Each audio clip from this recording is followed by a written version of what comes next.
A king was once hunting in a large wood and pursued his game so hotly that none of his courtiers could follow him. But when evening approached, he stopped, and looking around him, perceived that he had lost himself.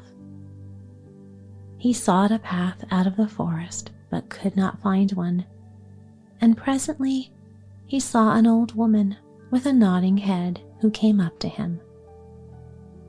"My good woman," said he to her, "can you not show me the way out of the forest?" "Oh, yes, my lord king," she replied. "I can do that very well, but upon one condition, which if you do not fulfill, you will never again get out of the wood, but will die of hunger." "What then is this condition?" asked the king. "I have a daughter," said the old woman, "who is as beautiful as anyone you can find in thy whole world, and well deserves to be your bride. Now, if you will make her your queen, I will show you your way out of the wood." In the anxiety of his heart, the king consented, and the old woman led him to her cottage, where the daughter was sitting by the fire. She received the king as if she had expected him, and he saw at once that she was very beautiful. But yet she did not quite please him, for he could not look at her without a secret shuddering. However, he took the maiden upon his horse, and the old woman showed him the way, and the king arrived safely at his palace, where the wedding was to be celebrated. Now the king had been married once before, and had 7 children by his first wife, 6 boys and a girl whom he loved above everything else in the world. He became afraid soon that the stepmother might not treat his children very well, and might even do them some quite great injury. So he took them away to a lonely castle, which stood in the midst of a forest. The castle was so entirely hidden, and the way to it was so difficult to discover, that he himself could not have found it if a wise woman had not given him a ball of cotton, which had the wonderful property, when he threw it before him, of unrolling itself and showing him the right path. The king went, however, so often to see his dear children, that the queen, noticing his absence, became inquisitive and wished to know what he went to fetch out of the forest. So she gave his servants a great quantity of money, and they disclosed to her the secret, and also told her of the ball of cotton which alone could show her the way. She had now no peace until she discovered where this ball was concealed, and then she made some fine silken shirts, and, as she had learned of her mother, she sewed within each a charm. One day soon after, when the king was gone out hunting, she took the little shirts and went into the forest, and the cotton showed her the path. The children, seeing someone coming in the distance, thought it was their dear father, and ran out full of joy. Then she threw over each of them a shirt that, as it touched their bodies, changed them into swans, which flew away over the forest. The queen then went home quite contented, and thought she was free of her stepchildren. But the little girl had not met her with the brothers, and the queen did not know of her. The following day, the king went to visit his children, but he found only the maiden. "Where are your brothers?" asked he. "Ah, dear father," she replied, "they are gone away and have left me alone." And she told him how she had looked out the window and seen them change into swans, which had flown over the forest, and then she showed him the feathers which they had dropped into the courtyard, and which she had collected together. The king was much grieved, But he did not think that his wife could have done this wicked deed, and as he feared the girl might be also stolen away, he took her with him. She was, however, so much afraid of the stepmother that she begged him not to stop more than one night in the castle. The poor maiden thought to herself, "This is no longer my place. I will go and seek my brothers." And when night came, she escaped and went quite deep into the wood. She walked all night long and a great part of the next day until she could go no further from weariness. Just then, she saw a rough-looking hut, and going in, she found a room with 6 little beds, but she dared not get into one, so crept under, and laying herself upon the hard earth, prepared to pass the night there. Just as the sun was setting, she heard a rustling and saw 6 white swans come flying in at the window.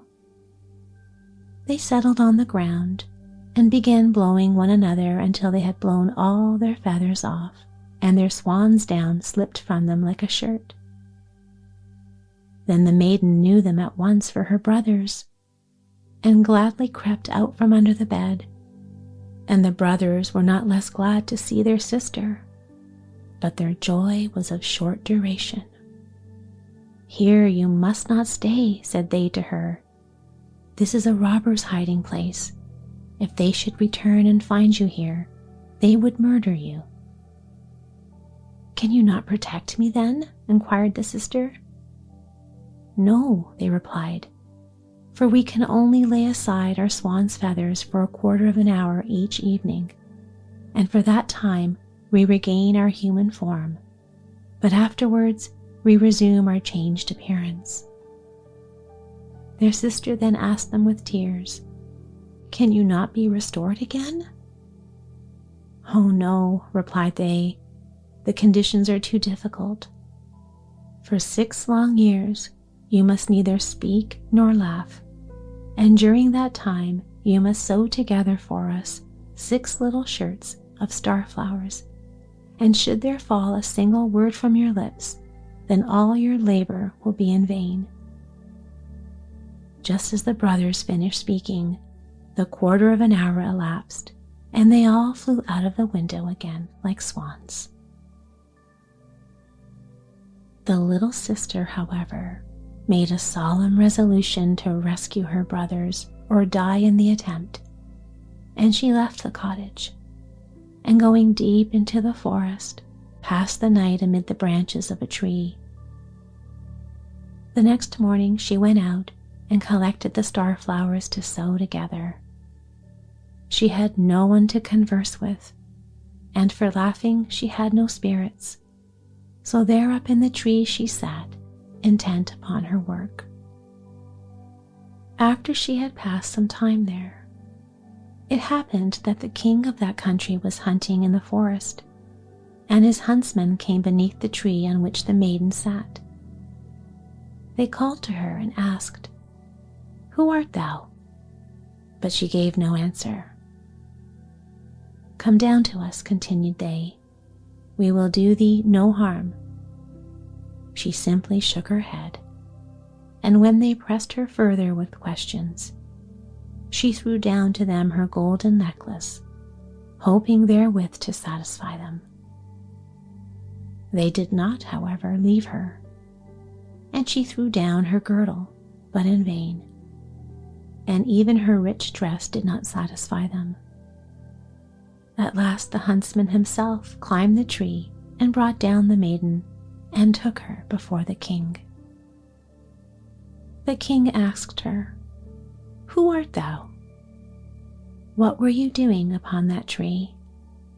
But she did not answer, and then he questioned her in all the languages that he knew, but she remained dumb to all as a fish. Since, however, she was so beautiful, the king's heart was touched, and he conceived for her a strong affection. Then he put around her his cloak, and, placing her before him on his horse, took her to his castle.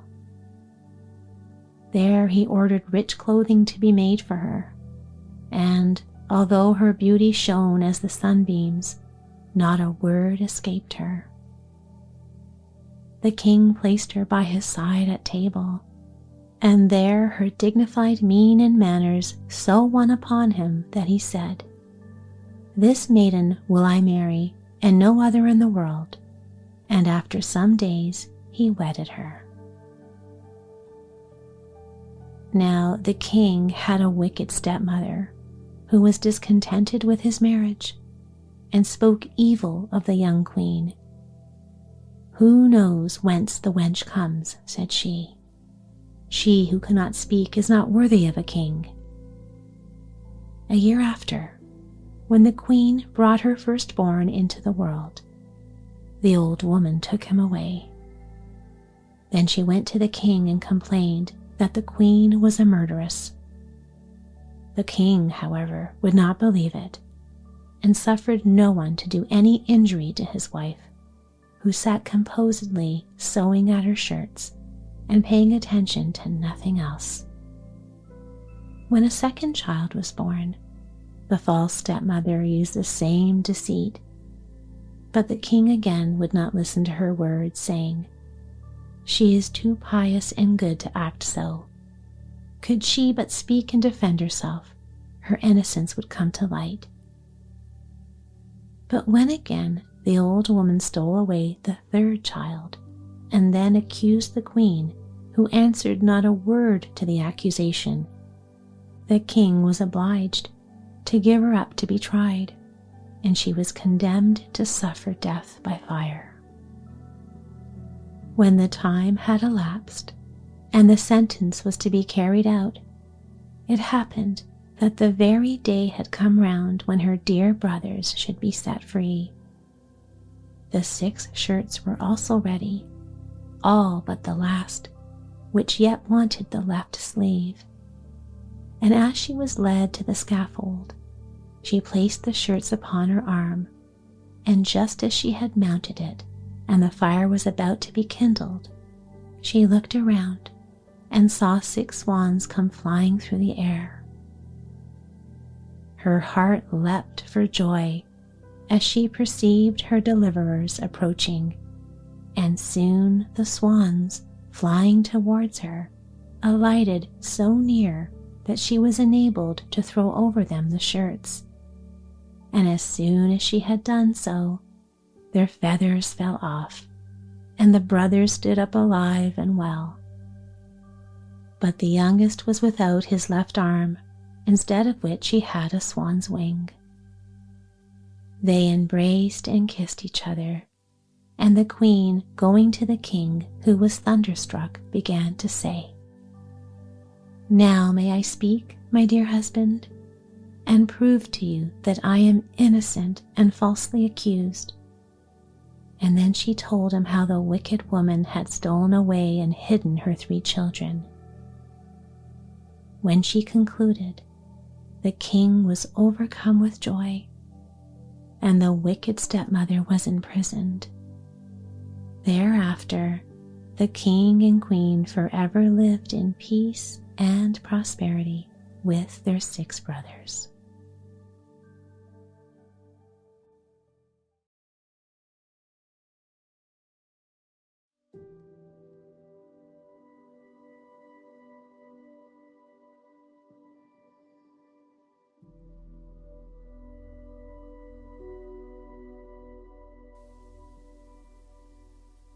It was in the middle of winter, when the broad flakes of snow were falling around, that a certain queen sat working at her window, the frame of which was made of fine black ebony, and, as she was looking out upon the snow, she pricked her finger, and 3 drops of blood fell upon it.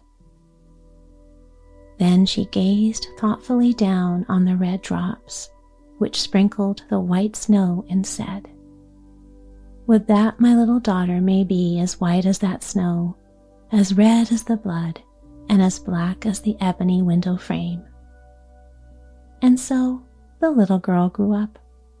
Her skin was white as snow, her cheeks as rosy as blood, and her hair as black as ebony, and she was called Snow White.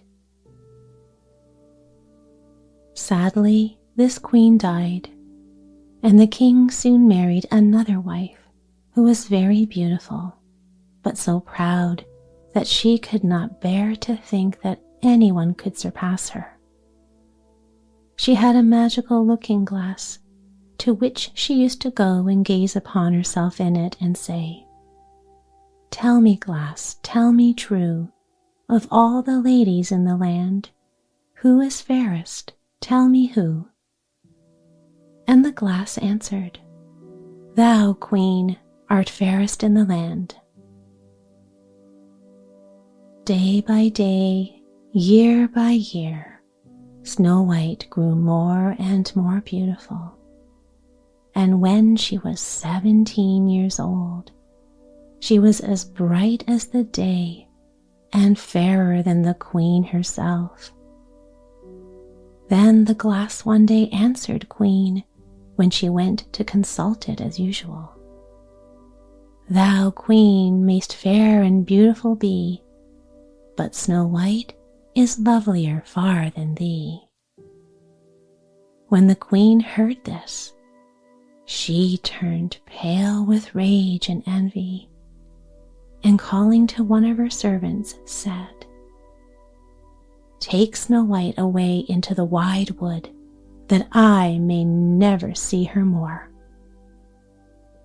Then the servant led the little girl away, but his heart melted when she begged him to spare her life, and he said, "I will not hurt thee, thou pretty child."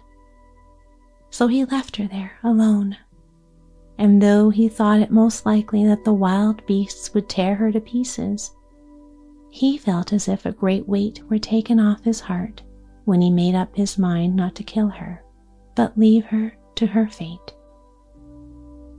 Poor Snow White wandered along through the wood in great fear, and the wild beasts roared around, but none did her any harm. In the evening, she came to a little cottage and went in there to rest, for her weary feet would carry her no further. Everything was spruce and neat in the cottage. On the table was spread a white cloth, and there were 7 little plates, with 7 little loaves and 7 little glasses with wine in them, and knives and forks laid in order, and by the wall stood 7 little beds. Then, as she was exceedingly hungry, she picked a little piece off each loaf, and drank a very little wine of each glass, and after that she thought she would lie down and rest. So she tried all the little beds, and one was too long, and another was too short, till at last the 7th suited her, and there she laid herself down and went to sleep. Presently, in came the masters of the cottage, who were 7 little dwarfs that lived among the mountains and dug and searched about for gold. They lighted up their 7 lamps and saw directly that all was not right. The first said, "Who has been sitting on my stool?" The second, "Who's been eating off my plate?" The third, "Who has been picking at my bread?" The fourth, "Who's been meddling with my spoon?" The fifth, "Who's been handling my fork?" The sixth, "Who has been cutting with my knife?"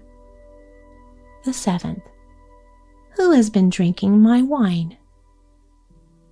Then the first looked around and said, "Who's been lying on my bed?" And the rest came running to him, and every one cried out that somebody had been upon his bed. But the 7th saw Snow White, and called upon them to come and look at her. and they cried out with wonder and astonishment, and brought their lamps, and gazing upon her, they said, "Good heavens, how lovely she is!" And they were delighted to see her, and took care not to waken her. And the 7th drawer slept an hour with each of the other dwarfs in turn, till the night was gone. In the morning, Snow White told them all her story, and they pitied her, and said if she would keep all things in order, and cook and wash, and knit and spin for them, she might stay where she was, and they would take good care of her. Then they went out all day long to their work, seeking for gold and silver in the mountains, and Snow White remained at home. And they warned her, saying, "The queen will soon find out where you are, so take care and let no one in." But the queen, now that she thought Snow White was dead, believed that she was certainly the handsomest lady in the land. So she went to her glass and said, "Tell me, glass, tell me true, who is fairest? Tell me who." And the glass answered, "Thou, queen, thou art fairest in all this land. But over the hills, in the greenwood shade, where the 7 dwarfs their dwelling have made, there Snow White is hiding, and she is far lovelier, O queen, than thee." The queen was very much alarmed, for she knew that the glass always spoke the truth, and she was sure that the servant had betrayed her. And as she could not bear to think that anyone lived who was more beautiful than she was, she disguised herself as an old peddler woman and went her way over the hills to the place where the dwarfs dwelt. Then she knocked at the door and cried, "Fine wares to sell." Snow White looked out of the window and said, "Good day, woman. What have you to sell?" "Good wares, fine wares," replied she, "lacens and bobbins of all colors." "I will let the old lady in. She seems to be a very good sort of a body," thought Snow White. So she ran down and unbolted the door. "Bless me," said the woman, "how badly your stays are laced. Let me lace them up with one of my nice new laces." Snow White did not dream of any mischief, so she stood up before the old woman, who set to work so nimbly, and pulled the lace so tightly that Snow White lost her breath and fell down as if she were dead. "There's an end of all thy beauty," said the spiteful queen, and went away home. In the evening, the 7 dwarfs returned, and I need not say how grieved they were to see their faithful Snow White stretched upon the ground motionless, as if she were quite dead. However, they lifted her up, and when they found what was the matter, they cut the lace, and in a little time she began to breathe, and soon came to herself again. And then they said, "The old woman was the queen. Take care another time, and let no one in when we are away." When the queen got home, she went to her glass and spoke to it. But to her surprise, it replied in the same words as before. Then the blood ran cold in her heart with spite and malice to hear that Snow White still lived, and she dressed herself up again in a disguise, but very different from the one she wore before, and took with her a poisoned comb. When she reached the dwarf's cottage, she knocked at the door and cried, "Fine wares to sell." But Snow White said, "I dare not let anyone in." Then the queen said, "Only look at my beautiful combs," and gave her the poisoned one. And it looked so pretty that the girl took it up and put it into her hair to try it. but the moment it touched her head, the poison was so powerful that she fell down senseless. "There you may lie," said the queen, and went her way. But by good luck, the dwarfs returned very early that evening, and when they saw Snow White lying on the ground, they thought what had happened and soon found the poisoned comb.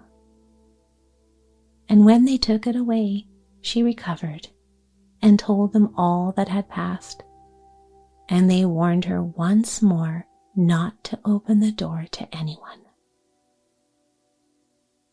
Meantime, the queen went home to her glass and trembled with rage when she received exactly the same answer as before, and she said, "Snow White shall die if it costs me my life." So she went secretly into a chamber and prepared a poisoned apple.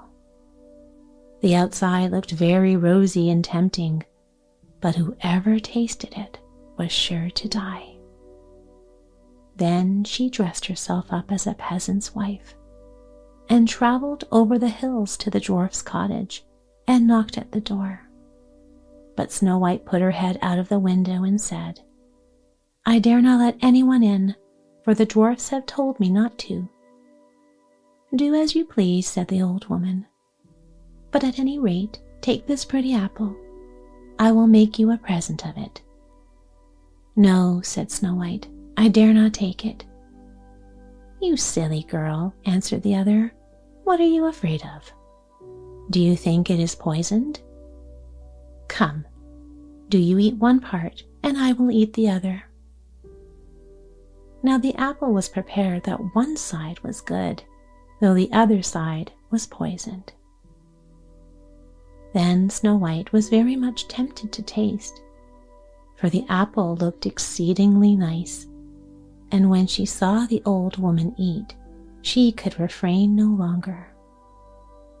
But she had scarcely put the piece into her mouth when she fell down dead upon the ground. "This time nothing will save thee," said the queen, and she went home to her glass, and at last it said, "Thou, queen, art the fairest of all the fair." And then her envious heart was glad as a heart could be. When evening came and the dwarfs returned home, they found Snow White lying on the ground. No breath passed her lips, and they were afraid that she was quite dead. They lifted her up and combed her hair and washed her face with wine and water, but all was in vain. So they laid her down upon a bier, and all seven watched and bewailed her 3 whole days. And then they proposed to bury her, but her cheeks were still rosy, and her face looked just as it did while she was alive, so they said, "We will never bury her in the cold ground." And they made a coffin of glass, so that they might still look at her, and wrote her name upon it in golden letters, and that she was a king's daughter. Then the coffin was placed upon the hill, and one of the dwarfs always sat by it and watched. And the birds of the air came too, and bemoaned Snow White. First of all came an owl, and then a raven, but at last came a dove. And thus Snow White lay for a long, long time, and still only looked as though she were asleep, for she was even now as white as snow, and as red as blood, and as black as ebony. At last, a prince came and called at the dwarf's house, and he saw Snow White and read what was written in golden letters.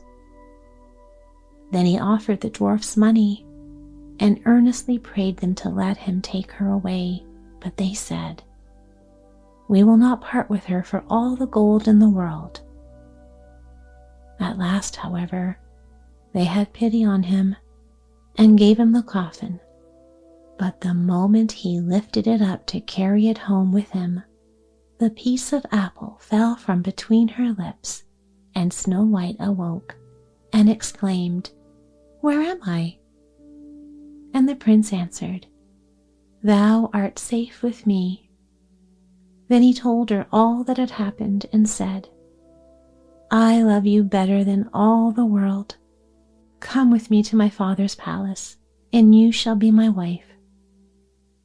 Snow White, of course, consented, and went home with the prince, and everything was prepared with great pomp and splendor for their wedding. To the feast was invited, among the rest, Snow White's old enemy, the queen.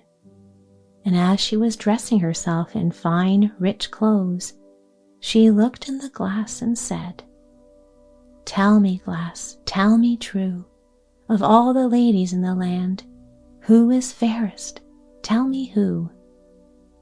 And the glass answered, "Thou, lady, art the loveliest here, I ween, but lovelier far is the new-made queen." When she heard this, the queen started with rage, but her envy and curiosity were so great that she could not help setting out to see the bride. And when she arrived and saw that it was no other than Snow White, whom she thought had been dead a long while, she choked with passion and fell ill and died. But Snow White and the prince lived and reigned happily over that land for many, many years.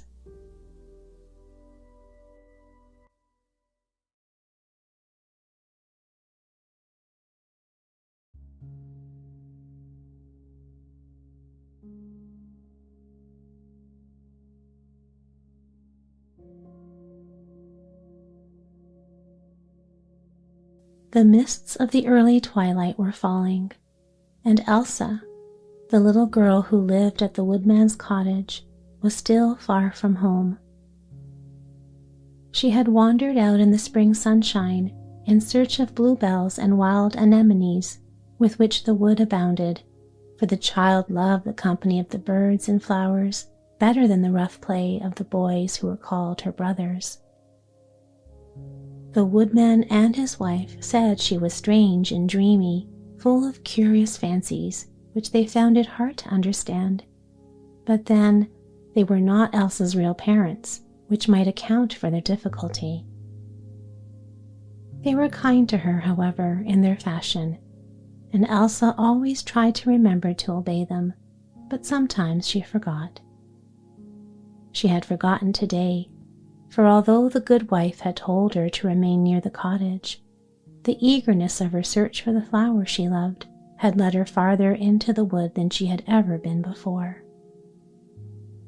The sunlight disappeared, and the darkness seemed to come quite suddenly under the thick branches of the trees. The birds had chanted their last evening song and gone to their nests. Only a solitary thrush sang loudly just overhead. Elsa thought it was warning her to hurry homewards.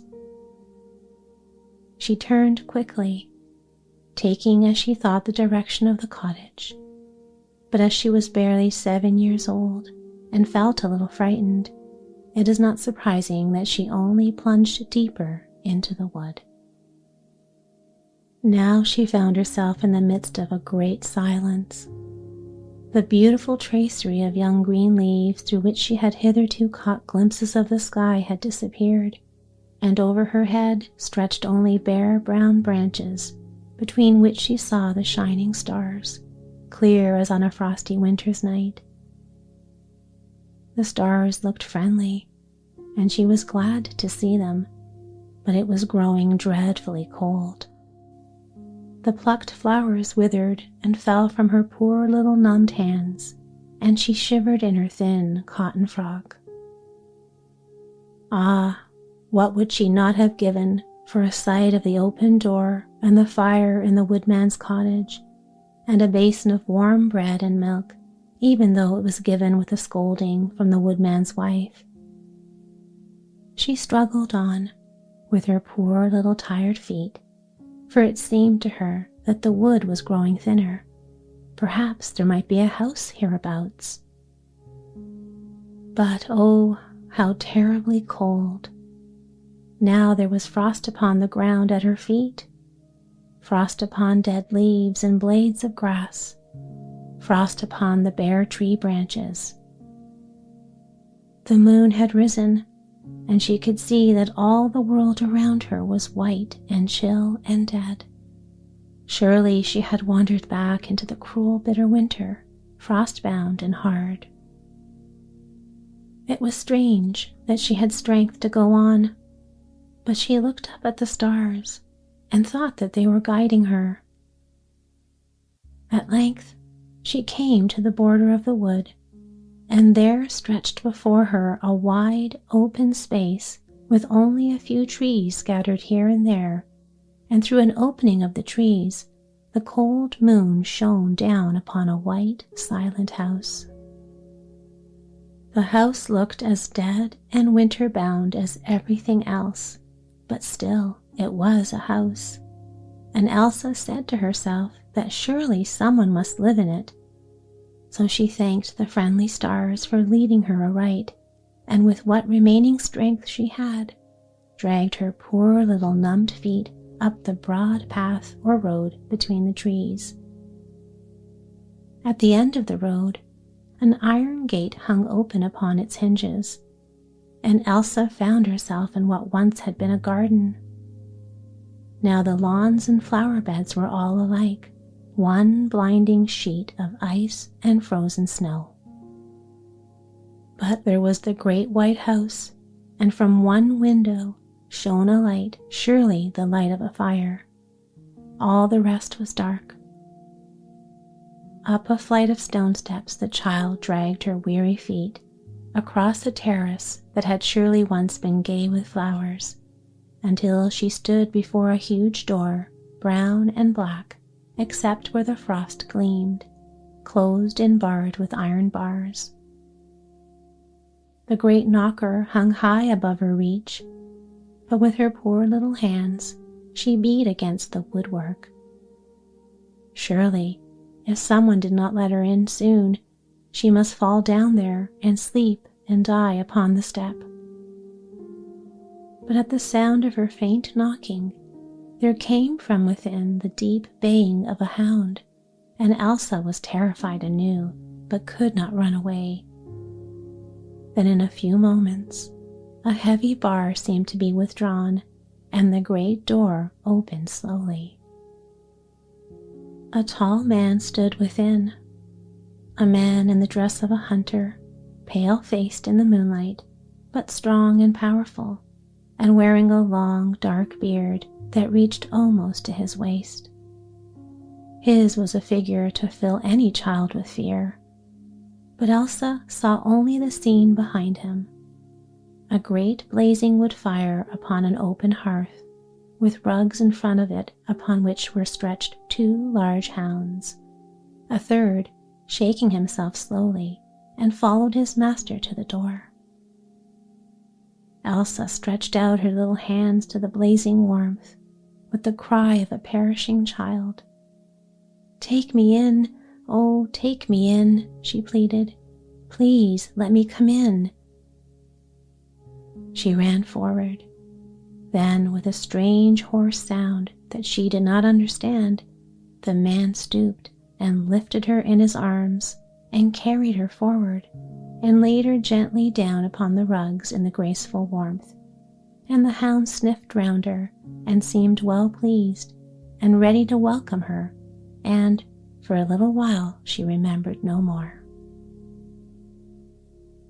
When Elsa came to herself, she thought she must have been asleep, but the waking was a little strange and difficult. She found that she was propped up among soft cushions, still upon the rugs. The dogs now lay at a respectful distance, each with his forepaws stretched out and his nose held between them, while with gleaming eyes he watched with keenest interest all that was going on. The rough-looking man with the long dark beard and the pale face, knelt beside her, holding a basin of warm, steaming broth.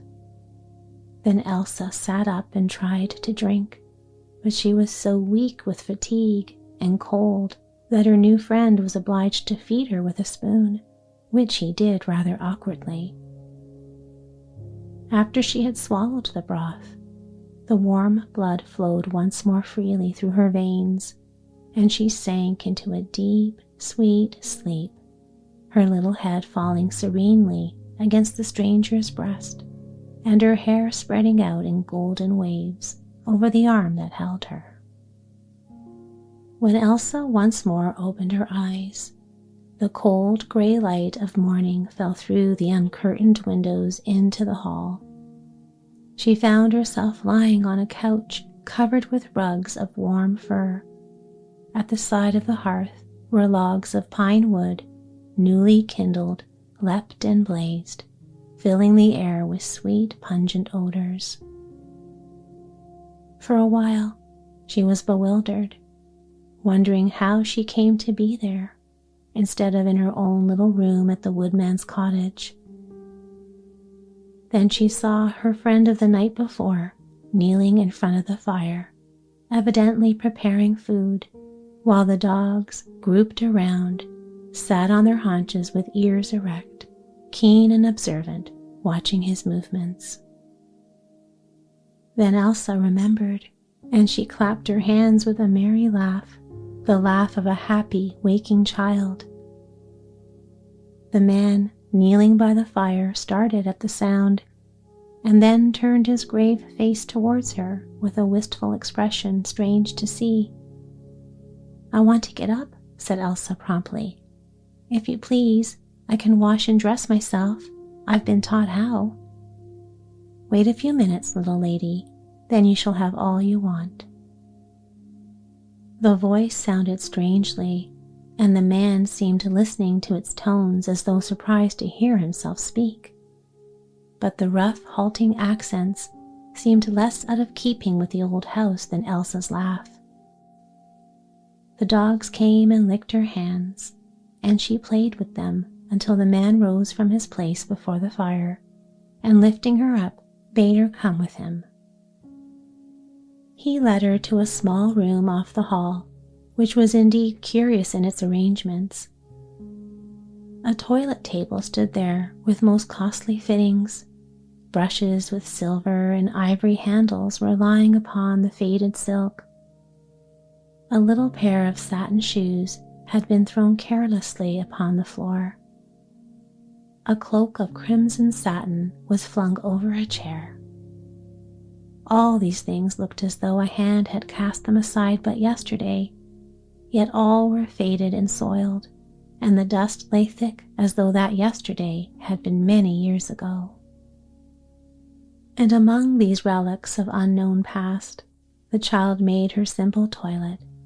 She had never seen such magnificence, or felt, she thought, so sad.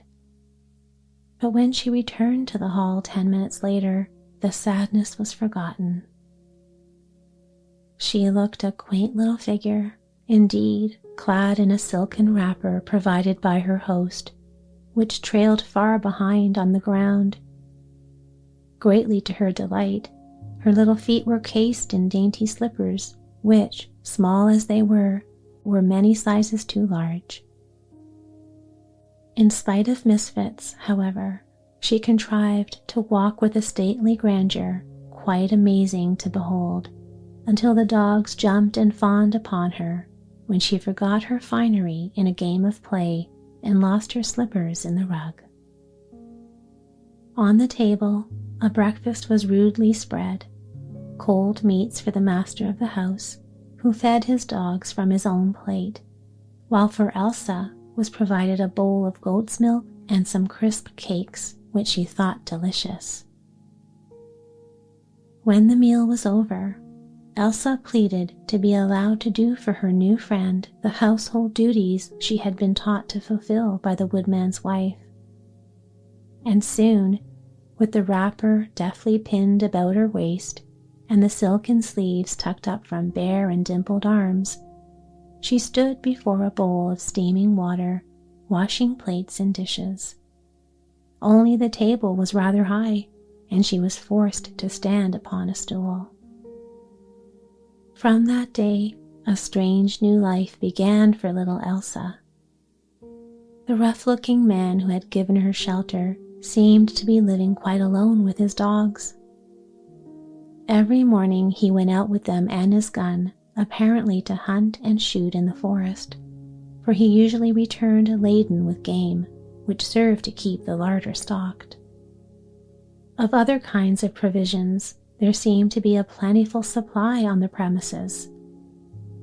The granaries were well stocked with corn, which the master ground himself, while some goats tethered in the outhouses gave a sufficient quantity of milk for the daily needs of the little household. Of Elsa's return to the woodman's cottage, there seemed to be no question.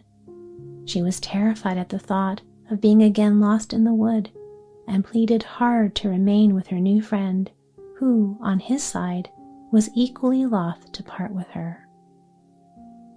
Soon, having learned many useful ways from the woodman's wife, she became a clever little housekeeper, and could make a good stew, while Ulrich, as the master of the house bade her call him, was out with his dogs in the forest, though now only 2 of the hounds accompanied him in his expeditions. One was always left as Elsa's companion and guardian. Then, too, she could milk and feed the goats, and keep the house place clean and tidy, but all the day was not given to such work as this. When Ulrich had returned, and they had dined together, he would bring the great carved wooden chair with the huge back up to the fire, and Elsa would fetch a stool to his side and busy herself with needle and thread while he told her strange stories. Or sometimes he would fetch a ponderous volume from a library the house contained and read, either to himself or aloud to her, such things as she could understand. Now, if you wonder where Elsa found the needle and thread which I have mentioned, I must tell you that Ulrich had given her a little work-basket neatly fitted, but the silk lining of which was made faded, and some of the needles were rusty. There was in it also a golden thimble, which Elsa found a little too large. As for the clothes she worked at, one day he brought her a quantity of beautiful garments, some of silk and satin, and some of fine cloth, and in these, having nothing of her own but her one poor little cotton frock, the child managed to dress herself, till she looked like a quaint little fairy princess. Her stitches were awkward and badly done at first, but as time went on, instinct helped her small knowledge, and she grew handy with her needle. When she was cooking and feeding the goats, she wore a woolen petticoat and an apron, a costume more suited to the occasion.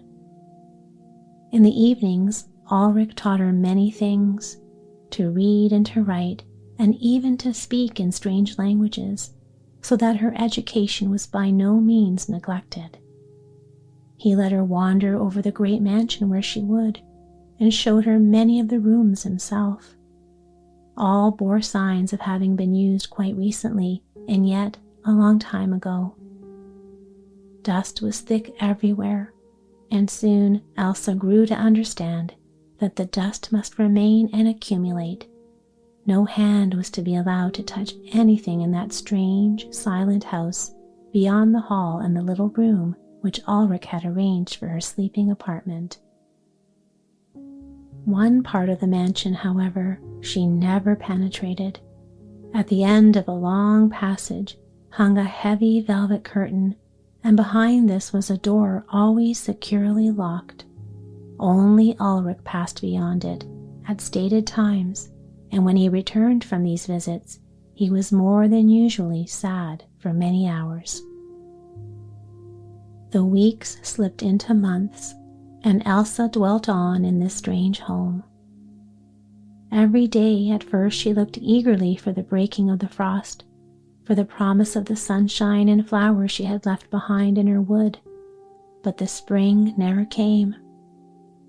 The bitter cold and the frost continued, and in time the child's heart must have frozen too, but for the strong, warm love which had sprung up within it for Ulrich. Old and thoughtful she grew, beyond her years, but never unhappy. Ulrich needed her, was glad of her presence. She could minister to his wants and brighten his sad life. So Ulrich's love grew more to her than the flowers and sunshine of the outer world. To think of leaving him now would break her heart, but she wondered often over the mystery that shadowed his life and hers. And the months grew to years, and Elsa was 12 years old. Then one evening, Ulrich came in from one of his visits to the closed chamber, more sad and thoughtful even than usual, and taking Elsa's hand in his, bade her to sit beside him for a little while and put aside her work. She came obediently, looking anxiously into his face. "Little Elsa," he said, "I have counted the time, and it is now 5 years since you came to me. You told me then you were 7 years old. Now you are therefore 12, and will soon be growing into a maiden. The time has come." Instinctively, the child clasped his hand closer, not to part us, father, for she had learned to call him. "That, my child, must rest with you." "Then it is soon settled," said Elsa, trying to laugh, "for I will never leave you." Something like the light of hope shone in the man's clouded eyes, eyes in which Elsa had never seen a smile, although his lips had smiled at her often.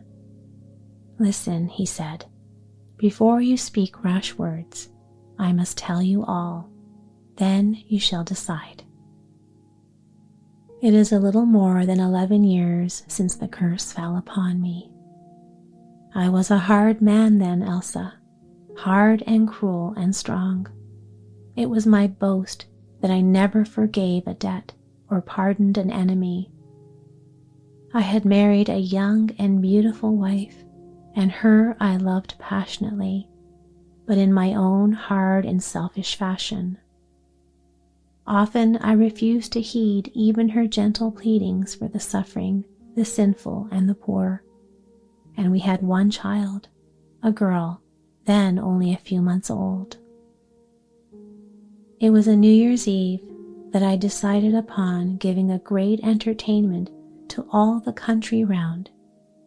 I did it for my own glorification. Among the rich I was disliked, but tolerated on account of my position. But the poor far and wide I was feared and hated. Everyone invited came to my ball. My wife looked exquisitely lovely, more lovely, I thought, than on our bridal day. Everything ministered to my pride and satisfaction. We had mustered here in this hall, to drink the health of the dying year and welcome the incoming of the new, when above the sounds of laughter and good cheer was heard from without a pitiful feeble wail, the wail of a child in pain. That feeble cry rang then above every other sound. It rings in my heart still. Before I could interfere, my wife, with her own hands, had flung wide the great barred door, and I saw a sight which I alone could explain. Upon the step was huddled a woman with a child in her arms. A man, gaunt and hunger-stricken, towered behind her in the darkness. 2 other children clung to her, shivering and weeping. We were in the midst of the cruel, bitter winter. The earth was frost-bound, hard and cold, even as now. That day I had given orders that these people, poor and starving as they were, should be turned from their home. The man I suspected of being a poacher, and he was doing no work, a good-for-nothing. But she, my wife, had pleaded for them that I would wait at least until the summer. Now she bent down to the poor creature on the step, who was striving to nurse and warm her babe in her chill arms and whispering something. I guessed it was a promise of shelter.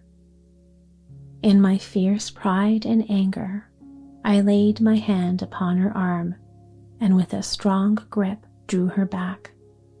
Then, without a word, I closed the door and barred it. But within there was no more laughter.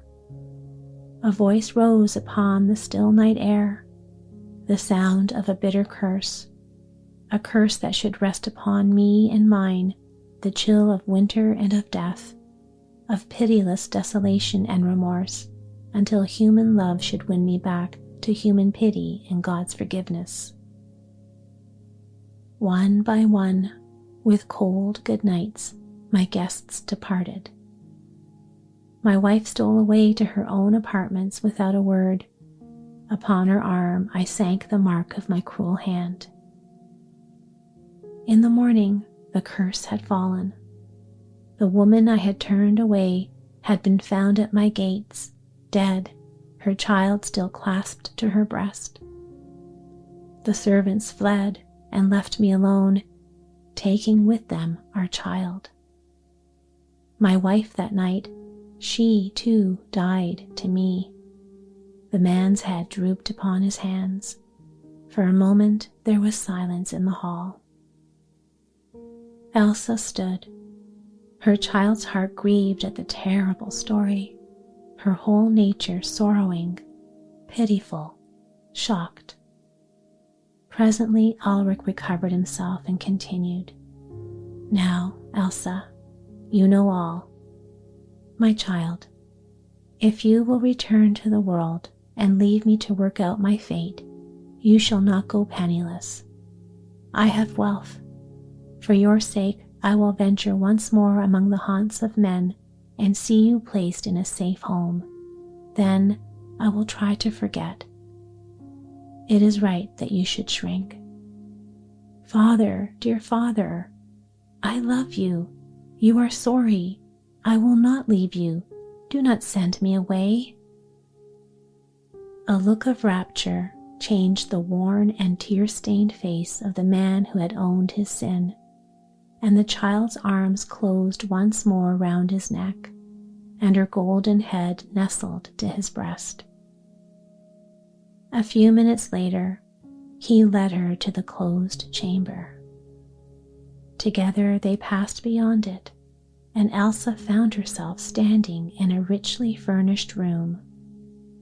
Near a window was a couch covered with dark velvet, and upon the couch a figure lay stretched as if in quiet death-like sleep, or carved in marble. The figure was that of a young and very fair woman. Her dress of white satin had yellowed with time. Her hands were clasped upon her breast as though in prayer. Her golden hair lay unbound upon the pillow. "It is fitting now," said Ulrich, "that you should come here." Softly Elsa advanced.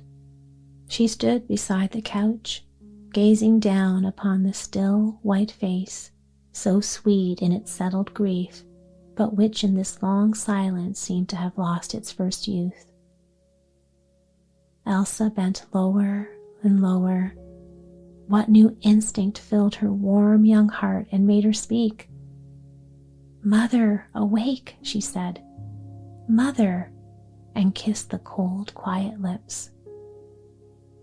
Was it a ray of sunlight that stole through the open window and trembled upon the mouth, curving it into a smile? Slowly the dark eyes opened and rested with a look of ineffable love upon Elsa's face.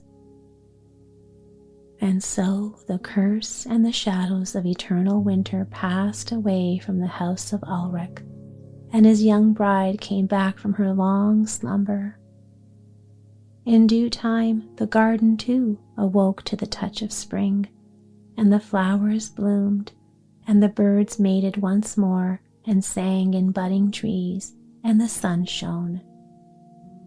and Elsa's love bound closely together the hearts of her father and mother, for perhaps you have been clever enough to find out that the woodman's wife was the nurse who had carried her away on the night of the New Year's ball.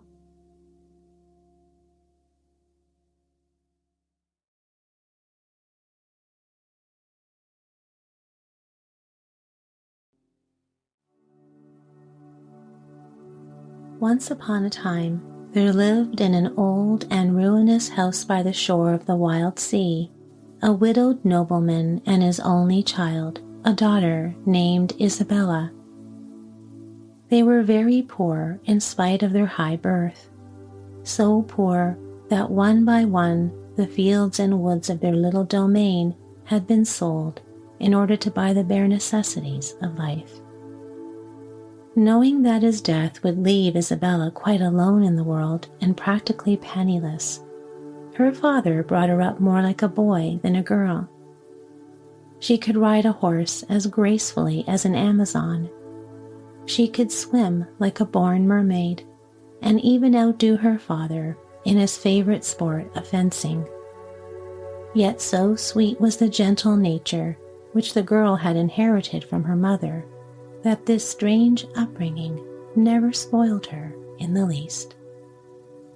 Late one October evening, when the fierce gusts of wind from the sea shook the old house to its very foundation and set the ragged tapestries swaying on the walls, Isabella's father died, leaving her only the ruinous house, a handful of copper pence, and a single golden florin.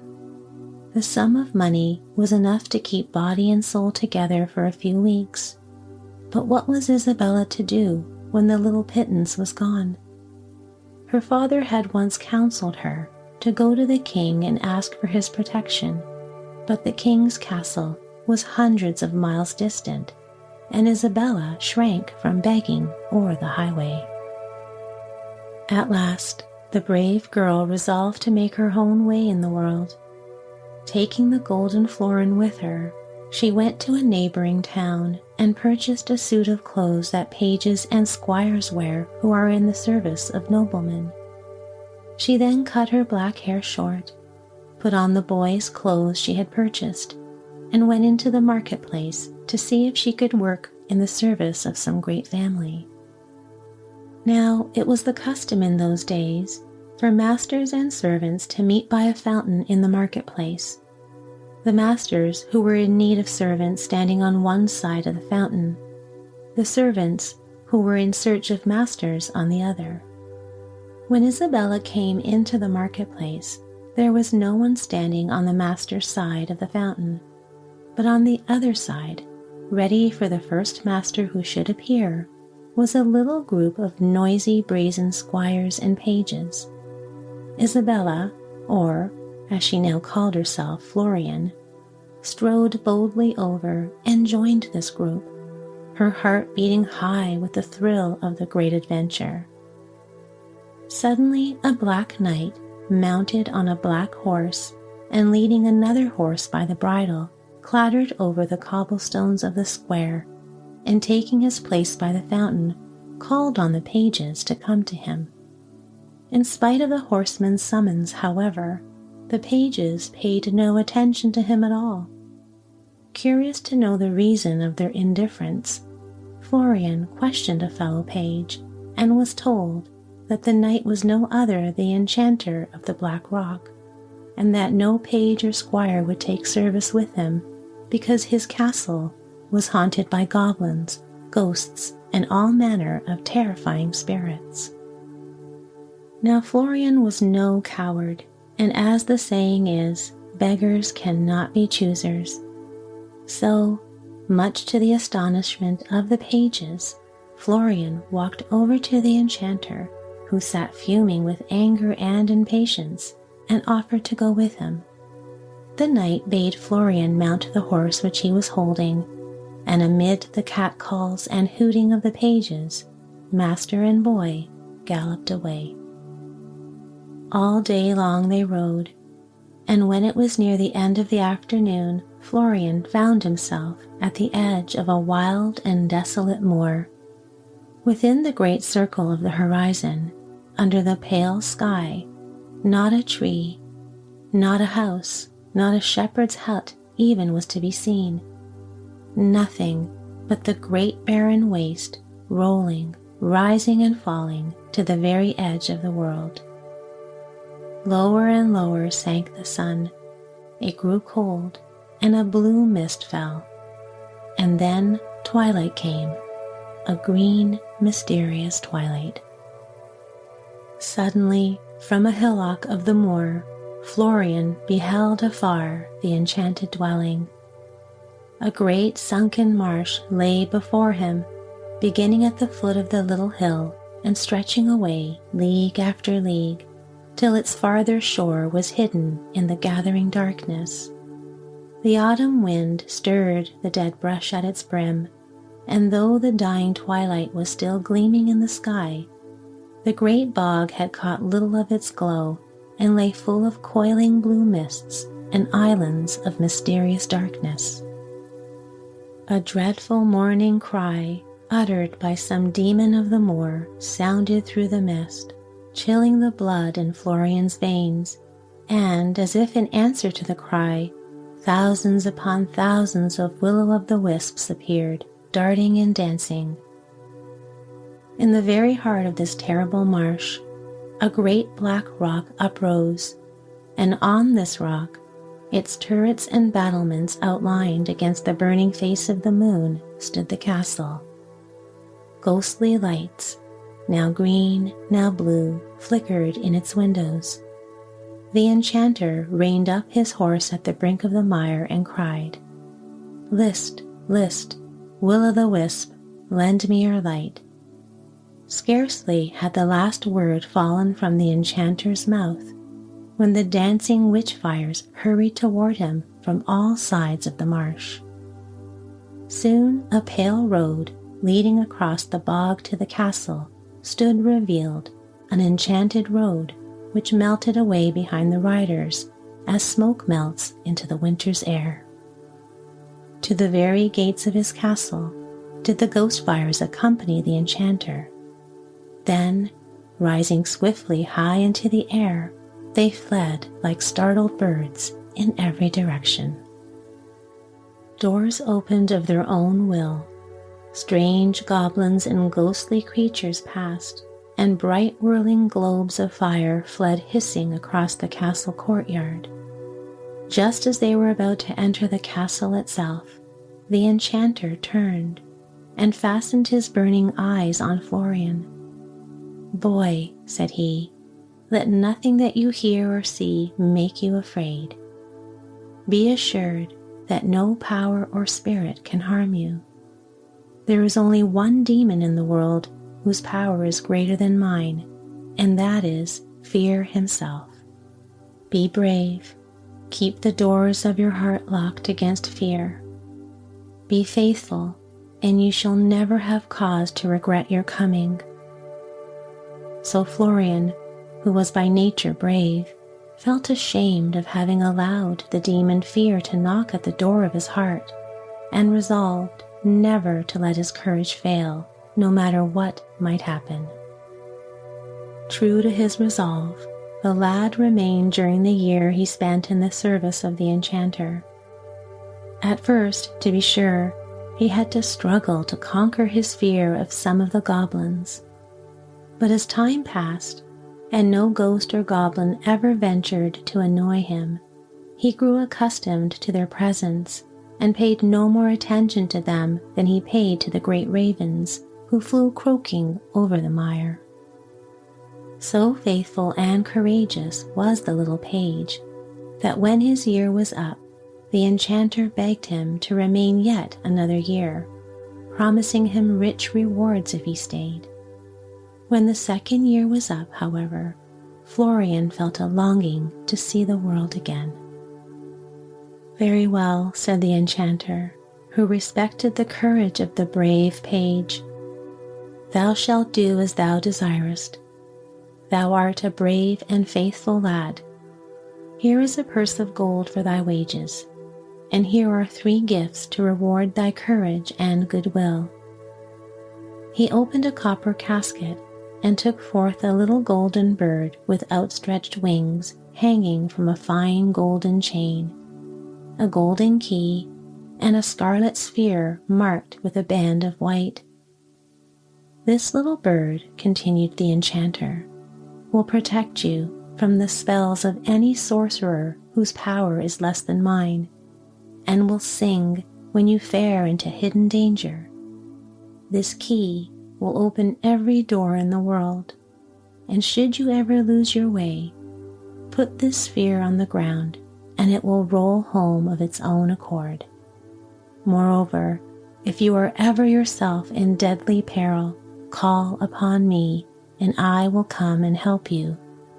So Florian thanked the enchanter, and taking his gifts, went back into the world. But so generous and kind was he that he soon gave away to the unfortunate all the gold he had earned, and was forced again to go in search of work. At length he entered the service of the King and Queen of the 12 Towers. This royal couple were renowned in Fairyland for their goodness and generosity, as well as for their wealth and magnificence. They had but one son, Prince Florizel, who was greatly revered for his bravery.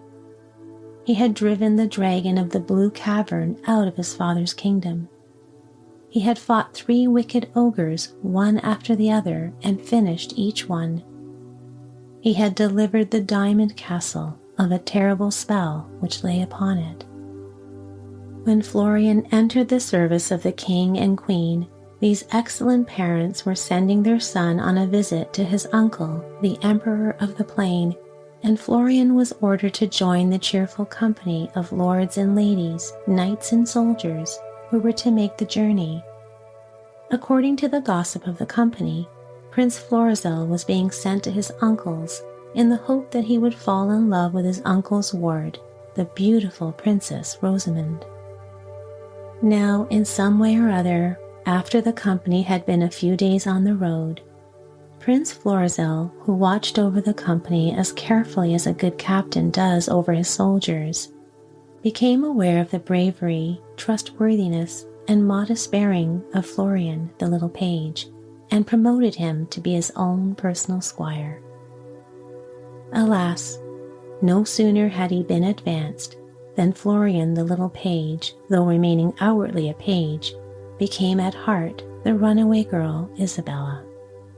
Though she fought as hard as she could against her own heart, it was of little use, and she knew herself to be deeply in love with Florizel.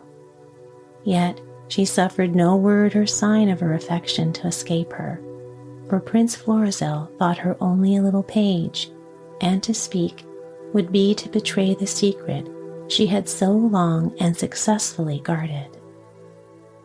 One morning, as the company was riding through a charming country, Florian was following close behind his master. Suddenly, the prince caught sight of a wonderful scarlet lily blooming by the roadside. At the same moment, the little golden bird that Florian wore round his neck sang a few clear notes as if it were alive. "What a pretty flower," said the prince. "I must have it." He was about to dismount and pick the flower when Florian spurred on ahead of him, grasped the enchanted flower, and tossed it into a ditch. "Fie, what a naughty page!" cried the lords and ladies.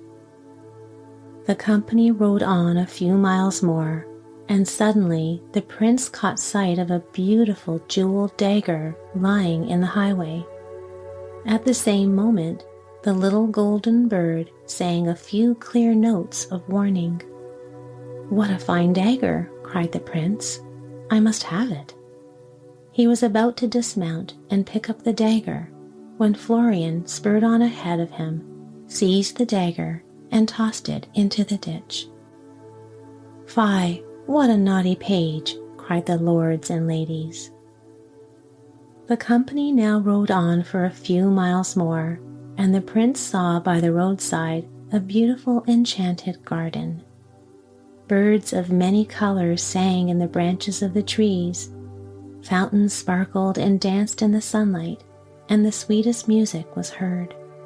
At the same moment, the golden bird sang louder and longer than ever. "What a beautiful garden!" cried the prince. "Let us ride in and look about."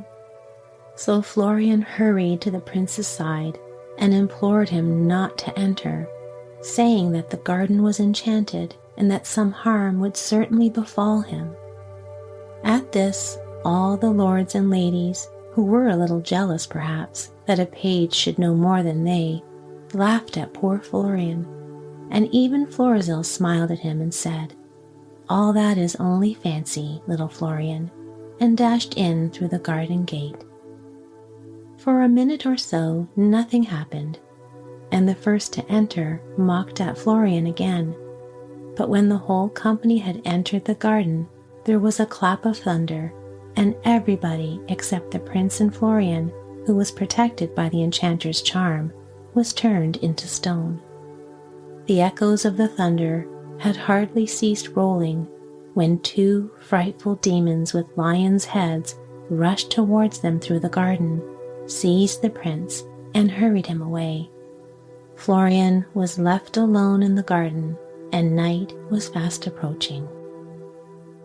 Now, the owner of the enchanted garden was a witch, who had a daughter so unpleasant that even her mother's powerful magic could not make her kind and lovely. In spite of this, however, the witch's daughter considered herself quite alluring, and was always asking her mother to invite to the castle princes whom she considered worthy of her hand. So the old witch gave wonderful dances and parties, to which all the eligible young kings and princes of the neighborhood were invited. But just as soon as the witch's daughter appeared, with her horrid smirk on her face, the young men were sure to make their excuses and ride away. At length, the old witch, who had just had a severe tongue lashing from her daughter for not punishing a prince who had failed to ask her for a dance, could endure her daughter's scolding no longer, and resolved to catch the first prince who came past her garden and force him, willy-nilly, to accept her obnoxious daughter. Into her trap poor Florizel had walked, and the witch, hoping to bend him to her will by terrifying him, had thrown him into a deep dungeon. Her daughter had immediately peeked through the keyhole of the prison and fell in love with Florizel at first sight. The witch was just considering what to do next, when her lion-head servitors informed her that one of the company had resisted her enchantment and was wandering about the garden. So the witch put on her cloak of invisibility, and going down to the garden, found poor Florian wandering sadly under the trees. The witch saw at once that it was the little golden bird which had protected him from her magic, and being afraid of the charm, and yet unable to work the poor lad any harm while the bird was in his possession, she decided to rid herself of Florian by transporting her castle, gardens and all, over to the other side of the world. So she uttered a spell, and everything disappeared. When Florian woke the next morning and found that the castle was gone, his heart sank. Nevertheless, he did not despair, but taking from his pocket the little scarlet ball which his master the enchanter had given him, he put it on the ground and bade it guide him back to the enchanted garden. The little ball immediately began rolling ahead at Florian's own pace. At night it glowed with a scarlet fire. Day after day, month after month, the scarlet ball rolled on. It led Florian over hill and down dale, through the land of the men who have only one eye, through the country of the dwarfs, and the valley of the talking trees, never stopping till it reached the gate of the witch's garden. A year had gone by, And during that year, the witch had done everything she could to induce Prince Florizel to accept her undesirable daughter. First, she had tried frightening him. Then she had tried to win him by giving splendid parties. Then she had tried terrifying him again, but as the prince was neither to be terrified nor cajoled, she came to her wit's end. Finally, she told the prince that if he were not willing to accept her daughter in marriage on the very next day, she would turn him into a hare and set her dogs upon him. The prince made no answer to her terrible threat, and the witch went ahead and made preparation for the grandest of weddings. On that night, Florian arrived at the garden. When it was very late, and the moon, which was a quarter full, had disappeared behind a bank of clouds, Florian crept unobserved to the door of Florian's prison, for the witch had locked him up so securely that she had not taken the trouble to find a watchman. Alas, the poor prince lay at the top of a high tower, and 20 different doors, each one opened by a different key, stood between him and the ground. But Florian was not to be daunted, and drawing from his bosom the key which the enchanter had given him, he opened one door after the other till he arrived in the cell occupied by the prince. The poor prince lay chained on a bed of straw, trying to read a book by the light of a single candle. He was very unhappy, for he had resolved to let himself be torn in pieces rather than marry the witch maiden. You may be sure he was very glad to see Florian. "Dear Florian," said the unhappy prince, "if I had only obeyed your counsel, all would have been well." And he begged Florian to tell him where he had been all the long year. So Florian told the prince of his adventures. Now, the chains which the prince wore were riveted cruelly upon him, and since there was no lock to them, the magic key was of no avail.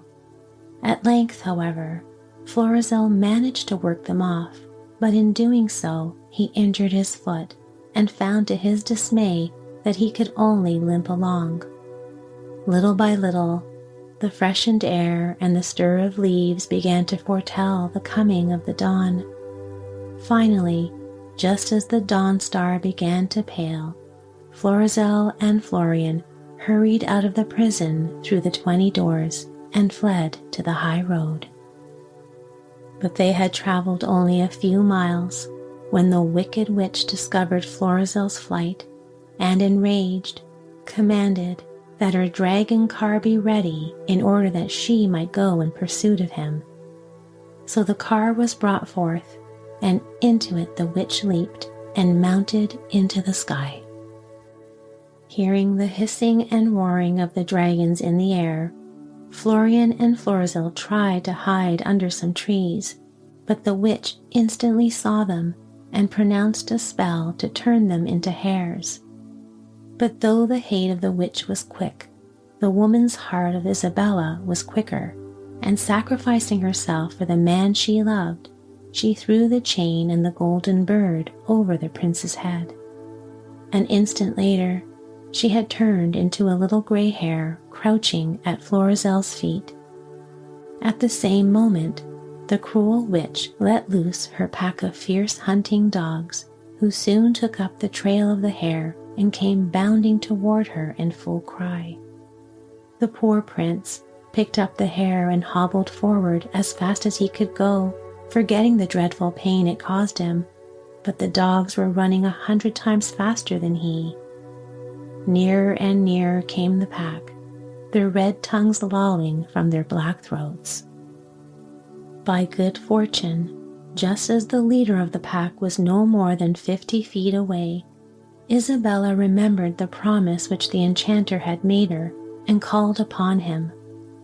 Immediately, a strong glass wall, as high as a castle tower, shot up from the ground behind Isabella and the prince, and the pack, hurrying forward, found themselves balked of their prey. Snarling and yelling, they threw themselves against the magic wall, but in vain. In another instant, the enchanter himself stood before them, and touching the hair with his wand, restored Isabella to her human form. However, she still wore the garments of Florian, and the prince still thought she was a boy. Suddenly, a shadow fell on the ground near them, and looking up, all beheld the wicked witch and her awful daughter, who had ridden out in the dragon car to enjoy Florizel's cruel death. The enchanter immediately caused the dragon car to vanish, and the witch and her daughter fell tumbling through the air into a pond, and were immediately transformed into ugly little fishes. Then the enchanter carried Florizel and Florian back to the witch's castle, where they found the table spread and the dinner being prepared, which was to celebrate the wedding of Florizel and the witch's daughter. Last of all, he then released Florizel's company from the witch's spell. Now, one of the ladies, when she heard how the witch had tried to match Florizel with her daughter, and saw the preparations for the wedding, told the prince that it was a pity that the Princess Rosamond was not at hand, so that there might be a wedding after all. A wedding? No, said Florizel, not until I have found a wife who shall have proved herself as faithful and as true as little Florian. She's already here, said the enchanter, and he touched Florian with his wand. Immediately there was a flash of flame, and out of it appeared Isabella. Her hair had grown long again, and the enchanter had clad her in the most magnificent of gowns. Never was there a lovelier girl to be seen on earth. You may be sure that the prince stepped forward, took her by the hand, and claimed her for his bride. Soon the parents of Florizel, who had been summoned by the enchanter, arrived, and there was a wedding after all. When the merrymaking was over, the enchanter went back to his castle on the Black Rock, while Florizel and Isabella returned to their own country and lived there happily ever after.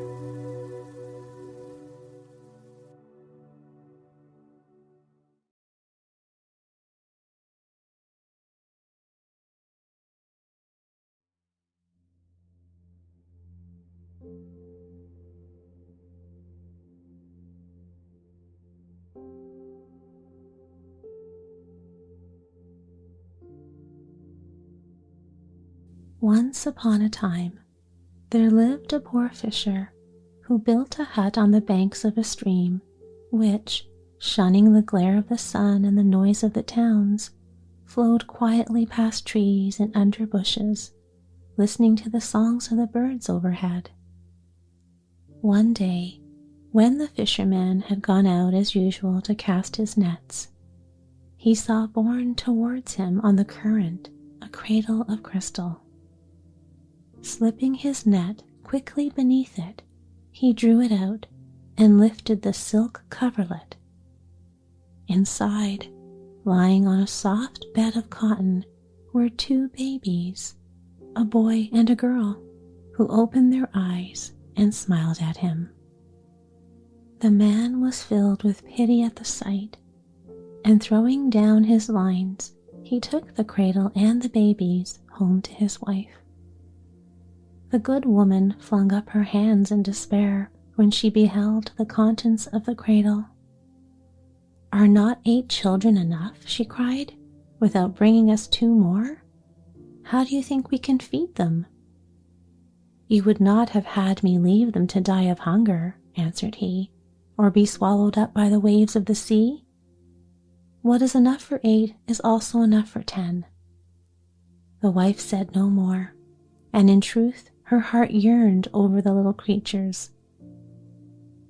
Somehow or other, food was never lacking in the hut, and the children grew up and were so good and gentle that in time their foster parents loved them as well or better than their own, who were quarrelsome and envious, It did not take the orphans long to notice that the boys did not like them and were always playing tricks on them, so they used to go away by themselves and spend whole hours by the banks of the river.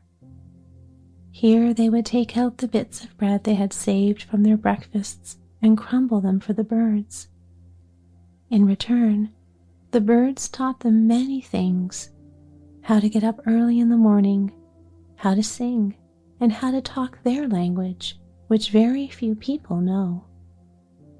But though the little orphans did their best to avoid quarreling with their foster brothers, it was very difficult always to keep the peace. Matters got worse and worse, till one morning the eldest boy said to the twins, "It is all very well for you to pretend that you have such good manners and are so much better than we, but we have at least a father and a mother, while you have only got the river, like the toads and the frogs." The poor children did not answer the insult, but it made them very unhappy, and they told each other in whispers that they could not stay there any longer, but must go into the world and seek their fortunes.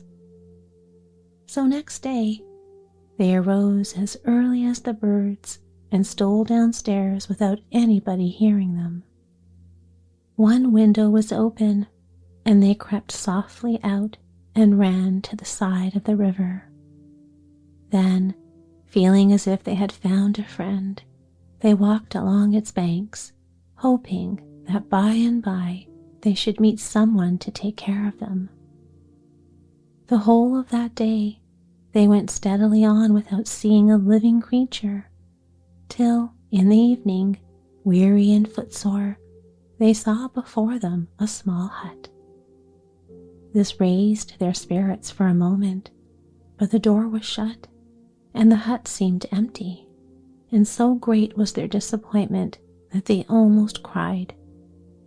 However, the boy fought down his tears and said cheerfully, "Well, at any rate, here is a bench where we can sit down, and when we are rested, we will think what is best to do next."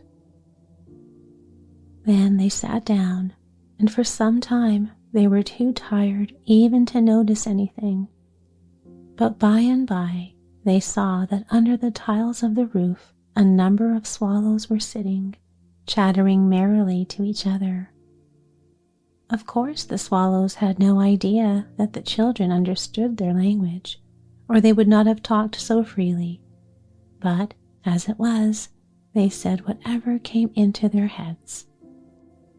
"Good evening, my fine city madam," remarked a swallow, whose manners were rather rough and countrified, to another who looked particularly distinguished. "Happy, indeed, are the eyes that behold you. Only think of your having returned to your long-forgotten country friends after you have lived for years in a palace." "I have inherited this nest from my parents," replied the other, "and as they left it to me, I certainly shall make it my home. But," she added politely, "I hope that you and all your family are well." "Very well indeed, I'm glad to say, but my poor daughter had, a short time ago, such bad inflammation in her eyes that she would have gone blind had I not been able to find the magic herb which cured her at once." "And how is the nightingale singing? Does the lark soar as high as ever? And does the linnet dress herself as smartly?" But here the country swallow drew herself up. "I never talk gossip," she said severely. "Our people, who were once so innocent and well-behaved, have been corrupted by the bad examples of men. It is 1,000 pities." "What? Innocence and good behavior are not to be met with among birds, nor in the country? My dear friend, what are you saying?" "The truth and nothing more. Imagine, when we returned here, we met some linnets who, just as the spring and the flowers and the long days had come, were setting out for the north and the cold.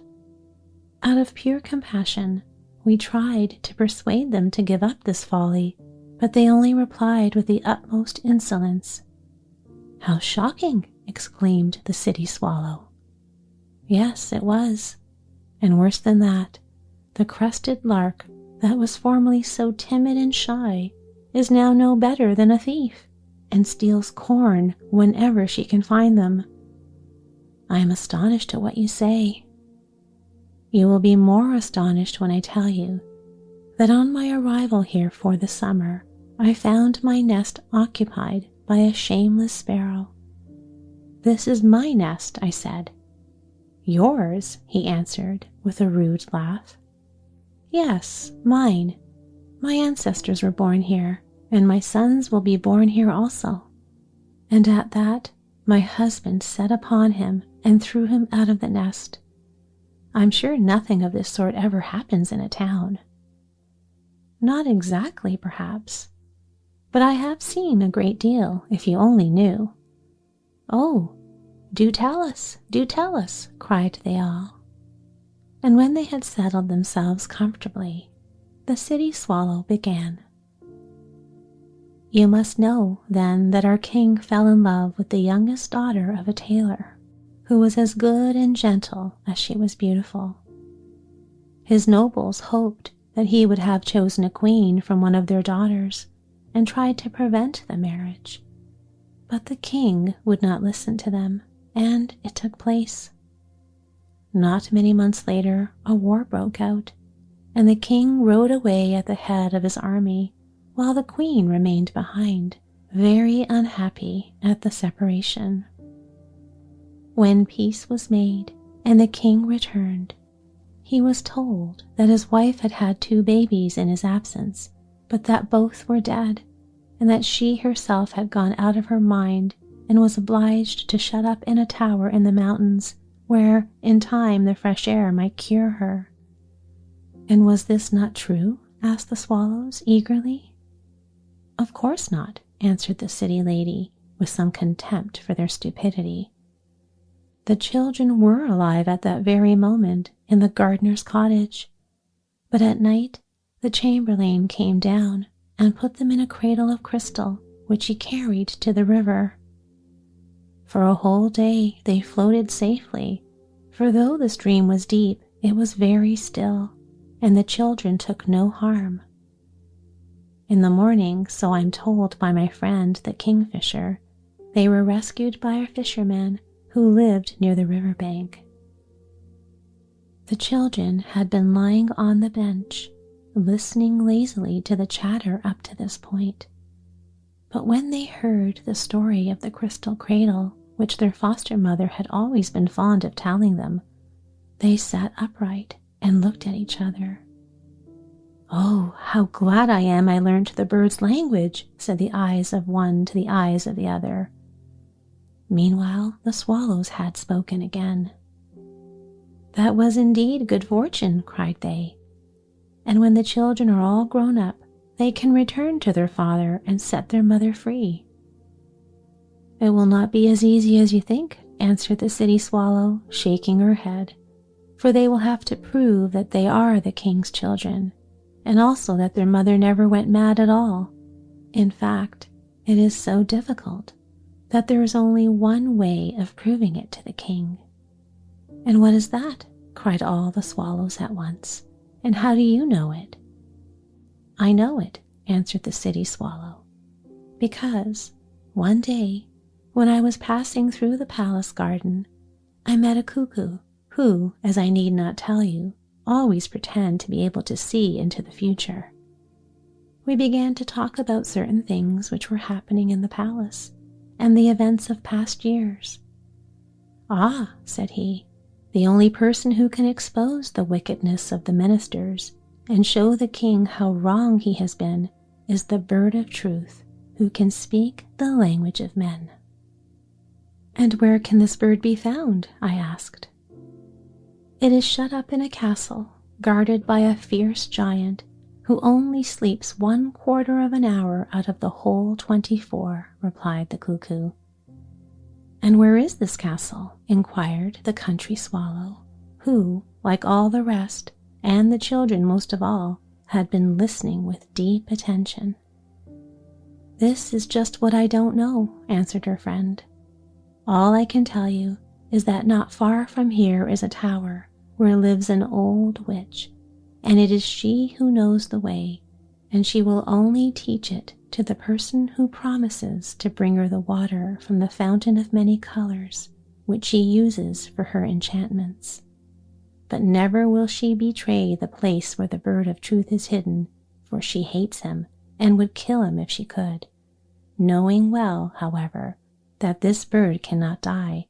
As he is immortal, she keeps him closely shut up and guarded night and day by the birds of bad faith, who seek to gag him so that his voice should not be heard." "And is there no one else who can tell the poor boy where to find the bird, if he should ever manage to reach the tower?" asked the country swallow. "No one," replied the city swallow, "except an owl who lives a hermit's life in that desert, and he knows only one word of man's speech, and that is cross. So that even if the prince did succeed in getting there, he could never understand what the owl said. But look, the sun is sinking to his nest in the depths of the sea, and I must go to mine. Good night, friends. Good night." Then the swallow flew away, and the children, who had forgotten both hunger and weariness in the joy of this strange news, rose up and followed in the direction of her flight. After 2 hours walking, they arrived at a large city which they felt sure must be the capital of their father's kingdom. Seeing a good-natured looking woman standing at the door of a house, they asked her if she would give them a night's lodging, and she was so pleased with their pretty faces and nice manners that she welcomed them warmly. It was scarcely light the next morning before the girl was sweeping out the rooms and the boy watering the garden, so that by the time the good woman came downstairs, there was nothing left for her to do. This so delighted her that she begged the children to stay with her altogether, and the boy answered that he would leave his sister with her gladly, but that he himself had serious business on hand and must not linger in pursuit of it. So he bade them farewell and set out. For 3 days he wandered by the most out-of-the-way paths, but no signs of a tower were to be seen anywhere. On the 4th morning it was just the same, and, filled with despair, he flung himself on the ground under a tree and hid his face in his hands. In a little while he heard a rustling over his head, and looking up, he saw a turtle dove watching him with her bright eyes. "Oh, dove," cried the boy, addressing the bird in her own language. "Oh, dove, tell me, I pray you, where is the castle of Come and Never Go?" "Poor child," answered the dove, "who has sent you on such a useless quest?" "My good or evil fortune," replied the boy, "I know not which." "To get there," said the dove, "you must follow the wind, which today is blowing towards the castle." The boy thanked her and followed the wind, fearing all the time that it might change its direction and lead him astray. But the wind seemed to feel pity for him and blew steadily on. With each step, the country became more and more dreary, but at nightfall the child could see behind the dark and bare rocks something darker still. This was the tower in which lived the witch, and seizing the knocker, he gave 3 loud knocks, which were echoed in the hollows of the rocks around. The door opened slowly, and there appeared on the threshold an old woman holding up a candle to her face, which was so hideous that the boy involuntarily stepped backwards, almost as frightened by the troop of lizards, beetles, and such creatures that surrounded her as by the woman herself. "Who are you who dare to knock at my door and wake me?" cried she. "Be quick and tell me what you want, or it will be the worse for you." "Madam," answered the child, "I believe that you alone know the way to the castle of Come and Never Go, and I pray you to show it to me." Very good," replied the witch, with something that she meant for a smile. "But today is late. Tomorrow you shall go. Now enter, and you shall sleep with my lizards." "I cannot stay," said he.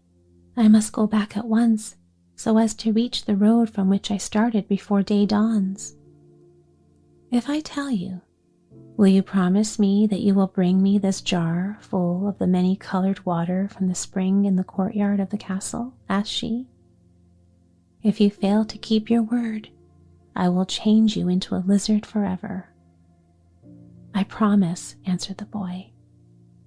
Then the old woman called to a very thin dog and said to him, "Conduct this pig of a child to the castle of Come and Never Go, and take care that you warn my friend of his arrival." And the dog arose and shook itself and set out.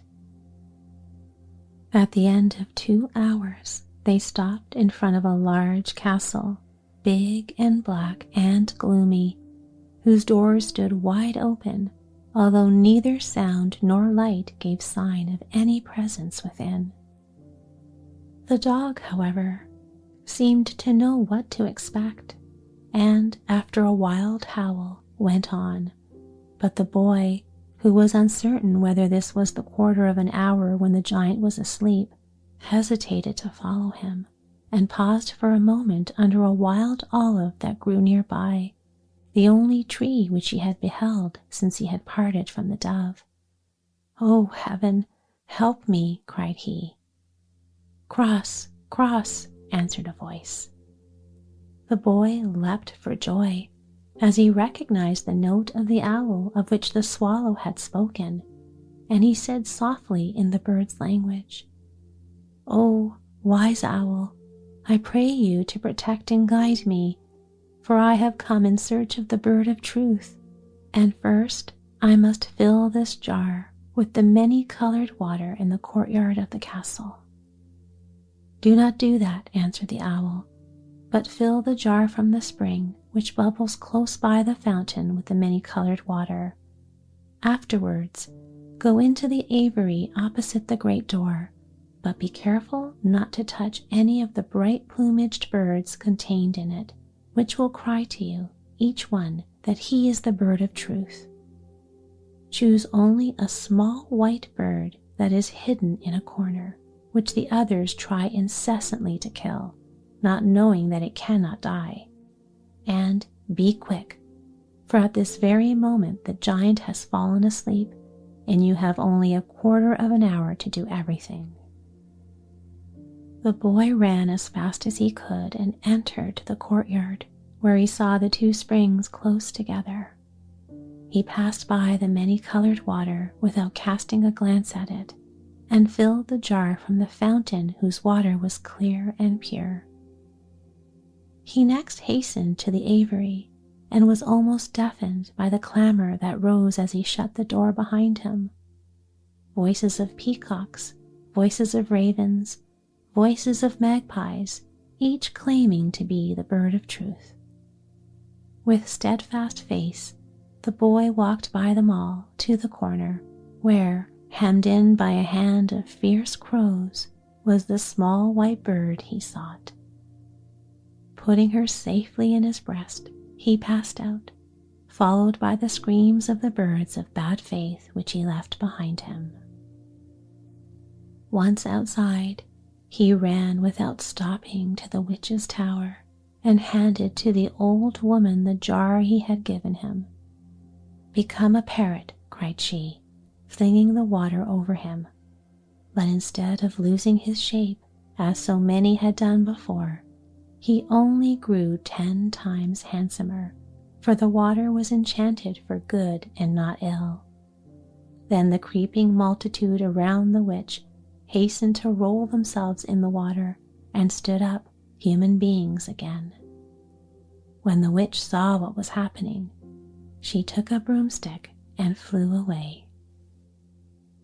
Who can guess the delight of the sister at the sight of her brother bearing the bird of truth? But although the boy had accomplished much, something very difficult yet remained, and that was how to carry the bird of truth to the king without her being seized by the wicked courtiers. Soon, no one knew how, the news spread abroad that the bird of truth was hovering round the palace, and the courtiers made all sorts of preparations to hinder her reaching the king. They got ready weapons that were sharpened and weapons that were poisoned. They sent for eagles and falcons to hunt her down, and constructed cages and boxes in which to shut her up if they were not able to kill her. They declared that her white plumage was really put on to hide her black feathers. In fact, there was nothing they did not do in order to prevent the king from seeing the bird or from paying attention to her words if he did. As often happens in these cases, the courtiers brought about that which they feared. They talked so much about the bird of truth that at last the king heard of it and expressed a wish to see her. The more difficulties that were put in his way, the stronger grew his desire, and in the end the king published a proclamation that whoever found the bird of truth should bring her to him without delay. As soon as he saw this proclamation, the boy called his sister, and they hastened to the palace. The bird was buttoned inside his tunic, but, as might have been expected, the courtiers barred the way and told the child that he could not enter. It was in vain that the boy declared that he was only obeying the king's commands. The courtiers only replied that His Majesty was not yet out of bed, and it was forbidden to wake him. They were still talking, when suddenly the bird settled the question by flying upwards through an open window into the king's own room. Alighting on the pillow, close to the king's head, she bowed respectfully and said, "My lord, I am the bird of truth whom you wish to see, and I have been obliged to approach you in the manner because the boy who brought me is kept out of the palace by your courtiers." "They shall pay for their insolence," said the king, and he instantly ordered one of his attendants to conduct the boy at once to his apartment, and in a moment more the prince entered, holding his sister by the hand. "Who are you?" asked the king, "and what has the bird of truth to do with you?" "If it please your majesty, the bird of truth will explain that herself," answered the boy. And the bird did explain, and the king heard for the first time of the wicked plot that had been successful for so many years. He took his children in his arms, with tears in his eyes, and hurried off with them to the tower in the mountains where the queen was shut up.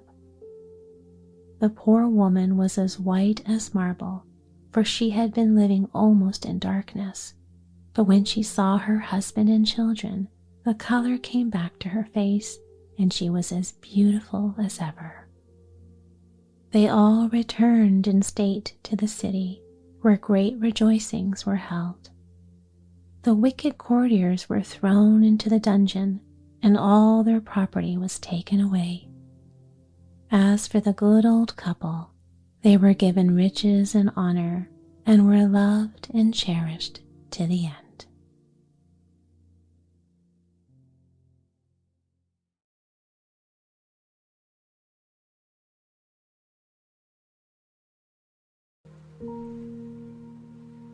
There was once a little boy who had taken cold by going out and getting his feet wet.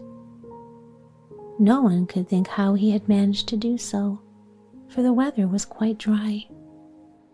His mother undressed him and put him to bed, and then she brought in the teapot to make him a good cup of elder tea, which is so warming. At the same time, the friendly old man who lived all alone at the top of the house came in at the door. He had neither wife nor child, but he was very fond of children and knew so many fairy tales and stories that it was a pleasure to hear him talk. "Now, if you drink your tea," said Mother, "very likely you will have a story in the meantime." "Yes, if I could think of a new one to tell," said the old man. "But how did the little fellow get his feet wet?" asked he. "Ah," said the mother, "that is what we cannot make out." "Will you tell me a story?" asked the boy. "Yes, if you can tell me exactly how deep the gutter is in the little street through which you go to school." "Just halfway up to my knee," said the boy promptly. "That is, if I stand in the deepest part." "It is easy to see how we got our feet wet," said the old man. "Well, now I suppose I ought to tell a story, but really I don't know any more." "You can make up one, I know," said the boy.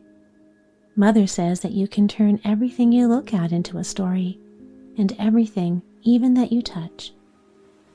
"Ah, but those tales and stories are worth nothing.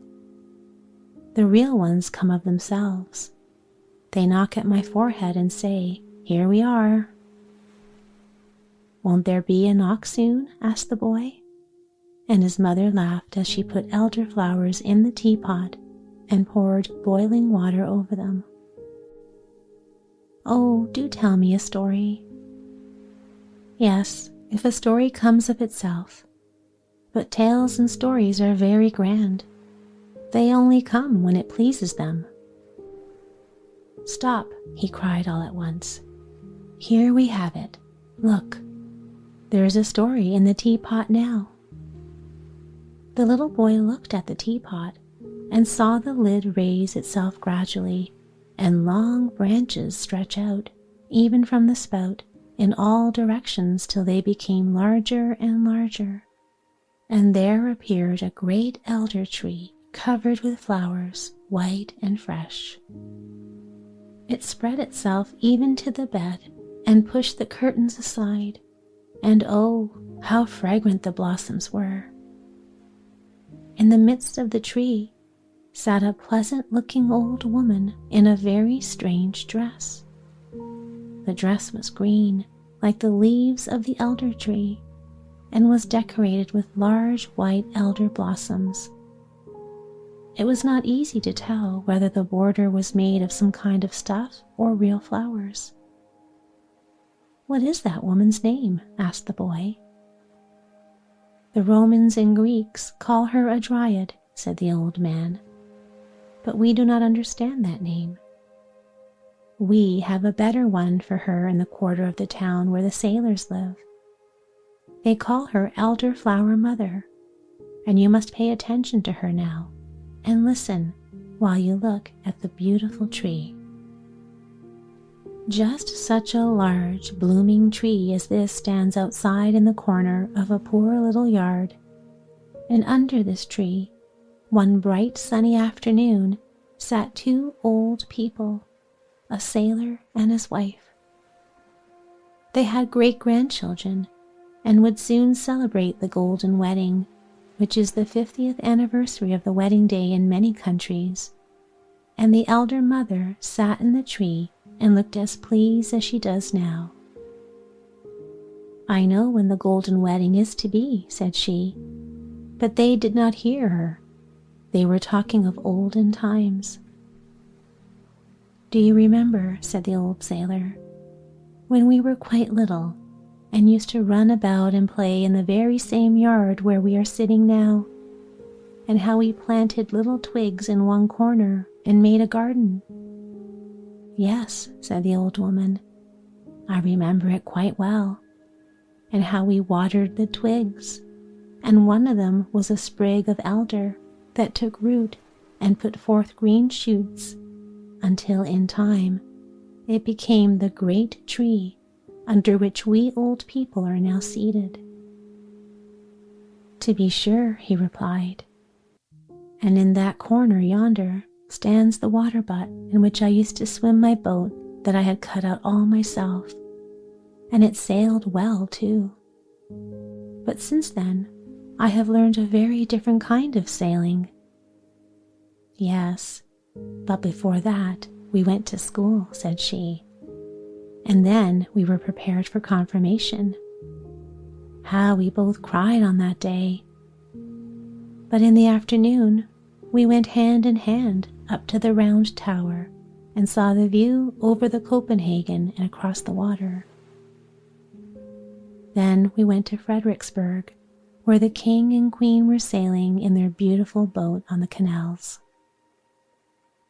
But I had to sail on a very different voyage elsewhere, and be far away from home for years on long voyages," said the old sailor. "Ah, yes, and I used to cry about you," said she, "for I thought you must be lying drowned at the bottom of the sea, with the waves sweeping over you. And many a time have I got up in the night to see if the weathercock had turned. It turned often enough, but you came not. How well I remember one day the rain was pouring down from the skies, and the man came to the house where I was in service to take away the dust. I went down to him with the dust box and stood for a moment at the door. What shocking weather it was! And while I stood there, the postman came up and brought me a letter from you. How that letter had traveled about! I tore it open and read it. I laughed and wept at the same time. I was so happy. It said that you were in warm countries where the coffee berries grew, and what a beautiful country it was, and described many other wonderful things. And so I stood reading by the dustbin, with the rain pouring down, when all at once somebody came and clasped me around the waist." "Yes, and you gave him such a box on the ears that they tingled," said the old man.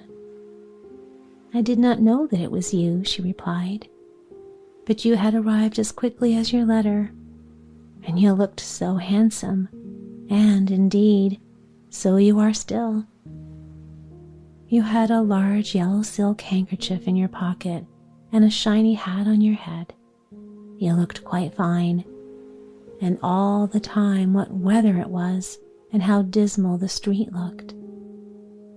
And then, do you remember," said he, "when we were married and our first boy came, and then Marie and Niels and Peter and Hans Christian?"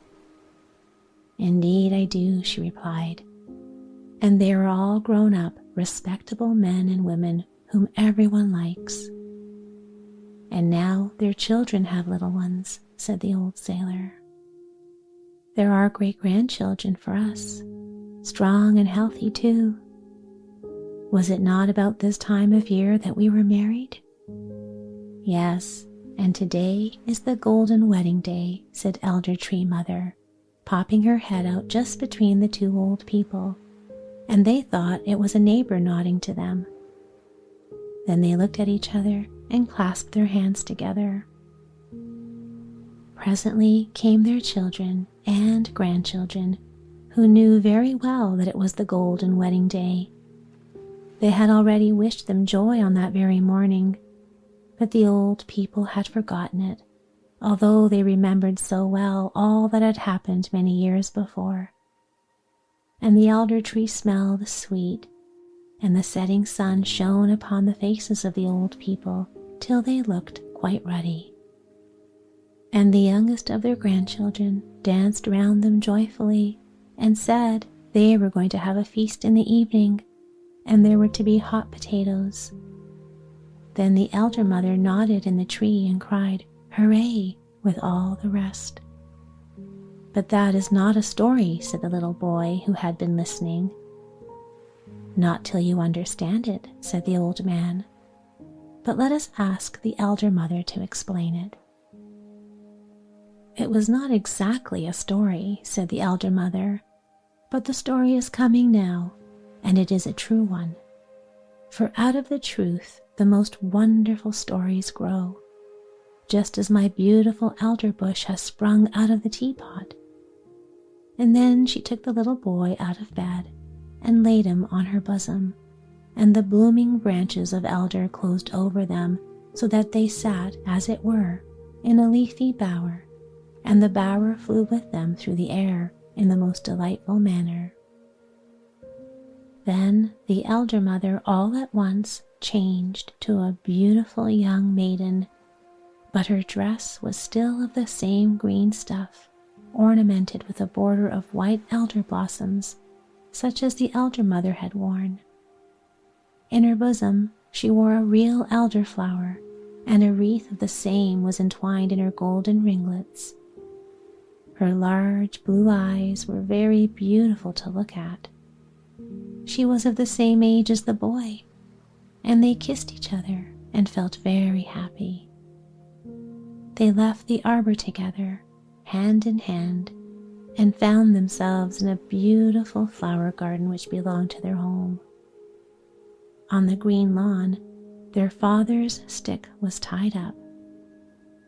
There was life in this stick for the little ones, for no sooner did they place themselves upon it than the white knob changed into a pretty neighing head with a black flowing mane, and 4 long, slender legs sprung forth. The creature was strong and spirited, and galloped with them round the grass plot. "Hooray! Now we will ride many miles away," said the boy. "We'll ride to the nobleman's estate where we went last year." Then they rode round the grass plot again, and the little maiden, who we know as Elder Tree Mother, kept crying out, "Now we are in the country. Do you see the farmhouse, with a great baking oven standing out from the wall by the roadside like a gigantic egg? There is an elder spreading its branches over it, and a cock is marching about and scratching for the chickens. See how he struts. Now we're near the church. There it stands on the hill, shaded by the great oak trees, one of which is half dead. See, here we are at the blacksmith's forge. How the fire burns, and the half-clad men are striking the hot iron with the hammer so that the sparks fly about. Now then, away to the nobleman's beautiful estate." And the boy saw all that the little girl spoke of as she sat behind him on the stick, for it passed before him although they were only galloping round the grass plot. Then they played together in a sidewalk and raked up the earth to make a little garden. Then she took elder flowers out of her hair and planted them, and they grew just like those which she had heard the old people talking about, and which they had planted in their young days. They walked about hand in hand, too, just as the old people had done when they were children, but they did not go up the round tower, nor to Fredericksburg Garden. No, but the little girl seized the boy round the waist, and they rode all over the whole country. Sometimes it was spring, then summer, then autumn and winter followed, while thousands of images were presented to the boy's eyes and heart, and the little girl constantly sang to him, "You must never forget all this." And through their whole flight, the elder tree sent forth the sweetest fragrance. They passed roses and fresh beech trees, but the perfume of the elder tree was stronger than all, for its flowers hung round the little maiden's heart, against which the boy so often leaned his head during their flight. "It is beautiful here in the spring," said the maiden, as they stood in a grove of beech trees covered with fresh green leaves, while at their feet the sweet-scented thyme and blushing anemone lay spread amid the green grass in delicate bloom. "Oh, that it were always spring in the fragrant beech groves! Here it is delightful in summer," said the maiden, as they passed old knights' castles, telling of days gone by, and saw the high walls and pointed gables mirrored in the rivers beneath, where swans were sailing about, and peeping in the cool green avenues. In the fields, the corn waved to and fro like the sea. Red and yellow flowers grew amongst the runes, and the hedges were covered with wild hops. In the evening, the moon rose round and full, and the haystacks in the meadows filled the air with their sweet scent. These were scenes never to be forgotten. "It is lovely here also in autumn," said the little maiden. And then the scene changed again. The sky appeared higher and more beautifully blue, while the forest glowed with colors of red, green, and gold. The hounds were off to the chase, and large flocks of wild birds flew screaming over the Huns' graves, where the blackberry bushes twined round the old runes. The dark blue sea was dotted with white sails, and in the barns sat old women, maidens, and children picking hops into a large tub. The young ones sang songs, and the old ones told fairy tales of wizards and witches. There could be nothing more pleasant than all this. "Again," said the maiden, "it is beautiful here in winter." Then in a moment, all the trees were covered with hoarfrost, so that they looked like white coral. The snow crackled beneath the feet as if everyone had on new boots, and one shooting star after another fell from the sky. In warm rooms, there could be seen the Christmas trees, decked out with presents and lighted up amid festivities and joy. In the country farmhouses could be heard the sound of a violin, and there were games for apples, so that even the poorest child could say it is beautiful in the winter. And beautiful indeed were all the scenes which the maiden showed to the little boy, and always around them floated the fragrance of the elder blossom, and ever above them waved the red flag with the white cross under which the old seaman had sailed. The boy, who had become a youth and who had gone as a sailor out into the wild world and sailed to warm countries where the coffee grew, and to whom the little girl had given an elder blossom from her bosom for a keepsake, when she took leave of him, placed the flower in his hymn book, and when he opened it in foreign lands, he always turned to the spot where this flower of remembrance lay, and the more he looked at it, the fresher it appeared. He could, as it were, breathe the home-like fragrance of the woods, and see the little girl looking at him from between the petals of the flower with her clear blue eyes, and hear her whispering, "It is beautiful here at home, in spring and summer, in autumn and in winter," while hundreds of these home scenes passed through his memory. Many years had passed, and he was now an old man, seated with his old wife under an elder tree in full blossom. They were holding each other's hands, just as the great-grandfather and grandmother had done, and spoke, as they did, of olden times and of the golden wedding. The little maiden with the blue eyes and with the elder blossoms in her hair sat in the tree, and nodded to them and said, "Today is the golden wedding."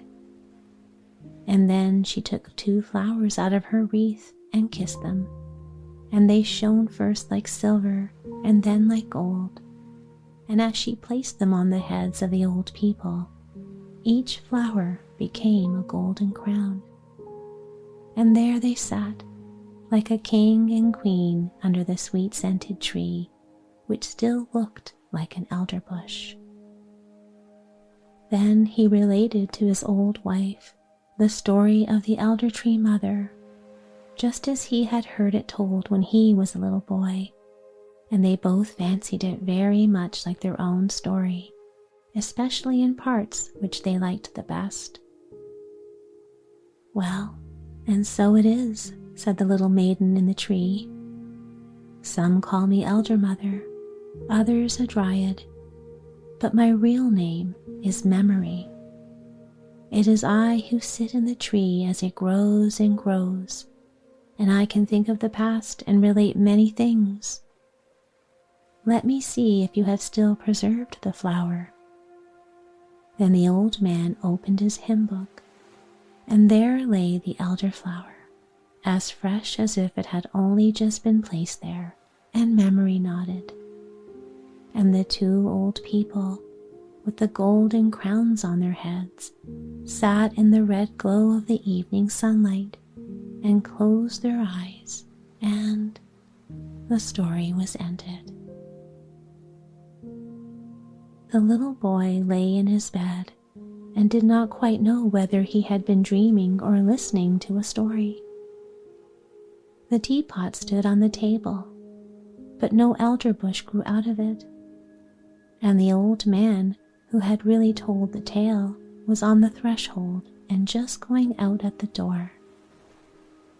"How beautiful it was," said the little boy. "Mother, I have been to warm countries." "I can quite believe it," said his mother. "When anyone drinks 2 full cups of elderflower tea, he may well get into warm countries." And then she covered him up that he should not take cold. "You have slept well, while I have been disputing with the old man as to whether it was a real story or a fairy legend." "And where is the elder tree, Mother?" asked the boy. "She is in the teapot," said the mother, "and there she may stay."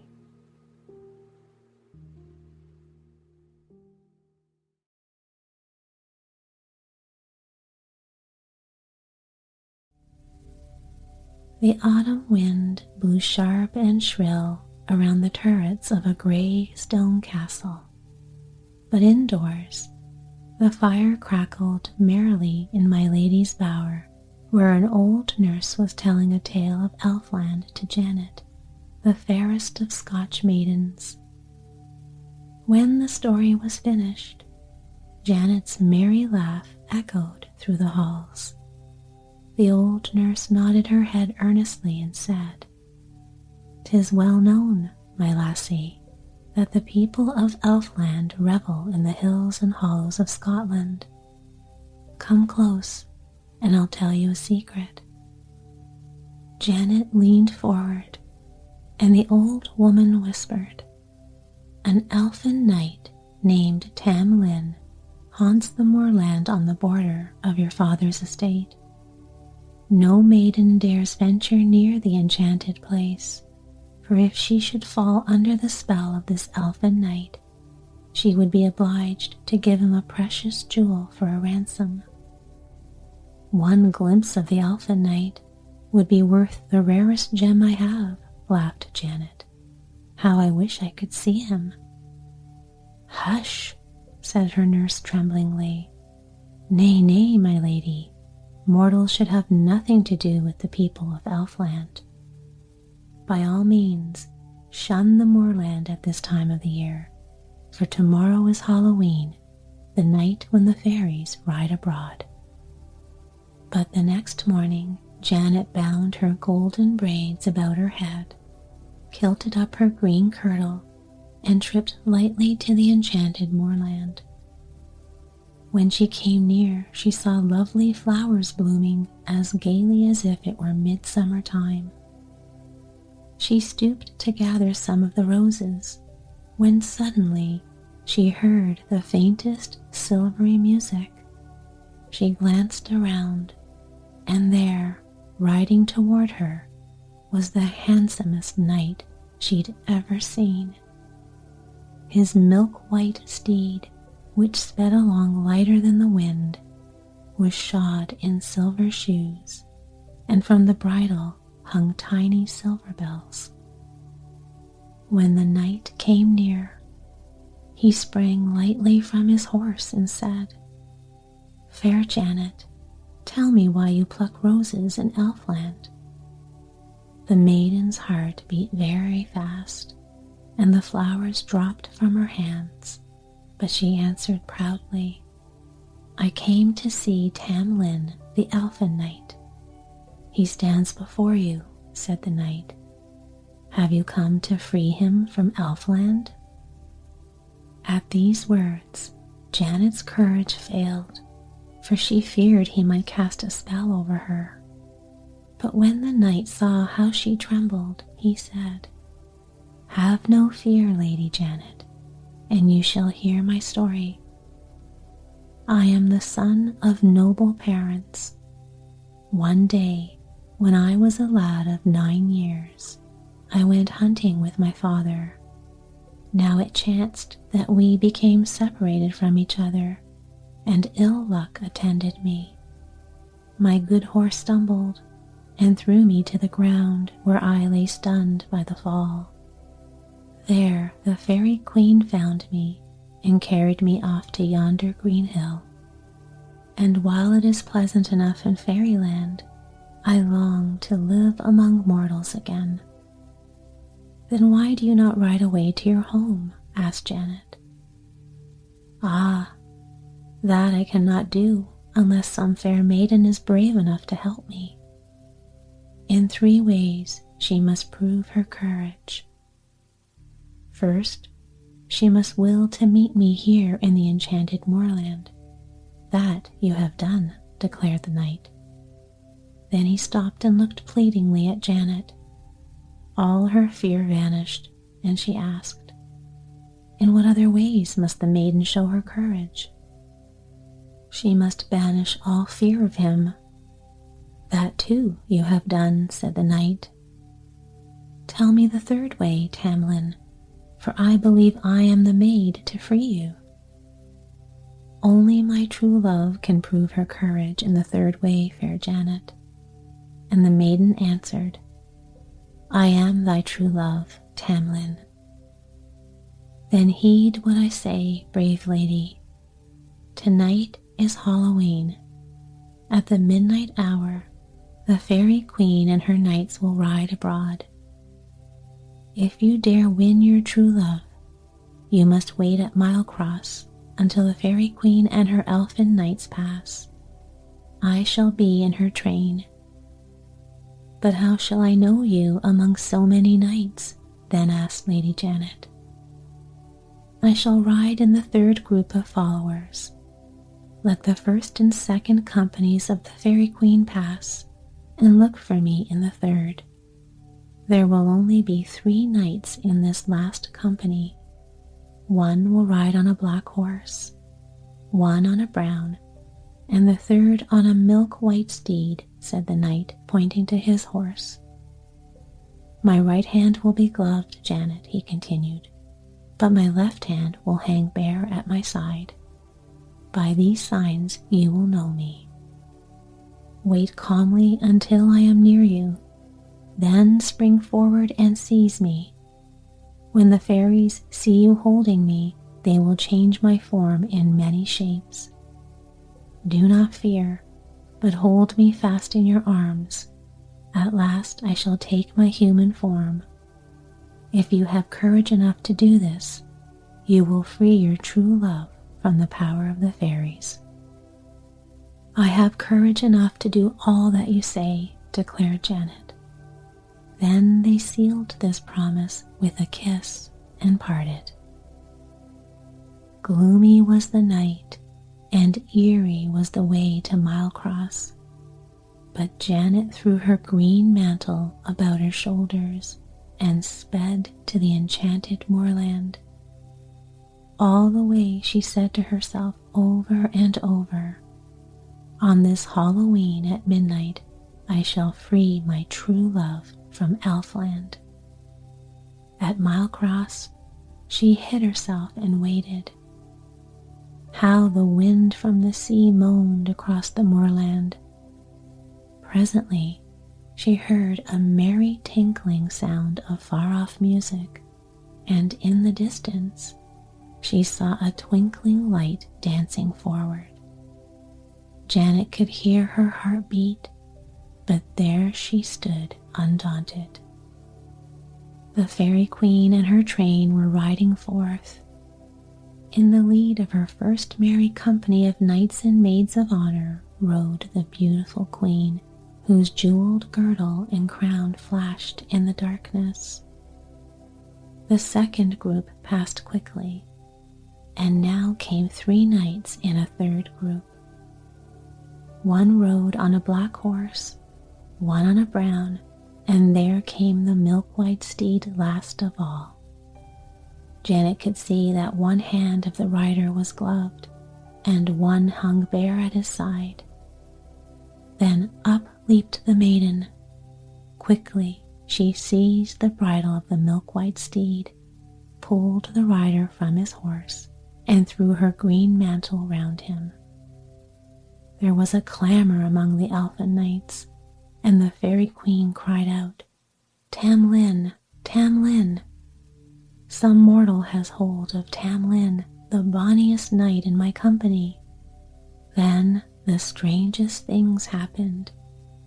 Instead of Tam Lin, Janet held in her arms a bearded lion, which struggled mightily to get away, but she remembered the knight's warning, "Hold me fast and fear me not." The next moment, she held a fire-breathing dragon, which almost slipped from her, but she tightened her grasp and thought of Tam Lin's words. The dragon changed to a burning bush, and the flames leaped up on all sides, but Janet stood still and felt no harm. Then in her arms she held a branching tree filled with blossoms, and at last Tam Lin, her own true love, stood there. When the fairy queen saw that none of her enchantments could frighten Janet, she cried out angrily, "The maiden has won a stately bridegroom who was my bonniest knight. Alas, Tam Lin is lost to Elfland." On into the darkness rode the fairy train. Tam Lin and Lady Janet hastened back to the grey stone castle. There, in a short time, a wedding feast was prepared, and Tam Lin, who was really a Scottish earl, and Lady Janet, the bravest maid in Scotland, were married.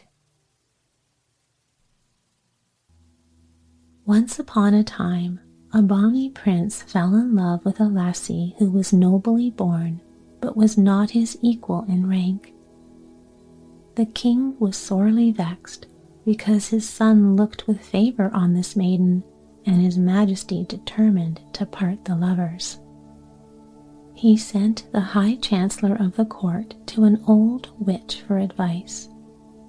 After thinking the matter over for 9 days, the old woman muttered the following answer: "The lassie will I charm away, till courtesy doth win the day." "I'm not quite sure what the old hag means," said the king, "but if she'll get this maiden out of the prince's sight, I can arrange for his marriage with someone of his own rank." In a few days, the lassie disappeared, and the prince could find no trace of her. He was very sad indeed, and declared if he could not marry his own true love, he would remain single all his life. It happened one fine day near the end of October that the young prince and a party of nobles went hunting. The hounds were soon on the track of a fine deer, which was so wily and fleet of foot that the nobles one by one lost track of the quarry and dropped out of the chase. The young prince, who was a famous rider, continued the hunt alone. Miles and miles over the low hills he galloped, until at last in the depths of a wooded glen, the exhausted deer was brought to bay by the hounds and dispatched by the prince. Not until after the prize was won did the royal hunter realize how dusky it was in the glen and how threatening the evening sky looked. He felt sure he was too far from the palace to retrace his journey. Besides, he had lost all trace of direction. He threw the quarry over his steed's back, whistled to his hounds, and rode slowly down the wooded valley, wondering where he could lodge for the night. Little sign of hospitality in this lonely place, he mused.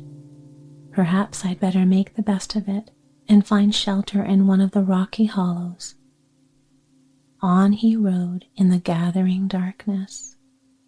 A turn in the valley brought him to a stretch of moorland, and a little distance away he saw the dark outline of an old, deserted hunting hall. A cheerless-looking inn, thought the prince. No doubt one will have to play host as well as guest here. However, I have my trusty hounds and noble steed for company, and the quarry will furnish a good meal for all of us. He leaped from his horse and walked up the old ruin. With very little effort, he broke open the door. The creaking of its rusty hinges made strange echoings throughout the hall. The prince led his horse into one of the small rooms.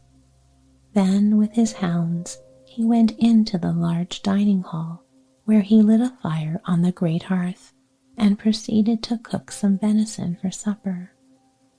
While he was waiting for the meat on the spit to roast, he listened to the rising wind, which moaned about the gloomy old ruin and rattled the doors and windows unceasingly. The good steed in the adjoining room pawed the floor restlessly, and every few moments the hounds stretched their heads straight up into the air and whined in a most uncanny way. As he mused before the fire, the prince thought, "This is all Halloween, the night when ghosts and witches hold their revels. Nevertheless, I'd rather be in this deserted hall than on the storm-swept moorland." He took the roasted meat from the fire and prepared to eat his supper. Suddenly, a fierce blast of wind burst open a large door at the end of the hall, and into the room stalked a tall, ghostly woman. Her lank figure was clothed in gray garments which trailed for yards on the floor. Her long gray hair hung loose down her back. By the light of the flickering fire, the prince could see her hollow eyes and wan features. He was a brave man, but this ghostly creature filled him with dread and horror. The hounds dropped their bones of venison and crept close to their master, who was unable to utter a word. Slowly down the hall, the gray ghost glided to the prince, and pointing a long, bony finger at him, she asked in a hollow voice, "Art thou a courteous knight?" In a trembling voice, the prince answered, "I will serve thee. What dost thou wish?" "Go ye to the moorland, and pluck enough heather to make a bed in the turret room for me," said the phantom-like figure. It was a strange request to make, but the prince was relieved to have any excuse to get out of her sight. He sprang quickly to his feet and hurried out to face the stormy night in search of heather. He plucked as much as he could carry in his plaid and returned to the hall where the ghostly visitor was waiting for him. She led the way down the room and up a half-ruined staircase to the turret room. Here the prince spread a heather bed for her and covered it with his plaid. When it was finished, she pointed to the door and dismissed him. "May you sleep well," said the prince courteously. Then, cold and weary, he descended to the hall and lay down to sleep in front of the dying embers of the fire. When he awakened, the bright sun was shining in the windows. The prince lost no time in making ready to depart for he remembered quite well the ghostly visitor of the past night. No doubt she departed before the crowing of the rooster, he said. I wonder if she left my bonny plaid in the turret room. The autumn air is keen and biting. I'll go and see. He ran quickly up the ruined staircase. To his surprise, when he reached the top, the door of the chamber opened, and there before him stood his lost sweetheart. How camest thou here? Gasped the prince. And where is the grey ghost? Last night I was the grey ghost, she said. And thou wilt change thy form again tonight? He asked in horror. No, never again, said the maiden. In order to part us, a wicked witch threw a spell over me, a spell which changed me into the awful shape thou saw last night. But thou hast broken her wicked charm. Tell me how, said the prince, whose face was beaming with happiness. The witch's charm could not be broken until some knight should serve me, even though my form was horrible. By thy courtesy, thou hast broken the spell, said the maiden. So the prince and his true love rode away and were happily married.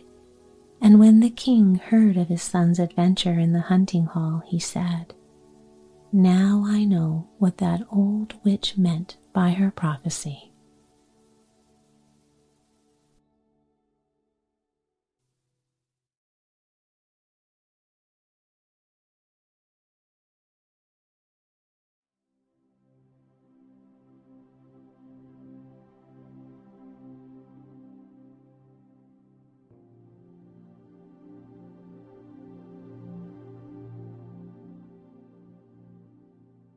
Many years ago, there was an emperor who was so excessively fond of new clothes that he spent all his money in dress. He did not trouble himself in the least about his soldiers, nor did he care to go either to the theater or the chase, except for the opportunities then afforded him for displaying his new clothes. He had a different suit for each hour of the day, and like any other king or emperor, one is accustomed to say he is sitting in council. It was always said of him, the emperor is sitting in his wardrobe. Time passed merrily in the large town which was his capital. Strangers arrived every day at the court. One day, 2 rogues, calling themselves weavers, made their appearance. They gave out that they knew how to weave stuffs of the most beautiful colors and elaborate patterns, the clothes manufactured from which should have the wonderful property of remaining invisible to everyone who was unfit for the office he held, or who was extraordinarily simple in character. These must indeed be splendid clothes, thought the emperor. Had I such a suit, I might at once find out what men in my realms are unfit for their office, and also be able to distinguish the wise from the foolish. This stuff must be woven for me immediately. And he caused large sums of money to be given to both the weavers in order that they might begin their work directly. So the 2 pretended weavers set up 2 looms and affected to work very busily, though in reality they did nothing at all. They asked for the most delicate silk and the purest gold thread, put both into their own knapsacks, and then continued their pretended work at the empty looms until late at night. I should like to know how the weavers are getting on with my cloth, said the emperor to himself, after some little time had elapsed. He was, however, rather embarrassed when he remembered that a simpleton or one unfit for his office would be unable to see the manufacture. To be sure, he thought he had nothing to risk in his own person, but yet he would prefer sending somebody else to bring him intelligence about the weavers and their work before he troubled himself in the affair. All the people throughout the city had heard of the wonderful property the cloth was to possess, and were all anxious to learn how wise or how ignorant their neighbors might prove to be. "I will send my faithful old minister to the weavers," said the emperor at last, after some deliberation. "He will be best able to see how the cloth looks, for he is a man of sense, and no one can be more suitable for his office than he is." So the faithful old minister went into the hall where the knaves were working with all their might at their empty looms. "What can be the meaning of this?" thought the old man, opening his eyes very wide. "I cannot discover the least bit of thread on the looms." However, he did not express his thoughts aloud.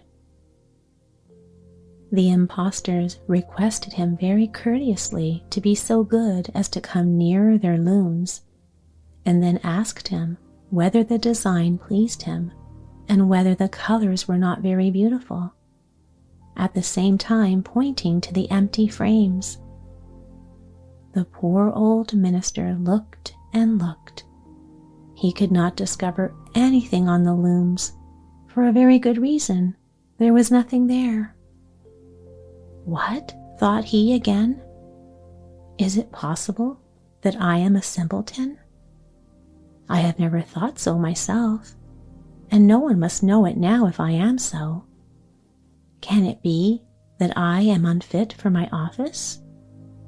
No, that must not be said either. I will never confess that I could not see the stuff." "Well, Sir Minister," said one of the knaves, still pretending to work, "you do not say whether the stuff pleases you." "Oh, it is excellent," replied the old minister, looking at the loom through his spectacles. "This pattern and the colors, yes, I will tell the emperor without delay how very beautiful I think them." "We shall be much obliged to you," said the impostors, and then they named the different colors and described the pattern of the pretended stuff. The old minister listened attentively to their words in order that he might repeat them to the emperor, and then the knaves asked for more silk and gold, saying that it was necessary to complete what they had begun. However, they put all that was given to them into their knapsacks and continued to work with as much apparent diligence as before at their empty looms.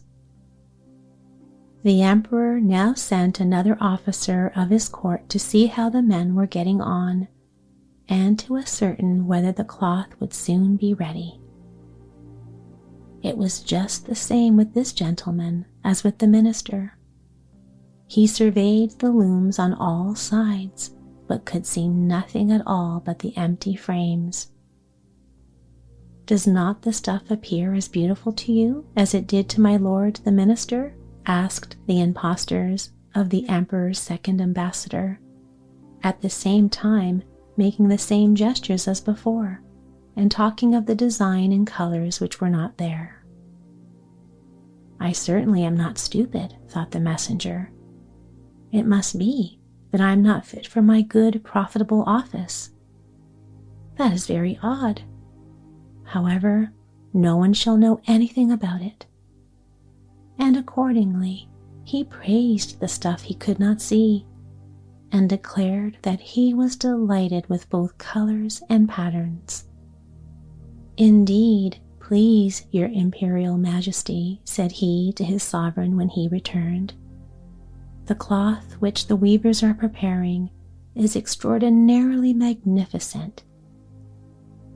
The whole city was talking of the splendid cloth which the emperor had ordered to be woven at his own expense, and now the emperor himself wished to see the costly manufacture while it was still in the loom. accompanied by a select number of officers of the court, among whom were the 2 honest men who had already admired the cloth, he went to the crafty impostors, who, as soon as they were aware of the emperor's approach, went on working more diligently than ever, although they still did not pass a single thread through the looms. "Is not the work absolutely magnificent?" said the 2 officers of the crown already mentioned. "If your majesty will only be pleased to look at it, what a splendid design, what glorious colors!" And at the same time they pointed to the empty frames, for they imagined that everyone else could see the exquisite piece of workmanship. "How is this?" said the emperor to himself. "I can see nothing. This is indeed a terrible affair. Am I a simpleton? Or am I unfit to be an emperor? That would be the worst thing that could happen. Oh, the cloth is charming," said he aloud. "It has my complete approval." And he smiled most graciously and looked closely at the empty looms, for on no account would he say that he could not see what 2 of the officers of his court had praised so much. All his retinue now strained their eyes, hoping to discover something on the looms, but they could see no more than the others. Nevertheless, they all exclaimed, "Oh, how beautiful!" and advised His Majesty to have some new clothes made from this splendid material for the approaching procession. "Magnificent! Charming! Excellent!" resounded on all sides, and everyone was uncommonly happy. The emperor shared in the general satisfaction, and presented the impostors with the riband of an order of knighthood to be worn in their buttonholes, and the title of Gentlemen Weavers. The rogues sat up the whole of the night before the day on which the procession was to take place, and had 16 lights burning, so that everyone might see how anxious they were to finish the emperor's new suit. They pretended to roll the cloth off the looms, cut the air with their scissors, and sewed with needles without any thread in them. "See," cried they at last, "the emperor's new clothes are ready." And now the emperor, with all his grandees of his court, came to the weavers, and the rogues raised their arms, as if in the act of holding something up, saying, "Here are your majesty's trousers. Here is the scarf. Here is the mantle. The whole suit is as light as a cobweb. One might fancy one has nothing at all on when dressed in it. That, however, is the great virtue of this delicate cloth." "Yes, indeed," said all the courtiers, although not one of them could see anything of this exquisite manufacture. "If your imperial majesty will be graciously pleased to take off your clothes, we will fit on the new suit in front of the looking-glass." The emperor was accordingly undressed, and the rogues pretended to array him in his new suit, the emperor turning round from side to side before the looking-glass. "How splendid His Majesty looks in his new clothes, and how well they fit!" everyone cried out. "What a design! What colors!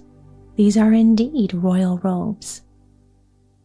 "The canopy which is to be borne over your majesty in the procession is waiting," announced the chief master of the ceremonies. "I am quite ready," answered the emperor. "Do my new clothes fit well?" asked he, turning himself round again before the looking-glass, in order that he might appear to be examining his handsome suit.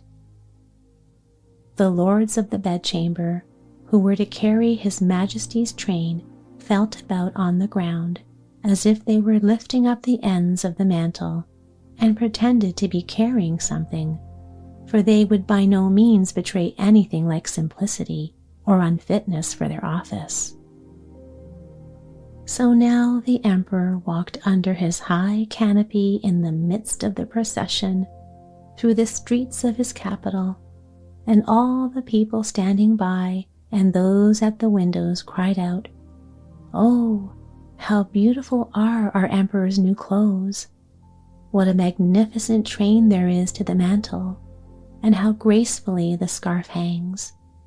In short, no one would allow that he could not see these much admired clothes, because in doing so, he would have to declare himself either a simpleton or unfit for his office. Certainly, none of the emperor's various suits had ever made so great an impression as these invisible ones. "But the emperor has nothing at all on," said a little child. "Listen to the voice of innocence," exclaimed his father, and what the child had said was whispered from one to another. "But he has nothing at all on," at last cried out all the people. The emperor was vexed, for he knew that the people were right, but he thought the procession must go on now, and the lords of the bedchamber took greater pains than ever to appear holding up a train, although in reality there was no train to hold.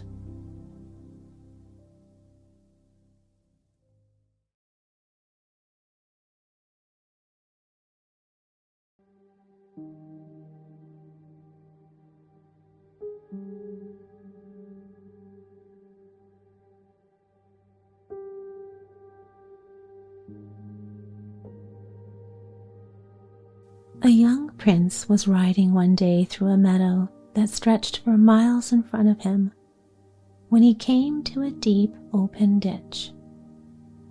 He was turning aside to avoid it when he heard the sound of someone crying in the ditch. He dismounted from his horse and stepped along in the direction the sound came from. To his astonishment, he found an old woman who begged him to help her out of the ditch. The kind prince bent down and lifted her out of her living grave, asking her at the same time how she managed to get there. "My son," answered the old woman, "I am a very poor woman, and soon after midnight I set out for the neighboring town in order to sell my eggs in the market on the following morning. But I lost my way in the dark and fell into this deep ditch where I might have remained forever but for your kindness." Then the prince said to her, "You can hardly walk. I will put you on my horse and lead you home. Where do you live?" "Over there, at the edge of the forest, in the little hut you see in the distance," replied the old woman. The prince lifted her onto his horse, and soon they reached the hut, where the old woman got down, and turning to the prince said, "Just wait a moment, and I will give you something."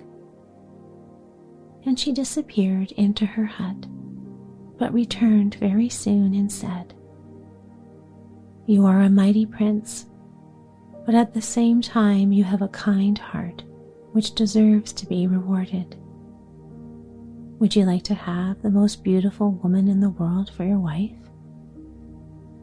"Most certainly I would," replied the prince. So the old woman continued, "The most beautiful woman in the whole world is the daughter of the Queen of the Flowers, who has been captured by a dragon. If you wish to marry her, you must first set her free, and this I will help you to do. I will give you this little bell. If you ring it once, the King of the Eagles will appear. If you ring it twice, the King of the Foxes will come to you. And if you ring it 3 times, you will see the King of the Fishes by your side. These will help you if you are in any difficulty. Now farewell, and heaven prosper your undertaking." She handed him the little bell, and then disappeared, hut and all, as though the earth had swallowed her up. Then it dawned on the prince that he had been speaking to a good fairy, and putting the little bell carefully in his pocket, he rode home and told his father that he meant to set the daughter of the Flower Queen free, and intended setting out on the following day into the wild world in search of the maid. So the next morning, the prince mounted his fine horse and left his home. He had roamed round the world for a whole year, and his horse had died of exhaustion, while he himself had suffered much from want and misery, but still he had come on no trace of her. At last one day he came to a hut, in front of which sat a very old man. The prince asked him, "Do you not know where the dragon lives who keeps the daughter of the Flower Queen prisoner?" "No, I do not," answered the old man. "But if you go straight along this road for a year, you will reach a hut where my father lives, and possibly he may be able to tell you." The prince thanked him for his information and continued his journey for a whole year along the same road, and at the end of it came to the little hut where he found a very old man. He asked him the same question, and the old man answered, "No, I do not know where the dragon lives. But go straight along this road for another year, and you will come to a hut in which my father lives. I know he can tell you." And so the prince wandered on for another year, always on the same road, and at last reached the hut where he found the third old man. He put the same question to him as he had put to his son and grandson, but this time the old man answered, "The dragon lives up there on the mountain, and he has just begun his year of sleep. For 1 whole year he is always awake, and the next he sleeps. But if you wish to see the Flower Queen's daughter, go up the second mountain. The dragon's old mother lives there, and she has a ball every night to which the Flower Queen's daughter goes regularly." So the prince went up the second mountain, where he found a castle all made of gold with diamond windows. He opened the big gate leading into the courtyard, and was just going to walk in when 7 dragons rushed on him and asked him what he wanted. The prince replied, "I have heard so much of the beauty and kindness of the dragon's mother, and would like to enter her service." This flattering speech pleased the dragons, and the eldest of them said, "Well, you may come with me, and I will take you to the mother dragon." They entered the castle and walked through 12 splendid halls, all made of gold and diamonds. In the 12th room, they found the mother dragon seated on a diamond throne. She was the ugliest woman under the sun, and, added to it all, she had 3 heads. Her appearance was a great shock to the prince, and so was her voice, which was like the croaking of many ravens. She asked him, "Why have you come here?" The prince answered at once, "I have heard so much of your beauty and kindness that I would very much like to enter your service." "Very well," said the mother dragon. "But if you wish to enter my service, you must first lead my mare out to the meadow and look after her for 3 days. But if you don't bring her home safely every evening, we will eat you up." The brave prince undertook the task and led the mare out to the meadow. But no sooner had they reached the grass than she vanished. The prince sought for her in vain, and at last, in despair, sat down on a big stone and contemplated his sad fate. As he sat thus lost in thought, he noticed an eagle flying over his head. Then suddenly bethought him of his little bell, and taking it out of his pocket, he rang it once. In a moment, he heard a rustling sound in the air beside him, and the king of the eagles sank at his feet. "I know what you want of me," the bird said. "You are looking for the mother dragon's mare who is galloping about among the clouds. I will summon all the eagles of the air together and order them to catch the mare and bring her to you."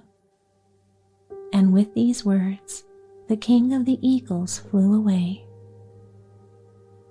Towards evening, the prince heard a mighty rushing sound in the air, and when he looked up, he saw thousands of eagles driving the mare before them. They sank at his feet onto the ground and gave the mare over to him. Then the prince rode home to the old mother dragon, who was full of wonder when she saw him, and said, "You have succeeded today in looking after my mare, and as a reward you shall come to my ball tonight."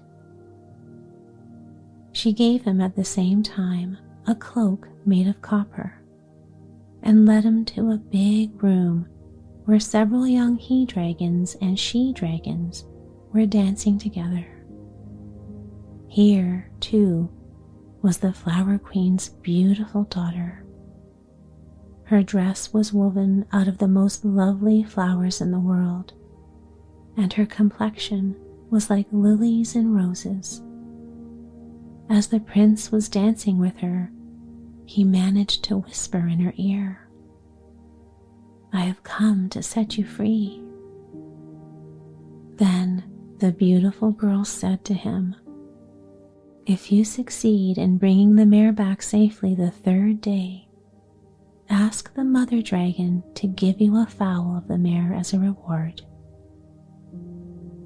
The ball came to an end at midnight, and early next morning the prince again led the mother dragon's mare out into the meadow. But again she vanished before his eyes. Then he took out his little bell and rang it twice. In a moment, the king of the foxes stood before him and said, "I know already what you want, and will summon all the foxes of the world together to find the mare who has hidden herself in a hill." With these words, the king of the foxes disappeared, and in the evening, many thousand foxes brought the mare to the prince. Then he rode home to the mother dragon, from whom he received this time a cloak made of silver, and again she led him to the ballroom.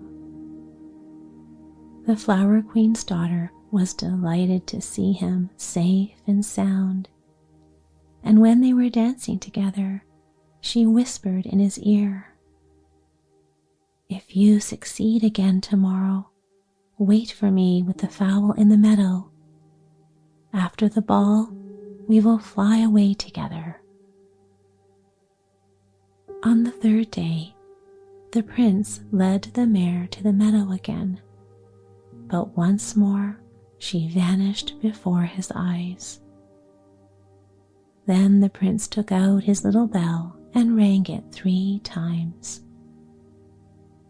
In a moment, the king of the fishes appeared and said to him, "I know quite well what you want me to do, and I will summon all the fishes of the sea together and tell them to bring you back the mare who is hiding herself in a river."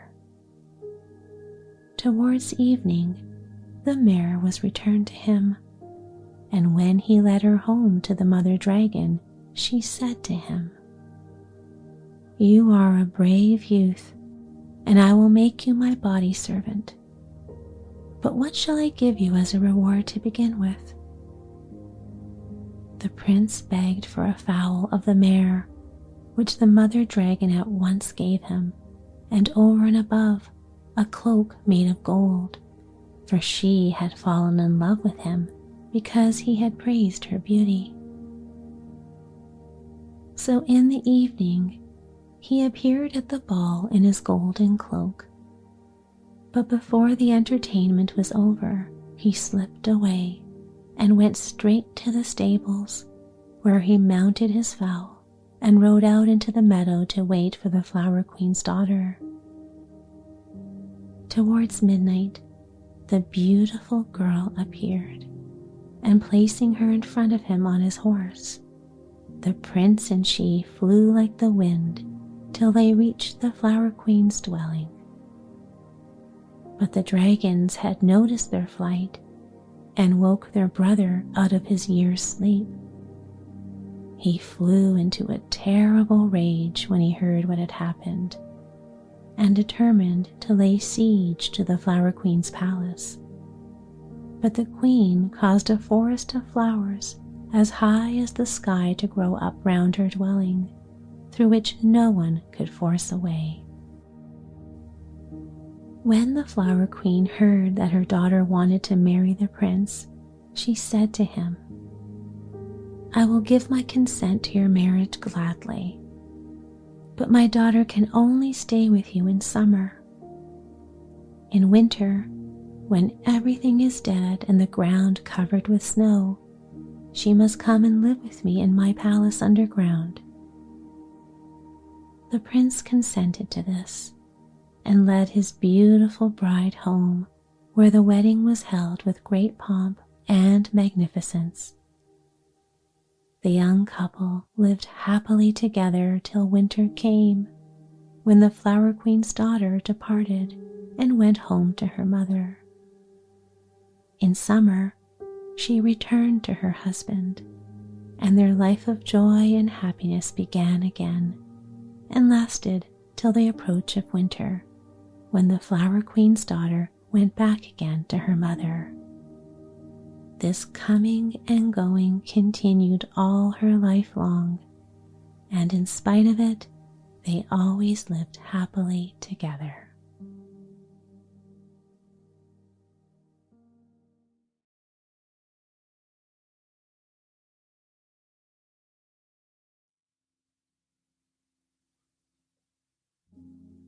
One fine day, a young princess put on her bonnet and went out to take a walk by herself in a magical forest located a short distance from the palace.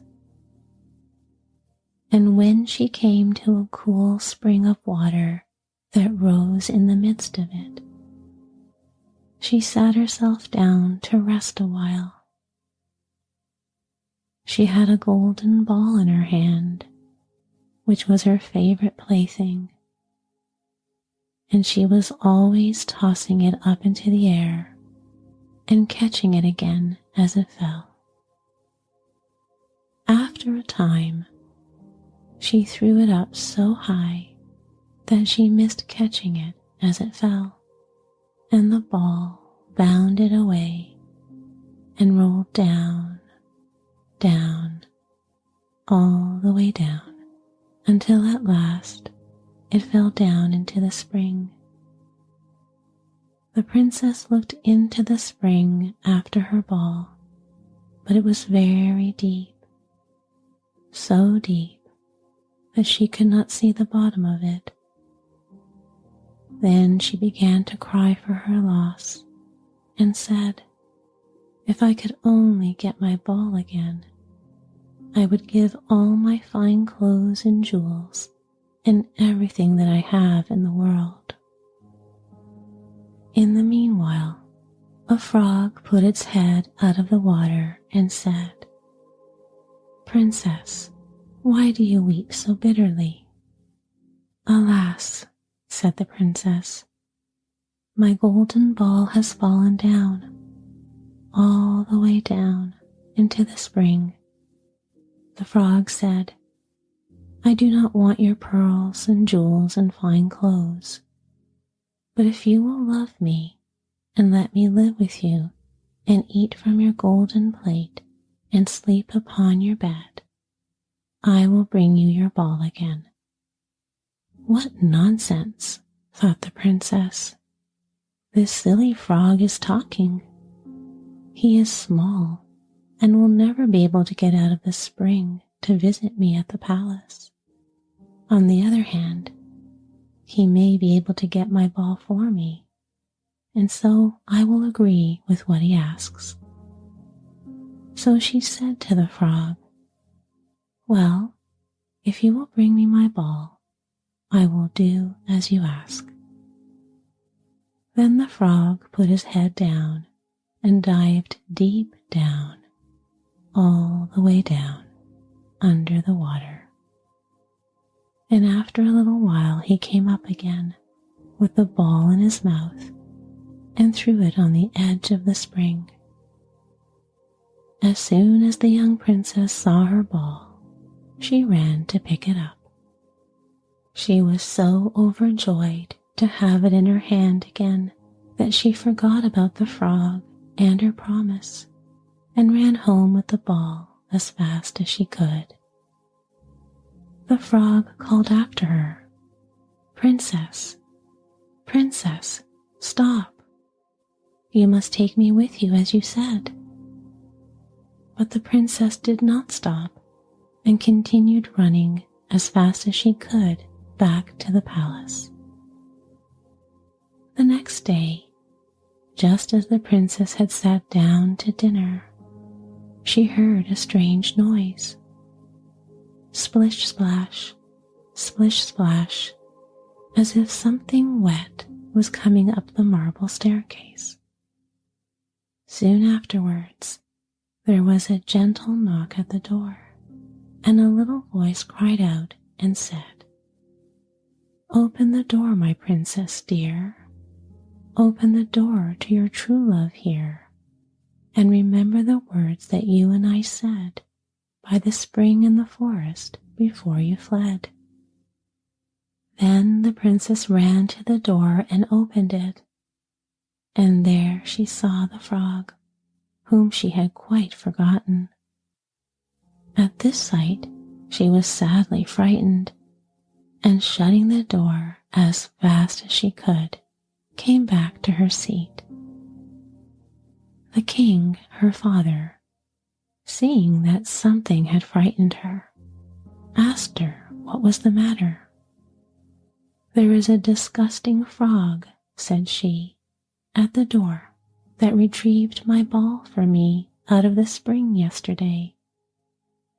I had agreed that he could live here with me, thinking that he would never be able to get out of the spring. But there he is at the door, and he wants to come in."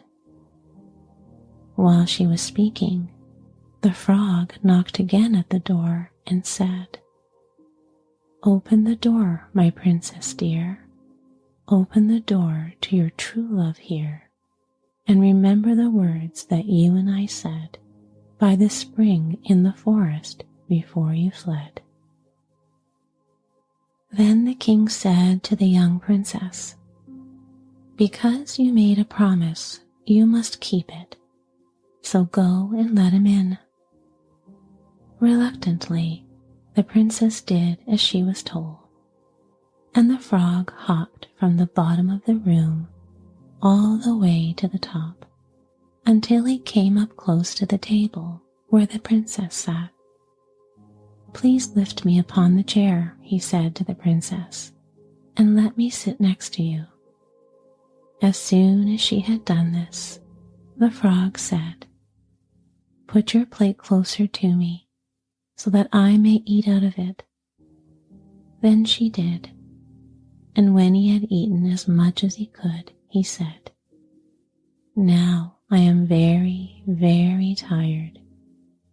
Carry me upstairs and put me in your bed."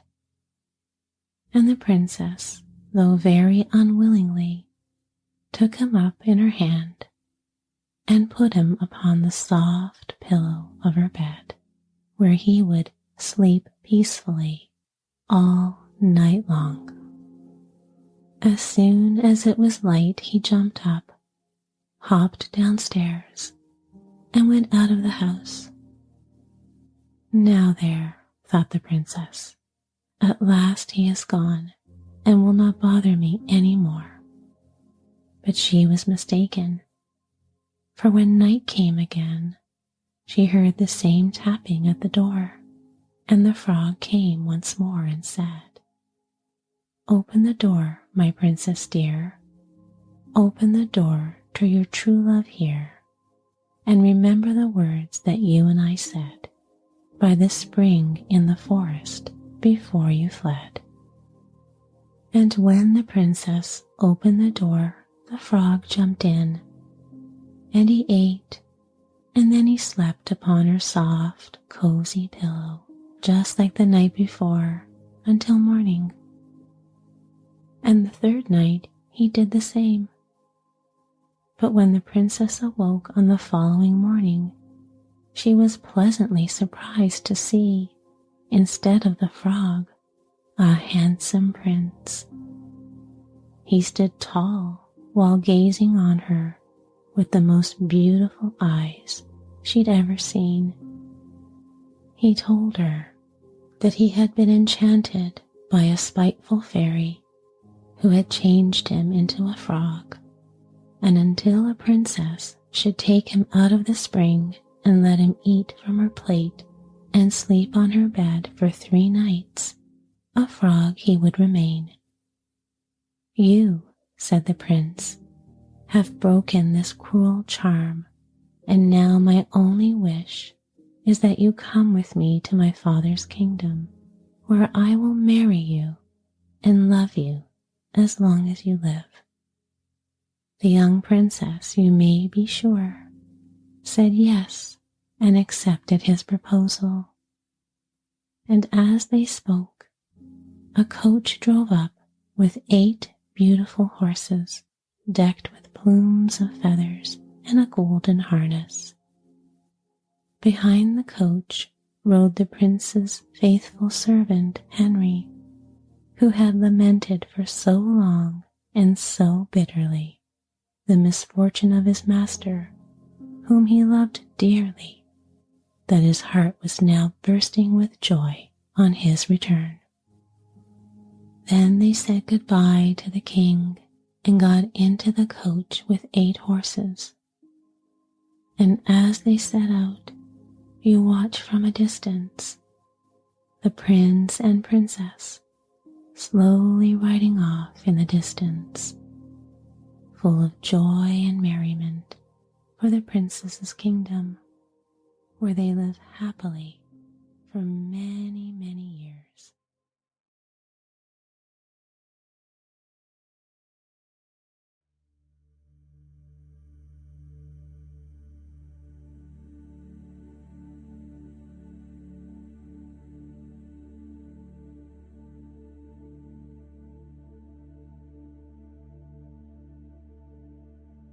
One year, the wicked winter witch decided to stop spring from coming on time and make winter the only season on earth. She hid the sun behind dark clouds and covered the earth with heavy snow. So one morning, the people from a small mountain village woke up and found their houses buried under the snow up to the roofs. They started digging tunnels from their own to the neighboring houses and gathered in small groups to decide what they could do. They finally decided that the best thing to do is to send someone on the highest mountain peak where the good wizard Father Frost lived in his palace of ice and ask him for help. But no one was willing to go on such a dangerous trip. "I'm ready to go," an old man said, "but I'm afraid I'm too old and slow to reach the peak on time. If I was only 20 years younger." "Don't worry, Grandfather. I will go," his little granddaughter said. She was an orphan, living in his home since her parents died. "No, not you," the neighbors pitied her. "You are too young and tender for such a hard job. You don't even have a warm coat, no hat and scarf, not even woolen mittens." "I'm not afraid," the little girl said. "My feet are strong and I'm as fast as a mountain goat." "But you'll freeze up there with no shelter to hide from frost." "I will not," the girl said firmly. "I have a warm little heart full of love for everyone. It will save me from the frost." "Go, my child," the old man said. "I know your good heart and I trust it." The children, who were all her friends, gave her their warmest clothes. "Here, take my coat," one of them said. "My mittens are so warm, put them on," said another. "Take my hat, my scarf, my woolen socks, and my boots." Soon, the little girl was ready to go.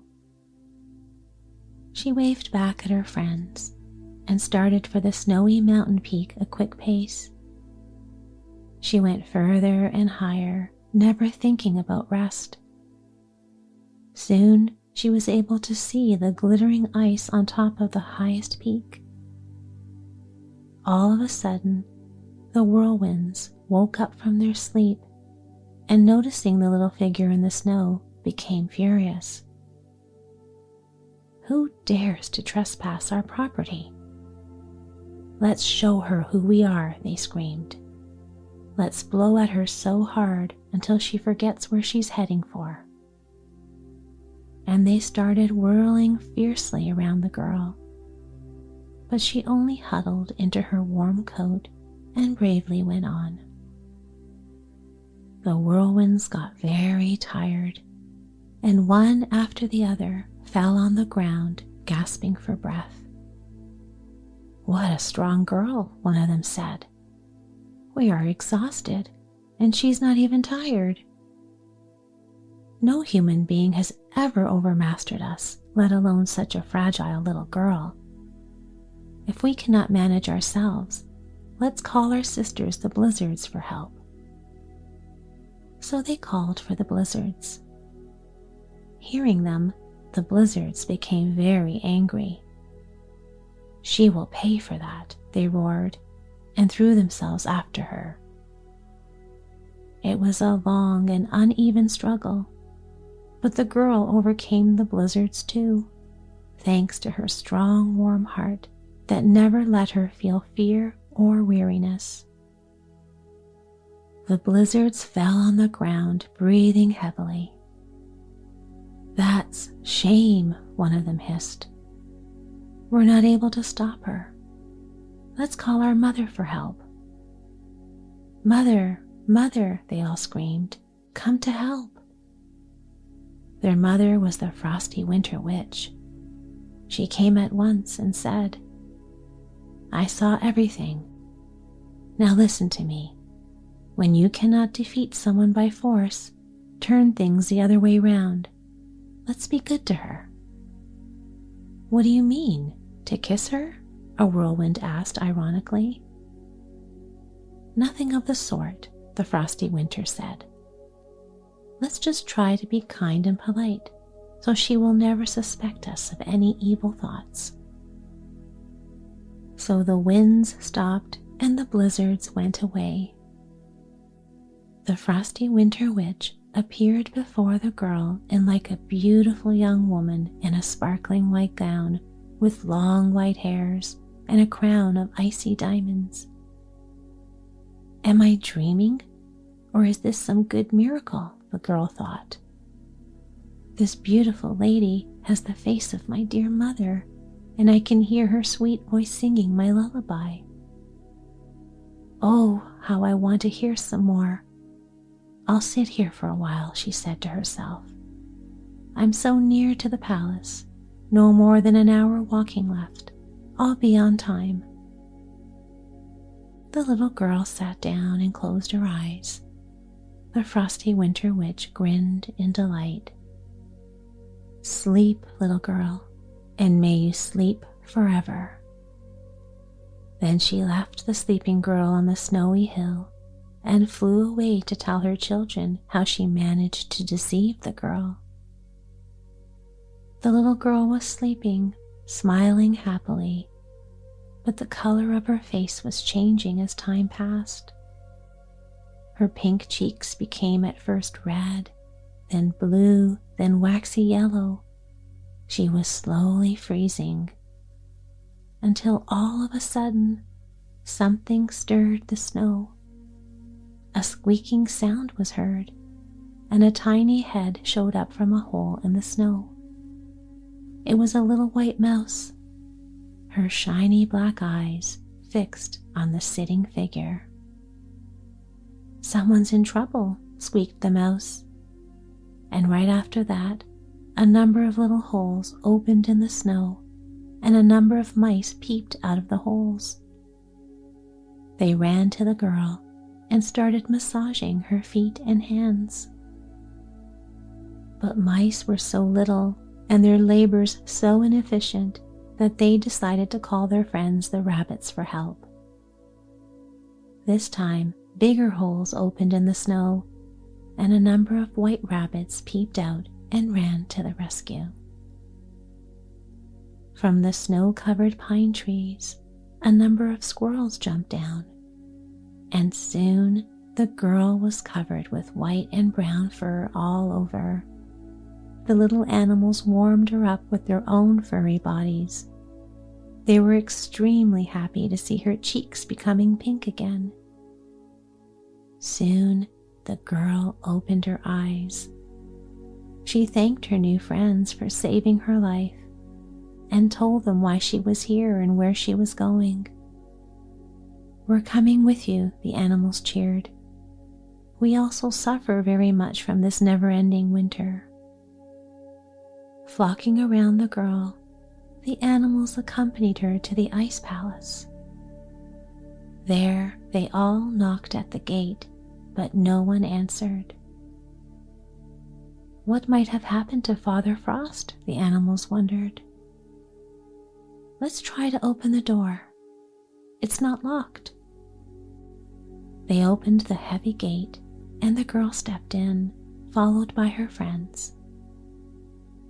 A glittering, icy corridor led them to a big crystal hall, and there, on a gorgeous throne of carved ice, Father Christmas was fast asleep, sitting on his icy throne, dressed in silver embroidered clothes. 2 squirrels jumped in his lap and tickled his face with their furry tails. A mighty sneezing sound made them all freeze with fear, but Father Christmas opened his blue eyes and smiled. What are you doing here, little friends? The girl told him everything. You mean I have slept here while the wicked winter witch was trying to stop spring from coming throughout the whole winter? Father Christmas asked, astonished. I guess she decided to outsmart me and stay on Earth forever, but I will not let her. Thank you, little ones, for waking me up. Now I'll restore the natural order and give everyone what he deserves.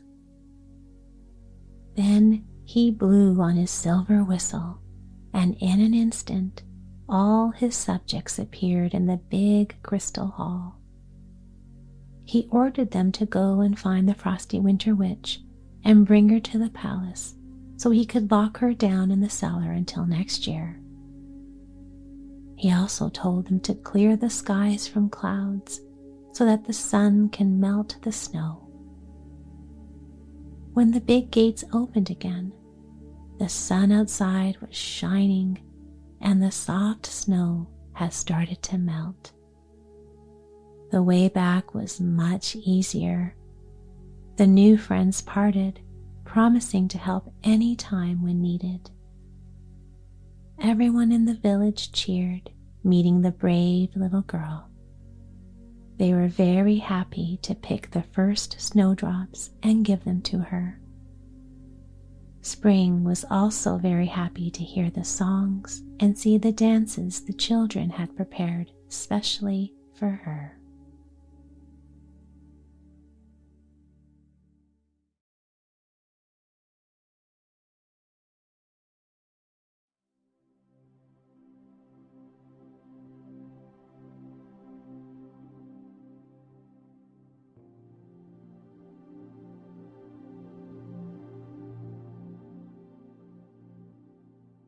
Once upon a time, there was a king who had 3 sons. Now it happened that one day the 3 princes went out hunting in a large forest at some distance from their father's palace, and the youngest prince lost his way, so his brothers had to return home without him. For 4 days, the prince wandered through the glades of the forest, sleeping on moss beneath the stars at night, and by day living on roots and wild berries. At last, on the morning of the 5th day, he came to a large open space in the middle of the forest, and here stood a stately palace. But neither within nor without was there a trace of human life. The prince entered the open door and wandered through the deserted rooms without seeing a living soul. At last, he came on a great hall, and in the center of the hall was a table spread with dainty dishes and choice wines. The prince sat down and satisfied his hunger and thirst, and immediately afterwards the table disappeared from his sight. This struck the prince as very strange, but though he continued his search through all the rooms, upstairs and down, he could find no one to speak to. At last, just as it was beginning to get dark, he heard steps in the distance, and he saw an old man coming towards him up the stairs. "What are you doing wandering about my castle?" asked the old man. To whom the prince replied, "I lost my way hunting in the forest. If you will take me into your service, I should like to stay with you and will serve you faithfully." "Very well," said the old man.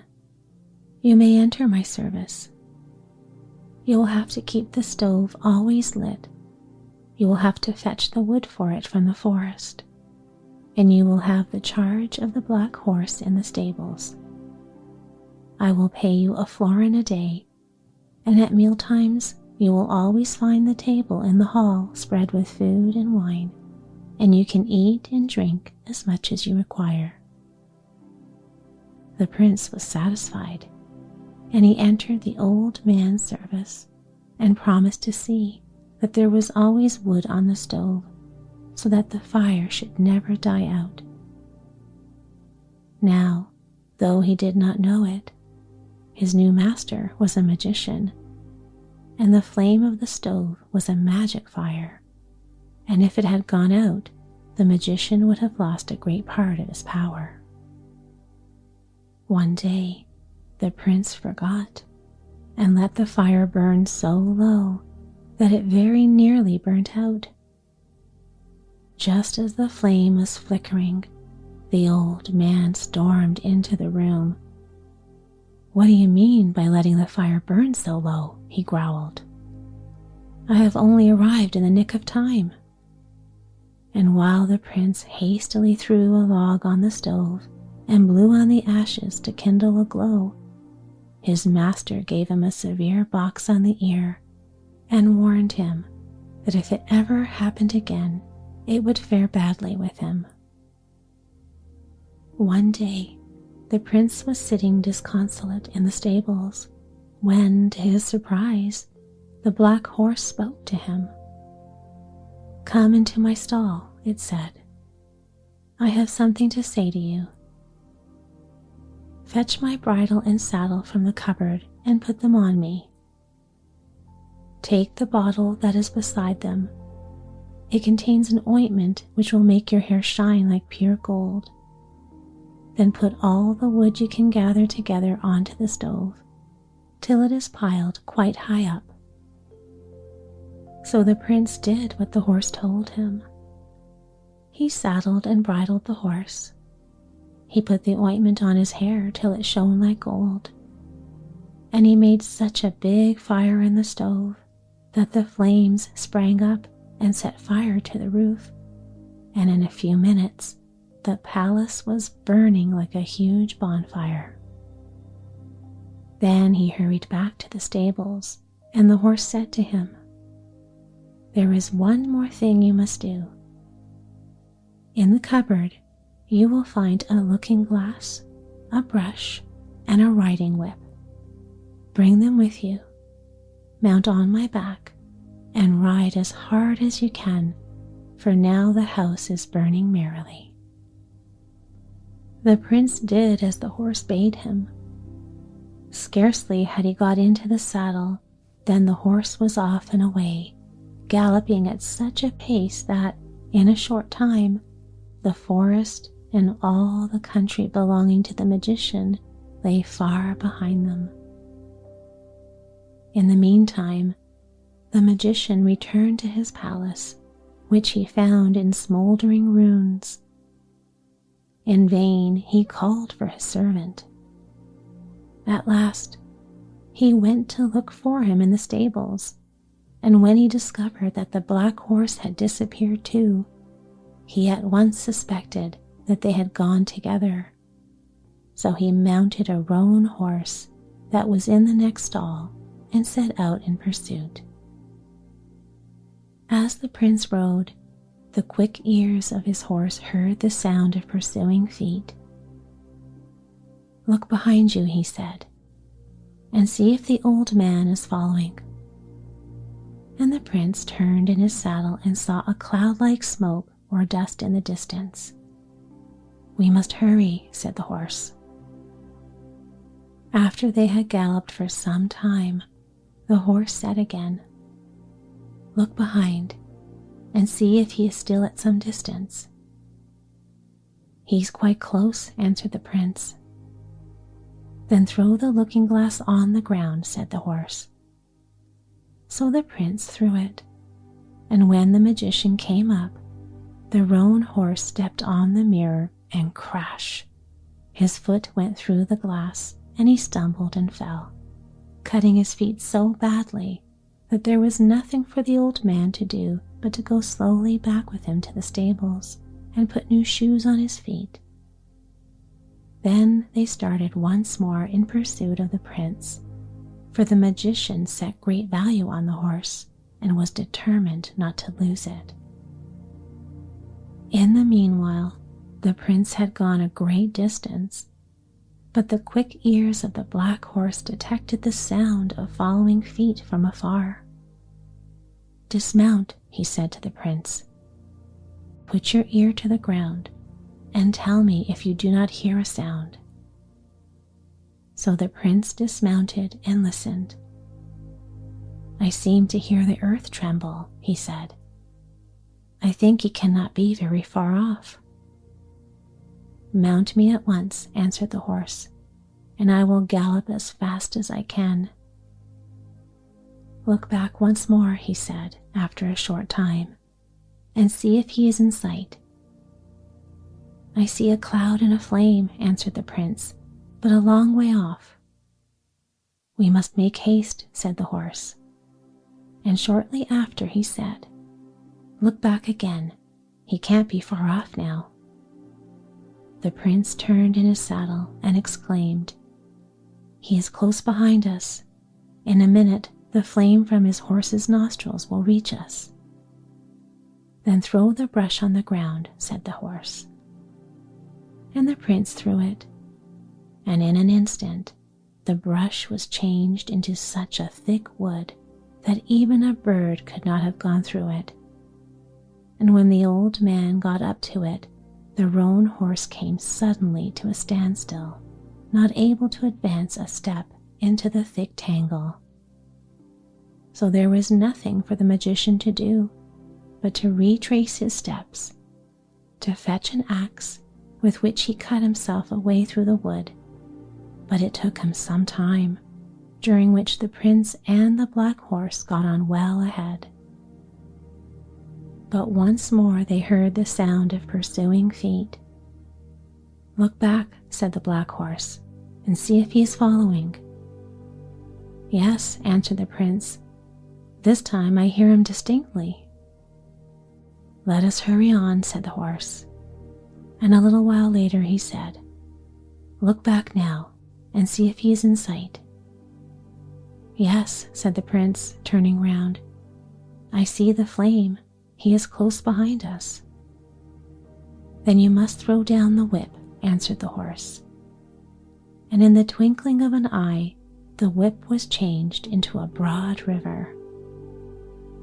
When the old man got up to it, he urged the roan horse into the water. But as the water mounted higher and higher, the magic flame which gave the magician all his power grew smaller and smaller, till, with a fizz, it went out, and the old man and the roan horse sank in the river and disappeared. When the prince looked round, they were no longer to be seen. "Now," said the horse, "you may dismount. There is nothing more to fear, for the magician is dead. Beside the brook, you will find a willow wand. Gather it and strike the earth with it, and it will open, and you will see a door at your feet." When the prince had struck the earth with the wand, a door appeared, and opened into a large vaulted stone hall. "Lead me into that hall," said the horse. "I will stay there, but you must go through the fields till you reach a garden, in the midst of which is a king's palace. When you get there, you must ask to be taken into the king's service. Goodbye, and don't forget me." So they parted, but first the horse made the prince promise not to let anyone in the palace see his golden hair. So he bound a scarf round it, like a turban, and the prince set out through the fields till he reached a beautiful garden, and beyond the garden he saw the walls and towers of a stately palace. At the garden gate he met the gardener, who asked him what he wanted. "I want to take service with the king," replied the prince. "Well, you may stay and work under me in the garden," said the man, for as the prince was dressed like a poor man, he could not tell that he was a king's son. "I need someone to weed the ground and to sweep the dead leaves from the paths. You shall have a florin a day, a horse to help you to cart the leaves away, and food and drink." So the prince consented and set about his work. But when his food was given to him, he only ate half of it.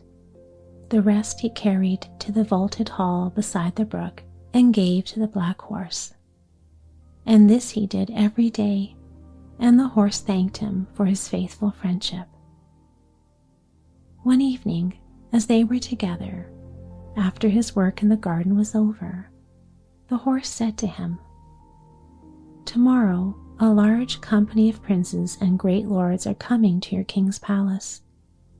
They are coming from far and near as wooers for the 3 princesses. They will all stand in a row in the courtyard of the palace, and the 3 princesses will come out, and each will carry a diamond apple in her hand, which she will throw into the air. At whosoever feet the apple falls, he will be the bridegroom of that princess. you must be close by in the garden at your work. The apple of the youngest princess, who is much the most beautiful of the sisters, will roll past the wooers and stop in front of you. Pick it up at once and put it in your pocket." The next day, when the wooers were all assembled in the courtyard of the castle, everything happened just as the horse had said. The princesses threw the apples into the air, and the diamond apple of the youngest princess rolled past all the wooers out onto the garden and stopped at the feet of the young gardener, who was busy sweeping the leaves away. In a moment he had stooped down, picked up the apple, and put it in his pocket. As he stooped, the scarf round his head slipped a little to one side, and the princess caught sight of his golden hair and loved him from that moment. But the king was very sad, for his youngest daughter was the one he loved best. But there was no help for it, and the next day a threefold wedding was celebrated at the palace, and after the wedding, the youngest princess returned with her husband to the small hut in the garden where he lived. Some time after this, the people of a neighboring country went to war with the king, and he set out to battle, accompanied by the husbands of his two eldest daughters mounted on stately steeds. But the husband of the youngest daughter had nothing but the old broken-down horse which helped him in his garden work, and the king, who was ashamed of this son-in-law, refused to give him any other. So as he was determined not to be left behind, he went into the garden, mounted the sorry nag, and set out. But scarcely had he ridden a few yards before the horse stumbled and fell. So he dismounted and went down to the brook, to where the black horse lived in the vaulted hall. And the horse said to him, "Saddle and bridle me, and then go into the next room, and you will find a suit of armor and a sword. Put them on, and we will ride forth together to battle." And the prince did as he was told, and when he had mounted the horse, his armor glittered in the sun, and he looked so brave and handsome that no one would have recognized him as the gardener who swept away the dead leaves from the paths. The horse bore him away at a great pace, and when they reached the battlefield, they saw that the king was losing the day. So many of his warriors had been slain. But when the warrior on his black charger and in glittering armor appeared on the scene, hewing right and left with his sword, the enemies were dismayed and fled in all directions, leaving the king master of the field. Then the king and his two son-in-laws, when they saw their deliverer, shouted, and all that was left of the army joined in the cry, "A god has come to our rescue," and they would have surrounded him, but his black horse rose in the air and bore him out of sight. Soon after this, part of the country rose in rebellion against the king, and once more he and his two son-in-laws had to fare forth to battle. And the son-in-law who was disguised as a gardener wanted to fight too. So he came to the king and said, "Dear father, let me ride with you to fight your enemies." "I don't want a blockhead like you to fight for me," answered the king. "Besides, I haven't got a horse fit for you. But see, there is a carter on the road carting hay. You may take his horse."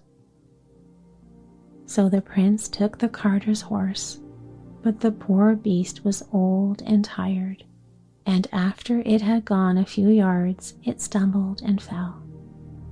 So the prince returned sadly to the garden and watched the king ride forth at the head of the army, accompanied by his two sons-in-law. When they were out of sight, the prince betook himself to the vaulted chamber by the brookside, and having taken counsel of the faithful black horse, he put on the glittering suit of armor and was borne on the back of the horse through the air to where the battle was being fought. And once more he routed the king's enemies, hacking to right and left with his sword. And again they all cried, "A god has come to our rescue." But when they tried to detain him, the black horse rose in the air and bore him out of their sight. When the king and his sons-in-law returned home, they could talk of nothing but the hero who had fought for them, and all wondered who he could be. Shortly afterwards, the king of a neighboring country declared war, and once more the king and his sons-in-law and his subjects had to prepare themselves for battle. And once more the prince begged to ride with them, but the king said he had no horse to spare for him. But, he added, "You may take the horse of the woodman who brings the wood from the forest. It is good enough for you." So the prince took the woodman's horse, but it was so old and useless that it could not carry him beyond the castle gates. So he betook himself once more to the vaulted hall, where the black horse had prepared a still more magnificent suit of armor for him than the one he had worn on the previous occasions. And when he had put it on and mounted on the back of the horse, he bore him straight to the battlefield, and once more he scattered the king's enemies, fighting single-handed in their ranks, and they fled in all directions. But it happened that one of the enemy struck with his sword and wounded the prince in the leg, and the king took his own pocket handkerchief, with his name and crown embroidered on it, and bound it round the wounded leg. And the king would fain have compelled him to mount in a litter and be carried straight to the palace, and 2 of his knights were to lead the black charger to the royal stables. But the prince put his hand on the mane of his faithful horse and managed to pull himself up into the saddle, and the horse mounted into the air with him. Then they all shouted and cried, "The warrior who has fought for us is a god. He must be a god."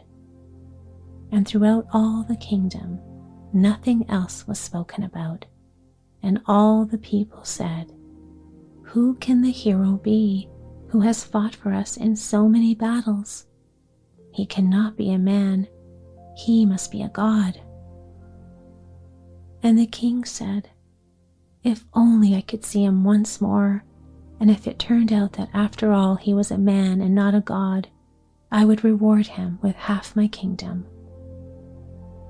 Now, when the prince reached his home, the gardener's hut where he lived with his wife, he was weary, and he lay down on his bed and slept.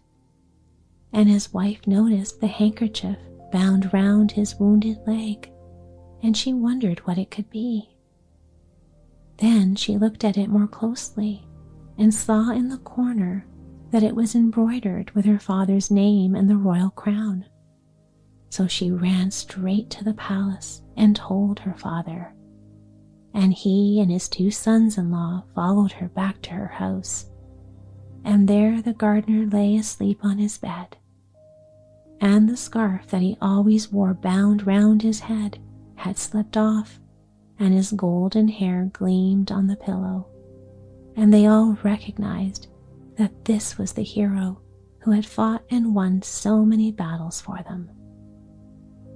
Then there was great rejoicing throughout the land, and the king rewarded his son-in-law with half of his kingdom, and he and his wife reigned happily over it.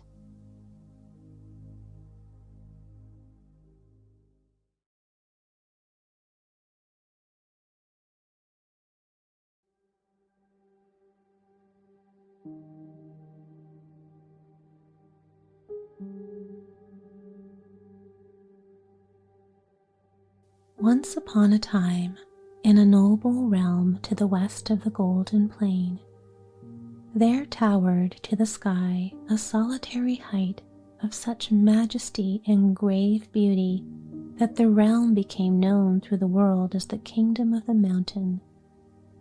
Mighty, snow-capped and serene, it rose beyond the little woods and willow-bordered streams.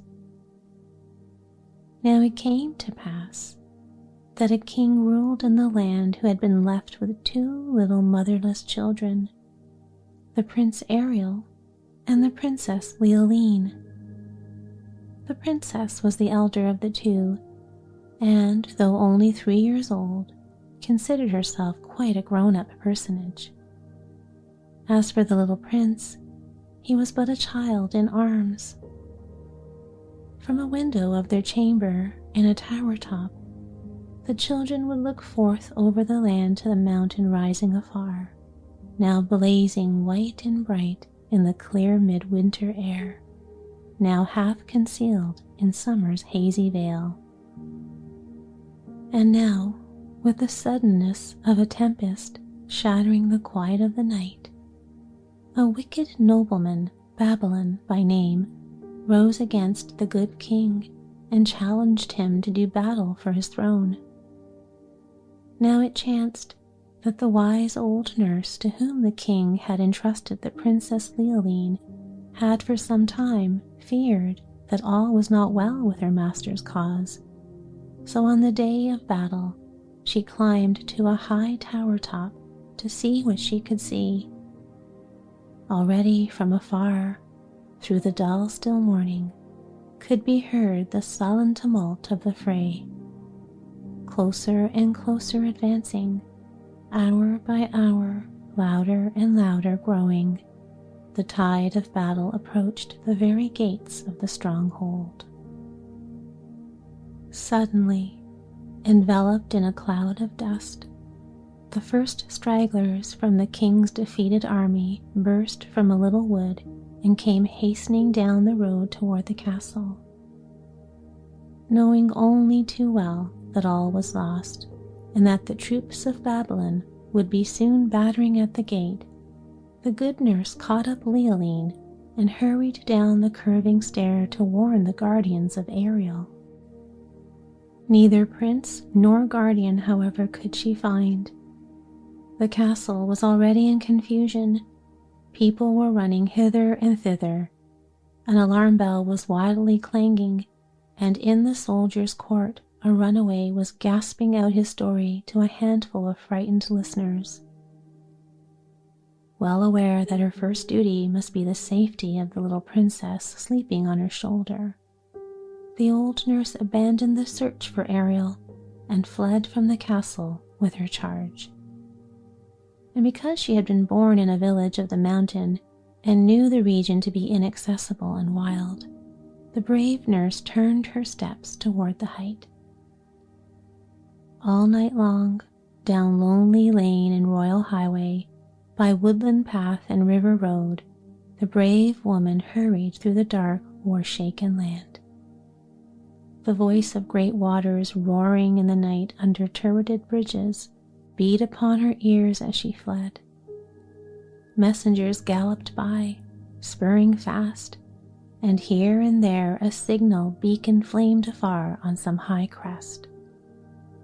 But presently the swarming stars grew pale, and streaks of day appeared in the east.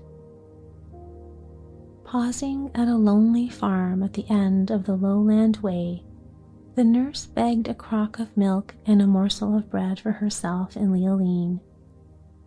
To the east, beyond the hills, rose the great snowy summit of the mountain, outlined against a clear green sky of dawn. And now the pleasant fields gave way to rocky, wind-swept pastures, lying at the foot of the road, winding and climbing along a great ridge of the mountain to a tiny village at a valley's height. To the right of this road, towering steeps of rock soared to a wild, snow-mantled crest. To the left, the mountainside fell away, a terrible precipice, to a torrent all afoam. Up this road fled the old nurse, half carrying, half dragging the weary and bewildered Leoline. When they arrived at the journey's end, The day was at its close, the air was hushed, and the wide chasm of the valley lay dark with mist and gloom. The sun had set upon the huddled roofs of the village, but, towering into the upper air, the ruling summit still beheld the western light and reflected a rosy splendor in its snows. Once safe in the village, the old nurse took refuge in a cottage belonging to her sister, a widow woman who kept a flock of sheep. Fearful lest the cruel Babylon in some manner became aware of the princess and her refuge, the good woman wisely determined to keep secret the true history of her little guest. In time, even Leoline herself forgot all about the palace. Thus did it come to pass that Leoline the princess became Leoline the Maiden of the Mountain. As for the Prince Ariel, his fate remained a mystery. Some said the poor little prince had perished in a sort of prison. Some whispered that the wicked new king had caused him to be abandoned in the wildwood. But whatever the truth may have been, no one at the palace saw him or heard from him any more. And now passed many years. Safe within her refuge in the mountain, the Princess Leoline grew from a rosy-cheeked mountain child to a tall, blue-eyed, golden-haired shepherdess. Far and wide through the villages of the height ran tales of her stout-heartedness and great daring, her gentleness and courtesy as well. Again and again, in quest of a strayaway or seeking some rare flower of the snows, she had made her way to heights to which none had ever dared aspire.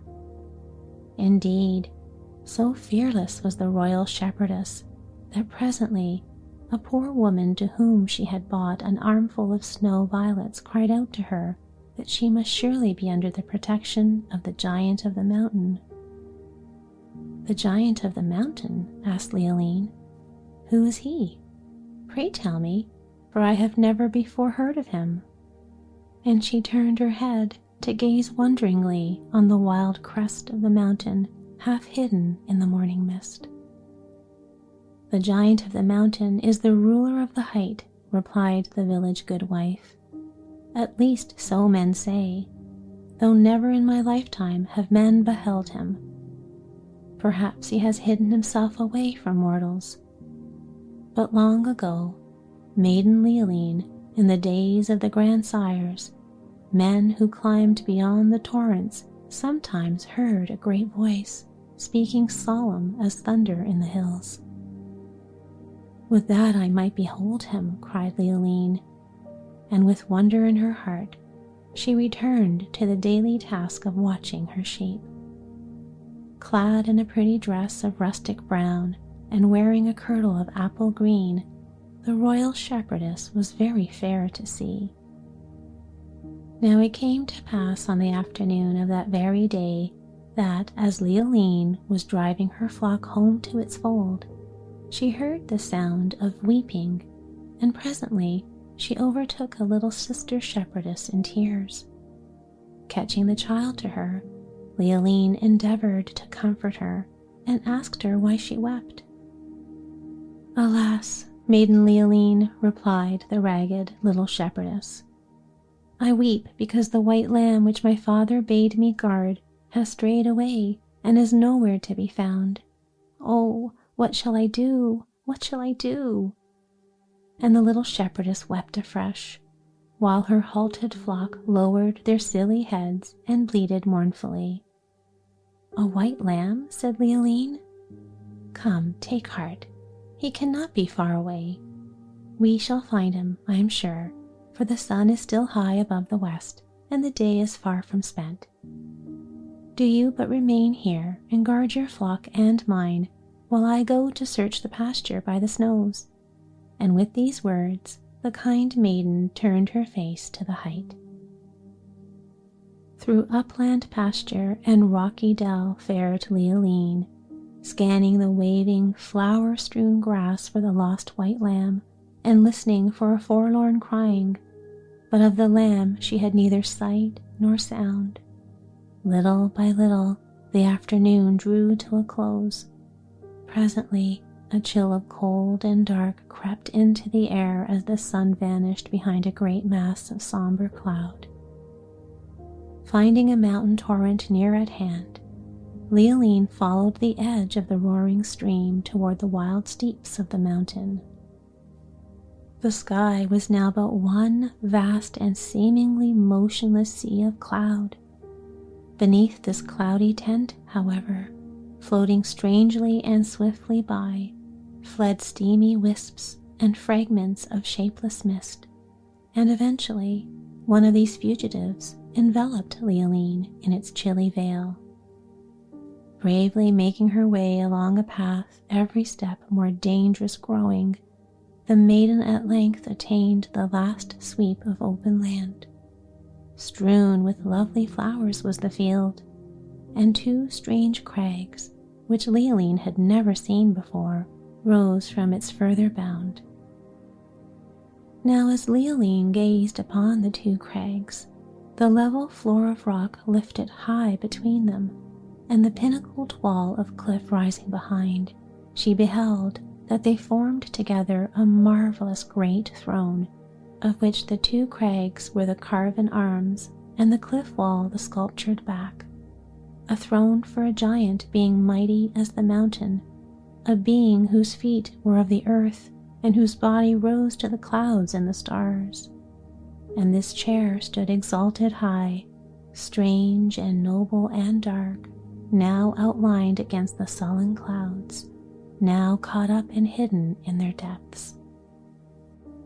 Presently, the unseen sun sank below the crest of the mountain, and a wild dark fell. The clouds rolled about the craggy throne.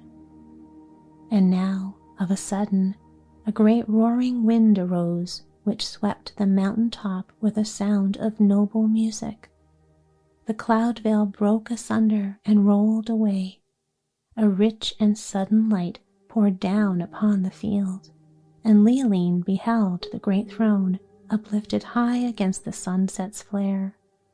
And within the throne, mantled in a robe that might of cloud had been spun, sat a giant being. The western light was about his head, his hands rested on the crags, and there was mystery in his eyes.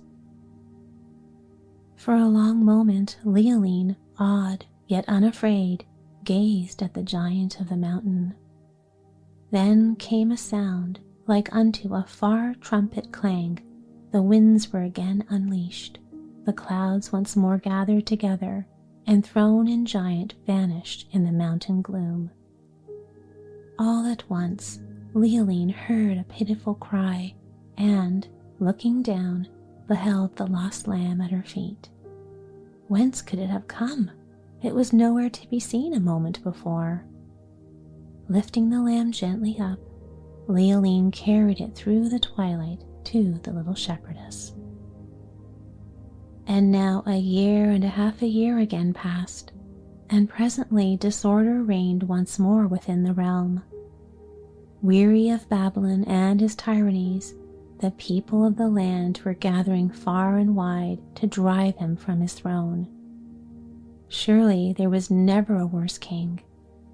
Did he demand gold from some unhappy village, gold would he have, or else the villagers would see their houses in flames, and their lowing cattle being harried to the royal barns. His prisons were full of innocent folk whose possessions he coveted, or against whom he had taken a grudge. No longer in the land was to be found that friendly spirit and good cheer which had reigned there in the time of Leoline's unhappy father. But, though the anger of Babylon was the anger of the thunderstroke, there is an end to all patience, and presently the land rose against the king. The leader of the people in this strife was a young forester of humble birth named Norbert. This daring youth, I must tell you, had once been imprisoned by Babylon for saving a poor family from his oppression, but had succeeded in escaping to the mountain. Courteous, generous, and brave as a lion, the young captain was the idol of the land. Presently, the tidings of the revolt arrived at the village in the mountain, and from rocky pasture and upland field, the youth of the neighborhood gathered in the village square to choose their chief. And because Leoline was so spirited and daring, they cried out that she must be their leader and that no other would they obey. Riding at the head of her band of sturdy mountaineers and clad in the armor of a young knight, even thus went the shepherdess princess to the wars. Little by little, the army of the revolt swept towards the stronghold of Babylon, and presently encamped at the foot of a huge ridge of land no great distance from the city. And there, in the meadows below the ridge, the people slept, doubting not that the next eve would see their victorious standards in the city streets and Babylon their prisoner. But when came the dawn, they beheld the terrible black horsemen of Babylon drawn up in line along the ridge. The sky was pale behind them, they moved not, and little awakening breezes fluttered their dark bannerets. Midway in the somber rank, mounted upon a giant charger halted a little ahead of the others, was to be seen the wicked king. All at once there were trumpet calls, some near, others afar, and with a great wild echoing cry, the host of Babylon swept galloping down the slope of the ridge upon the surprised soldiery of the people. And now all was confusion indeed. A panic was at hand. Emboldened, however, by the coolness, courage, and resource of Norbert, the army of the revolt, though taken by surprise, rallied quickly and held its ground. All day long thunder of arms resounded from the fair green fields and fruit-laden orchards. Norbert performed prodigies of valor, and Leoline was ever to be found in the thick of the fray. Now at the head of her mountaineers she brought succor to an encircled group of her comrades in the revolt.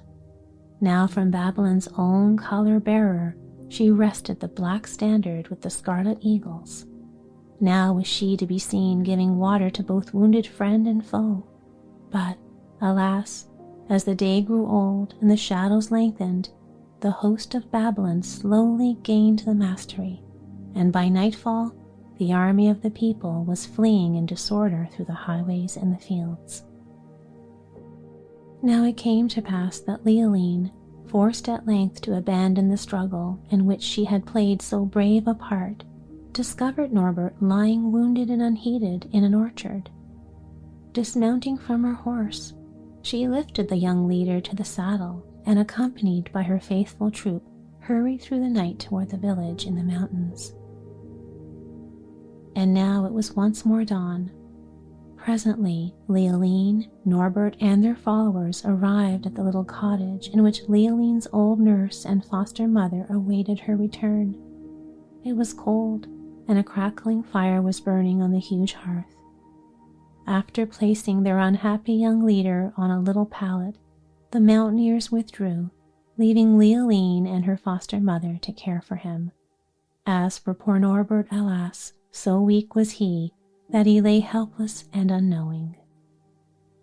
And now, of a sudden, there came a swift knocking at the door, and opening it, Leoline discovered there the little shepherdess, whose white lamb she had found the year before. "Oh, Maiden Leoline," cried out the little shepherdess, "I've come to warn you. The king has discovered this refuge, and is on his way here with a troop of horsemen. They are mounting the road along the ridge. My father has seen them from the high rock. Oh, make haste and hide, or you will fall into his cruel hands." "But our captain, what of him?" asked Leoline. "We cannot desert him in his hour of sorrow and defeat. Quick, give me your aid, and we will hide him away in yonder pines." But the old nurse shook her head. "Nay," she said, "stir him now, and he will never again waken into life." "Oh, Maiden Leoline, do make haste," cried the little shepherdess, holding the door ajar. Nay, little sister, answered Leoline, shaking her head. Here shall I remain. Farewell, little friend. I thank thee for the warning. Now rose the morning sun in splendor over the shoulder of the mighty mountain, rolling away the mists and revealing the dewy fields. Leaving Norbert in the care of the old nurse, Leoline ran to the high rock. Before and below her lay the village, then the deep gulf of the valley opening toward the distant plain. All at once the princess beheld Babylon and his men, up the road leading along the side of the higher crest they were mounting. Ever and anon, on lesser slopes of the winding road, they galloped their steeds. Now crept despair into the heart of the brave Leoline, even as the bitter cold of a winter's night creeps into a room and sinks the fire, and in her heart she beheld the helpless Norbert in the hands of his enemy, her people flying, pursued, to the caverns in the mountain, and her village laid low. But of whom could she now seek aid? Along the snow-crested ridge, nearer and nearer, rode the wicked king. Suddenly, Leoline recalled to mind the giant of the mountain. Turning her face toward the mountain peak, she lifted her arms to it and cried aloud, "O giant of the mountain, O giant of the snows, help us in our need." Loud and clear rang the cry of Leoline through the mountain air, and was followed by a silence. A breeze shook the branches of the dwarfed pines. A bird sang. Then, suddenly, a far high murmur trembled to a roar loud and terrible enough to drown all the sounds of the world, and from the snow-capped ridge above the road there flowed and rolled down on Babylon a mighty avalanche. Huge stones were there in it, glistening ice and snow, brown earth and uprooted pines. Sweeping over the road, the mass poured over the precipice into the valley depth a league below. Such was the end of the wicked Babylon. Now it came to pass that, because his horse had gone lame, one of Babylon's men had fallen behind, and, as a consequence, had escaped the avalanche. Upon this fellow the mountaineers quickly fell, and were about to do him a mischief when the horseman cried, "Hold! I and I alone can tell you of the lost Prince Ariel." Hearing these words, the mountaineers thought it was wise to take their captive to Leoline. Bound securely, the horseman was thrust into a corner of the cottage and commanded to tell his story to the assembled company. "Babylon gave me the Prince Ariel," said the man-at-arms, "and bade me abandon him in the wild wood. But I obeyed not his cruel word, and left the child with a good forester named Hilbrand of the Oaks." Now, when the horseman had spoken, all present knew that by a strange and wonderful turn of fortune's wheel, their young leader was likewise their lawful lord and king. For Norbert the Daring had passed as the son of the forester Hilbrand of the Oaks. And now it was the old nurse's turn to speak. Said she, "Long enough I have kept my counsel, but now that the danger which kept me silent is no more, I may tell all. Our Leoline, whom you have known as Leoline the shepherdess, is Leoline our princess, and own sister to Prince Ariel." And she told them all of her flight to the mountain, and of how she had saved the little princess from the cruel Babylon. You will believe that Leoline was amazed to find herself a real princess, but her heart was filled with joy and pride because of her brother's deeds. Now when Ariel's wounds had healed and his strength had returned, the people of the mountain escorted him in triumph to the royal city, and there, amid universal joy, the brave prince claimed and received his own. The annals of fairyland tell of no better king. I'm glad to say that he richly rewarded both the man-at-arms and the old nurse. As for Leoline, she took the mountain for her kingdom, and under the protection of the giant of the height, dwelt there long in peace and happiness.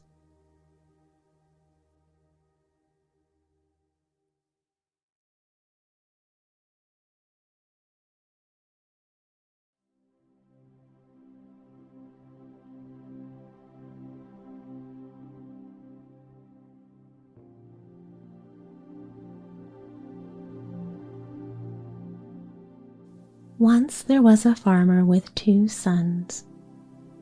One morning he said to them, "Boys, you're old enough now to marry, but in our family we have our own way to choose a bride." The younger son listened respectfully, but the older one said, "You've told us, father. We must each cut down a tree and see where it points." "That's right," said the farmer. "Then walk that way till you find a sweetheart. That's how we've done it, and that's how we always will." Now the older son already knew who he wanted to marry. He also knew how to cut a tree so it fell how he wanted. So his tree fell and pointed to the farm where his sweetheart lived. The younger son, whose name was Miko, didn't have a sweetheart, but he thought he'd try his luck in the town. Well, maybe he cut the tree wrong, or maybe it had thoughts of its own, but it fell pointing to the forest. "Good job, Miko," his brother mocked. "What sweetheart will you find there, a wolf or a fox?" "Never mind," said Miko. "I'll find who I find." The 2 young men went their ways. Miko walked through the forest for hours without seeing a soul. But at last he came to a cottage deep in the woods. "I knew I'd find a sweetheart," said Miko. But when he went inside, he saw no one. "All this way for nothing," he said sadly. "Maybe not," came a tiny voice. Miko looked around, but the only living thing in sight was a little mouse on a table. Standing on its hind legs, it gazed at him with large, bright eyes. "Did you say something?" he asked it. "Of course I did." "Now, why don't you tell me your name and what you came for?" Miko had never talked with a mouse, but he felt it only polite to reply. "My name is Miko, and I've come looking for a sweetheart." The mouse squealed in delight.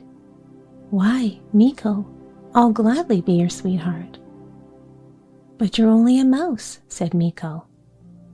"That may be true," she said, "but I can still love you faithfully. Besides, even a mouse can be special. Come feel my fur." With one finger, Miko stroked the mouse's back.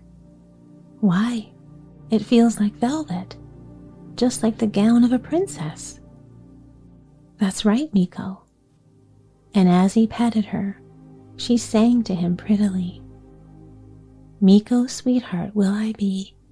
What a fine young man is he. Gown of velvet I do wear, like a princess fine and rare." Miko looked into those large, bright eyes and thought she really was quite nice for a mouse. And since he'd found no one else anyway, he said, "All right, little mouse, you can be my sweetheart." "Oh, Miko," she said happily, "I promise you won't be sorry." Miko wasn't too sure, but he just stroked her fur and smiled. When Miko got home, his brother was already there boasting to their father, "My sweetheart has rosy red cheeks and long golden hair." "Sounds very nice," said the farmer. "And what about yours, Miko?" "Yes, Miko," said his brother, laughing. "Did you find a sweetheart with a nice fur coat?" Now, Miko didn't want to admit his sweetheart was a mouse, so he said, "Mine wears a velvet gown like a princess." His brother stopped laughing. "Well," said the farmer, "it sounds like Miko's tree pointed a good way too. But now I must test both your sweethearts. Tomorrow you'll ask them to weave you some cloth, then you'll bring it home to me. That's how we've done it, and that's how we always will." They started out early next morning. When Miko reached the cottage in the woods, there was the little mouse on the table. She jumped up and down and clapped her tiny paws. "Oh, Miko, I'm so glad you're here. Is this the day of our wedding?" Miko gently stroked her fur. "Not yet, little mouse," he said glumly. "Why, Miko, you look so sad. What's wrong?" "My father wants you to weave some cloth. But how can you do that? You're only a mouse." "That may be true," she said, "but I'm also your sweetheart, and surely Miko's sweetheart can weave. But you must be tired from your walk. Why don't you rest while I work?" "All right," said Miko, yawning. He lay down on a bed in the corner, and the little mouse sang him a pretty lullaby. "Miko's sweetheart will I be. What a fine young man is he. Cloth of linen I will weave. All be done when he must leave." When the little mouse was sure that Miko was asleep, she picked up a sleigh bell on a cord and rang it. Out of mouse holes all around the room poured hundreds of mice. They all stood before the table, gazing up at her. "Hurry," she said. "Each of you, fetch a strand of the finest flax." The mice rushed from the cottage. Then 1, 2, 3, and back they were, each with a strand of flax. First they spun it into yarn on the spinning wheel. Whir, whir, whir. Some worked the pedal, some fed the flax, some rode around with the wheel. Then they strung the yarn on the loom and wove it into cloth. Swish thunk, swish thunk, swish thunk. Some worked the pedals, some rocked the beater, some sailed the shuttle back and forth. At last, they cut the cloth from the loom and tucked it in a nutshell. "Now, off with you," said the little mouse, and they all scampered back to their mouse holes. Then she called, "Miko, wake up. It's time to go home, and here is something for your father." Miko sleepily took the nutshell. He didn't know why his father should want such a thing, but he said, "Thank you, little mouse." When he got home, his brother was proudly presenting the cloth from his sweetheart. The father looked it over and said, "Strong and fairly even, good enough for simple folks like us. And where's yours, Miko?" Miko blushed and handed him the nutshell. "Look at that," said his brother. Miko asked for cloth, and his sweetheart gave him a nut. But the farmer opened the nutshell and peered inside. Then he pinched at something and started to pull. Out came linen, fine beyond belief. It kept coming too, yard after yard after yard. Miko's brother gaped with open mouth, and Miko did too. "There can be no better weaver than Miko's sweetheart," declared the farmer. "But both your sweethearts will do just fine. Tomorrow, you'll bring them home for the wedding. That's how we've done it, and that's how we always will." When Miko arrived at the cottage next morning, the little mouse again jumped up and down. "Oh, Miko, is this the day of our wedding?" "It is, little mouse. but he sounded more glum than ever. "Why, Miko, what's wrong?" "How can I bring home a mouse to marry? My brother and father and all our friends and neighbors will laugh and think I'm a fool." "They might think so indeed," she said softly. "But, Miko, what do you think?" Miko looked at the little mouse, gazing at him so seriously with her large bright eyes. He thought about how she loved him and cared for him. "I think you're sweet as any sweetheart could be, so let them laugh and think what they like. Today you'll be my bride." "Oh, Miko, you've made me the happiest mouse in the world." She rang her sleigh bell, and to Miko's astonishment, a little carriage raced into the room. It was made from a nutshell and pulled by 4 black rats. A mouse coachman sat in front and a mouse footman behind. "Miko," said the little mouse, "aren't you going to help me down?" Miko lifted her from the table and set her in the carriage. The rats took off and the carriage sped from the cottage so that Miko had to rush to catch up. While he hurried along behind her, the little mouse sang a pretty song. "Miko's sweetheart will I be. What a fine young man is he. In a carriage I will ride when I go to be his bride." At last they reached the farm and then the spot for the wedding, on the bank of a lovely, swift-flowing stream. The guests were already there enjoying themselves, but as Miko came up, they all grew silent and stared at the little carriage. Miko's brother stood with his bride, gaping in disbelief. Miko and the little mouse went up to him. "That's the stupidest thing I ever saw," said his brother, and with one kick sent the carriage, the rats, and the mice all into the stream. Before Miko could do a thing, the current bore them away. "What have you done?" cried Miko. "You've killed my sweetheart." "Are you crazy?" said his brother. "That was only a mouse." "She may have been a mouse," said Miko tearfully, "but she was also my sweetheart, and I really did love her." He was about to swing at his brother when his father called, "Miko, look." All the guests were staring downstream and pointing and crying out in wonder. Miko turned and to his amazement saw 4 black horses pulling a carriage out of the stream. A coachman sat in front and a footman behind, and inside was a soaked but lovely princess in a gown of pearly velvet.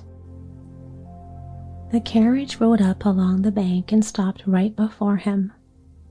"Miko," said the princess, "aren't you going to help me down?" Miko stared blankly a moment, and then his eyes flew wide. "Are you the little mouse?"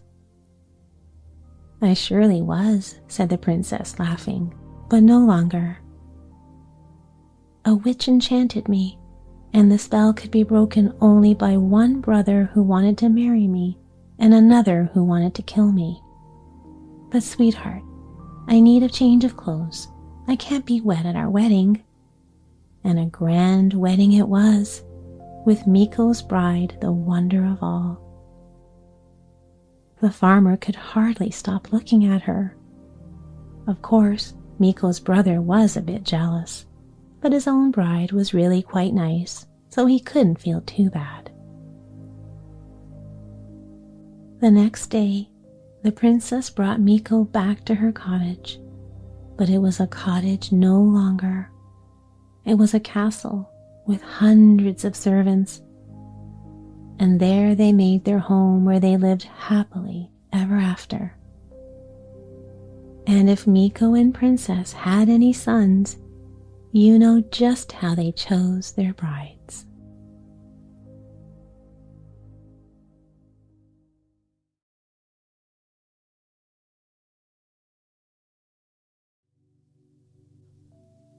Long ago, in the river port city called Novgorod the Great, there lived a young musician named Sadko.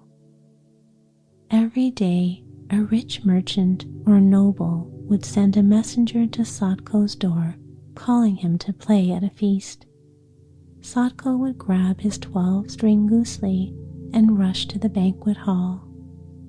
There he would pluck the strings of his instrument till all the guests were dancing. "Eat your fill," the host would tell him later, pointing him to the table and passing him a few small coins besides. And on such as he was given did Sadko live. Often his friends would ask him, "How can you survive on so little?" "It's not so bad," Sadko would reply. "How many men can go to a different feast each day, play the music they love, and watch it set a whole room dancing?" Sadko was proud of his city, the richest and most free in all Russia. He would walk through busy market square, lined with merchants in their stalls and teeming with traders from many lands. He never crossed the square without hearing tongues of far-off places, from Italy to Norway to Persia. Down at the piers, he would see sailing ships with their cargoes of lumber, grain, hides, pottery, spices, and precious metals. And crossing the great bridge over the river Volkhov, Sadko would catch the glint from the gilded roofs of a dozen white stone churches. "Is there another such city as Novgorod in all the world?" he would say. "Is there any better place to be?" Yet sometimes Sadko was lonely. The maidens who danced gaily to his music at the feasts would often smile at him, and more than one had set his heart on fire.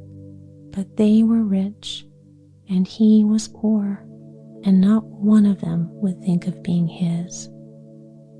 One lonely evening, Sadko walked sadly beyond the city walls and down along the broad river Volkhov. He came to his favorite spot on the bank and set his goosely on his lap. Gentle waves brushed the shore, and moonlight shimmered on the water. "My lovely river Volkhov," he said with a sigh. "Rich man, poor man, it's all the same to you. If only you were a woman, I'd marry you and live with you here in the city I love." Sadko plucked a sad tune, then a peaceful one, then a merry one. The tinkling notes of his goosely floated over the Volkhov. All at once, the river grew rough, and strong waves began to slap the bank. "Heaven help me," cried Sadko, as a large shape rose from the water. Before him stood a huge man with a pearl-encrusted crown atop a flowing mane of seaweed. "Musician," said the man, "behold the king of the sea. To this river I have come to visit one of my daughters, the Princess Volkova. Your sweet music reached us on the river bottom, where it pleased us greatly." "Thank you, your majesty," stammered Sadko. "Soon I will return to my own palace," said the king. "I wish you to play there at a feast." "Gladly," said Sadko. "But where is it, and how do I get there?"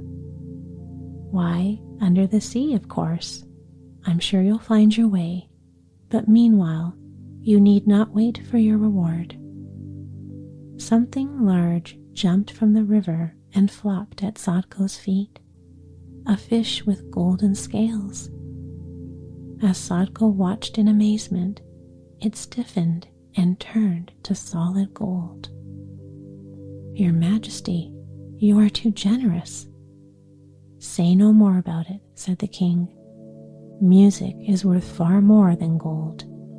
If the world were fair, you'd have your fill of riches." And with a splash, he sank in the river and was gone. The next morning, Sadko arrived at the market square just as the stalls were opening. He quickly sold the golden fish to an astonished merchant. Then, hurrying to the piers, he booked his passage on a ship leaving Novgorod that very day. Down the Volkhov the ship sailed, across Lake Ladoga and the Gulf of Finland, and into the Baltic Sea. As it sped above the deep water, Sadko peered over the rail. "In all the wide sea," he murmured, "how can I ever find the palace?" Just then, the ship shuddered to a halt. The wind filled the sails, yet the ship stood still, as if a giant hand had grasped it. Some of the sailors cursed in fear, while others prayed for their lives. "It must be the King of the Sea," the captain cried. "Perhaps he seeks tribute, or someone among us." "Do not be troubled," called Sadko. "I know the one he seeks," and clutching his goosely, he climbed the railing. "Stop him!" shouted the captain, but before any could lay hold of him, Sadko jumped from the ship and plunged below the waves. Down sank Sadko, all the way down to the seafloor. The red sun shone dimly through the water above, while before him stood a white stone palace. Sadko passed through a coral gate. As he reached the huge palace doors, they swung open to reveal a giant hall. The elegant room was filled with guests and royal attendants. Standing among the guests were dozens of maidens, the Sea King's daughters. On a shell throne at the end of the hall sat the Sea King and his queen. "You're just in time," called the king. "Musician, come sit by me and let the dance begin." Sadko set his goosely on his lap and plucked a merry tune. Soon all the fish swam in graceful figures. The seafloor crawlers cavorted. The river maidens leaped and spun. "I like that tune," declared the king. He jumped to the center of the hall and joined the dance. His arms waved, his robe swirled, his hair streamed, his feet stamped. "Faster," cried the king, "play faster." So Sadko played faster, and the king's dance grew wilder. All the others stopped and watched in awe. Ever more madly did he move, whirling faster, leaping higher, stamping harder. The Sea Queen whispered urgently, "Musician, end your tune. It seems to you the king merely dances in his hall, but above us, the sea is tossing ships like toys, and giant waves are breaking on the shore." Alarmed, Sadko pulled a string until it snapped. "Your Majesty, my goosely's broken." "What a shame," said the Sea King, winding to a stop. "I could have danced for days, but a fine fellow you are, Sadko. I think I'll marry you to one of my daughters and keep you here forever." "Your Majesty," said Sadko carefully, "beneath the sea your word is law, but this is not my home. I love my city of Novgorod." "Say no more about it," roared the king.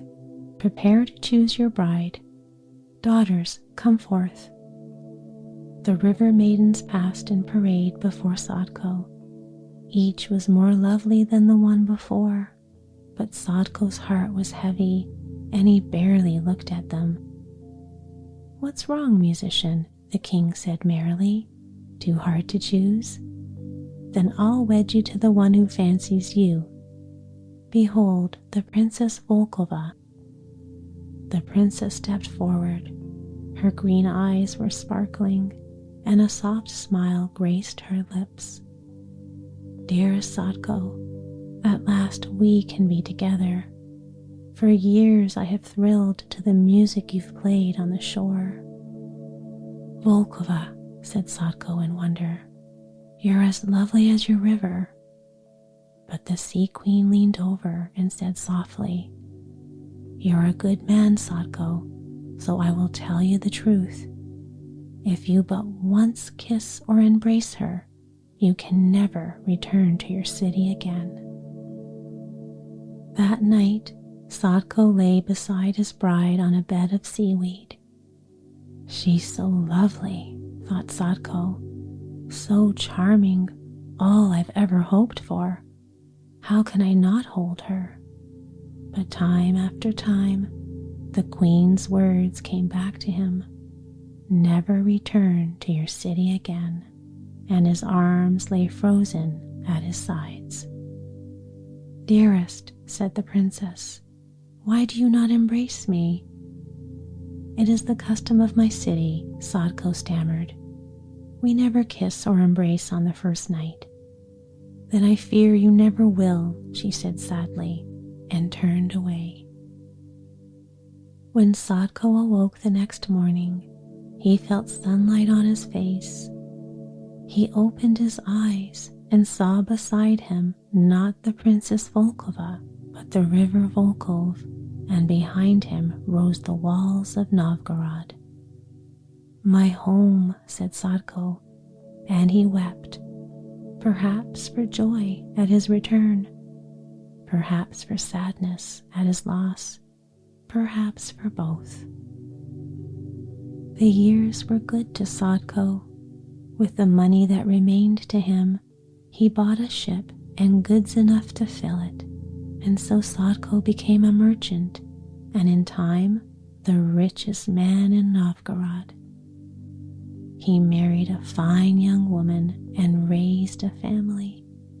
Many a feast he would hold, so he could play his gusli and watch his children dance. Yet sometimes still, on a quiet evening, he would walk out of the city alone, sit on the bank, and send his tinkling music over the water. And sometimes, too, a lovely head would rise from the river to listen, or perhaps it was only the moonlight on the Volkhov.